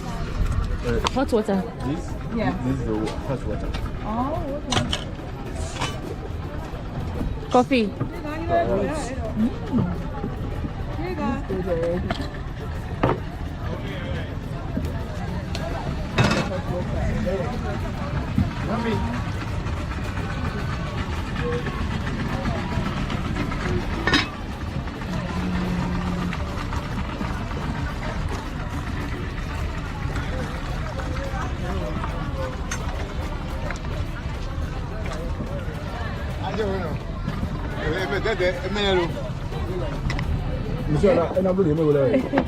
Merci.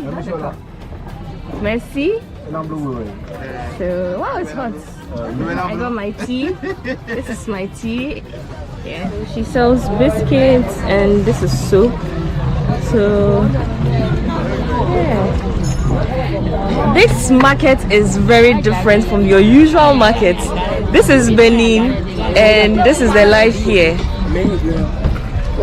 Tea costs 200 each, and then the bread, the whole bread, 500. So because we are going to share the bread, this bread will be enough for all the four of us. So she sells local sandwich, which is their local baguettes, and yeah.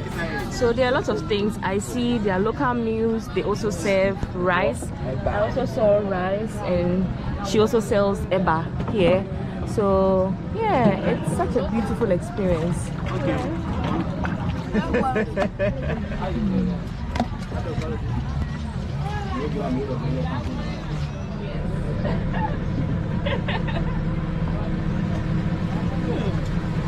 Guys, this is really nice. It's really hot too.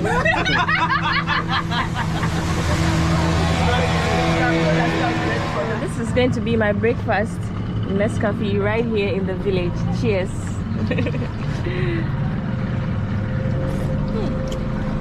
It's really hot. Can I have some bread, please? Yes, I'm trying the bread and the tea. It's really nice.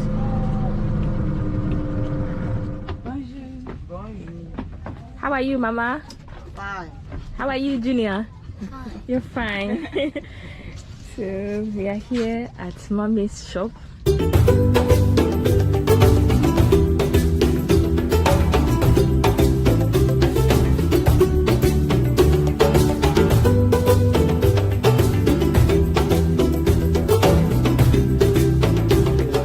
On this lake, we have two types of season of water, because we have fresh water and salty water, and in one.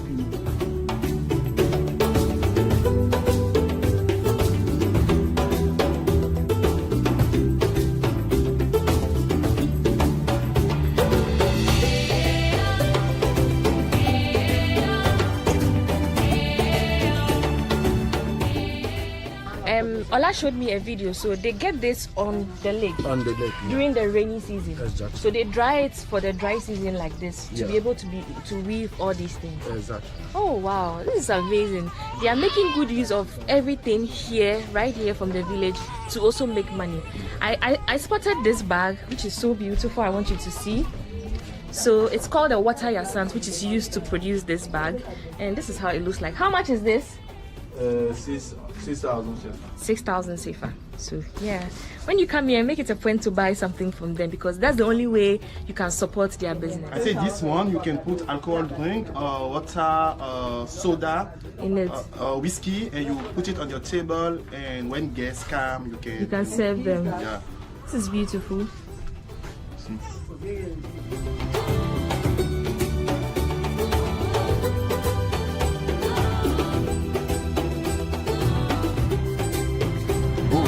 So they have the plant on the boat. So that's like a commercial boat? Yeah. Okay. But they want to plant it, put it on the lake, and you catch the fish after maybe 2 years. Oh, okay. That's it. And some people use this big boat to do the commerce with Nigeria. They go to Nigeria. They go to Nigeria with. Oh, okay. To buy it's really big. Petrol, many things. And they paddle? Yeah. No motor. No motor. No motor. Then they use for Nigeria. Nigeria is not far. No people who go to Nigeria, they use the motor. Okay. How long is it from Nigeria, from this lake, like from this place to Nigeria? So they can make it 1 day from here to Nigeria. Nigeria. Yeah. Oh, okay.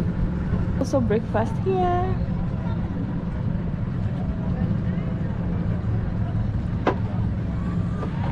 So this is one hotel of the village. So they have the restaurant, artisanal shop, and the hotel. How much does it cost for a night? To 12,000. 12,000 a night. Oh, okay.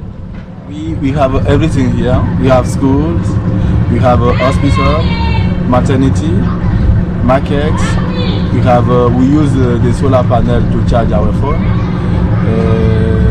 So every home has a solar panel? No. So some house have a solar panel because they don't have money. Everybody can also have money to buy it. Okay. But they use the traditional fan. I'm currently going to fetch water. Where is their source of water coming from? The drinking water is coming from drilling. Oh, okay. So that's, if you look closely, that is where they get the water. They are drinking water, and it's a borehole here.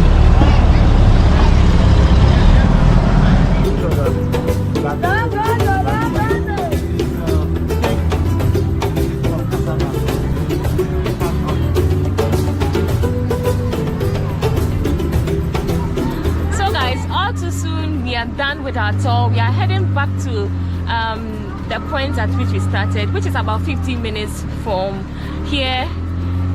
So yeah, 15 minutes boat ride. So let's go guys, it's been awesome.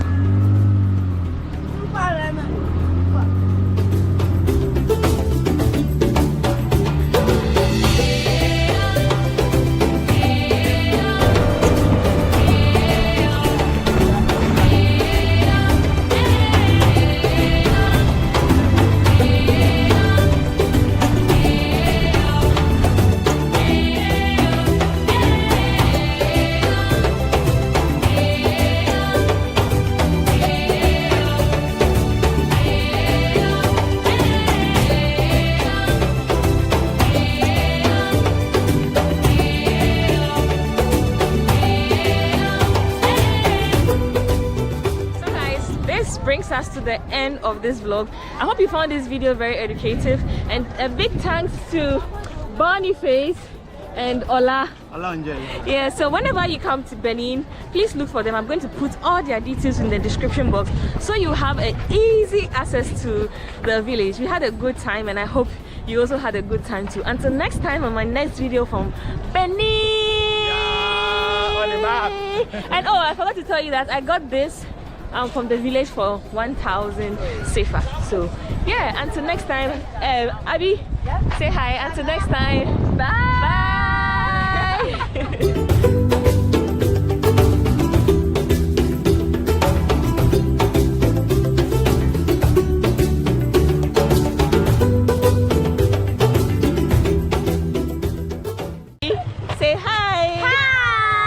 found the perfect place to spend with kids. This is the Papaya Recreational Village, which is located in Ebri. This is our experience here.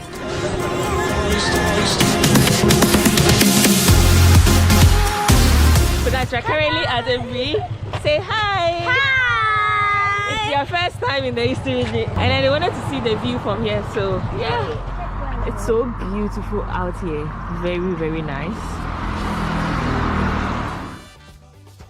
It took us about 15 minutes drive from Accra. The Papaya Village is a lovely landscape environment for a perfect family outing. We are back again, Charlie! So guys, I'm currently in Ebri. We're here to explore Papaya. Come, you'll be in the video. Say hi! Hi! We are currently at the Papaya Recreation. It's located here in Ebri. We are going to have a good time, and we are currently in the rainy season. It's a perfect weather today to have a good time. Are you all excited? Yeah! Yeah, so you all are coming. You all are coming with us. So let's go.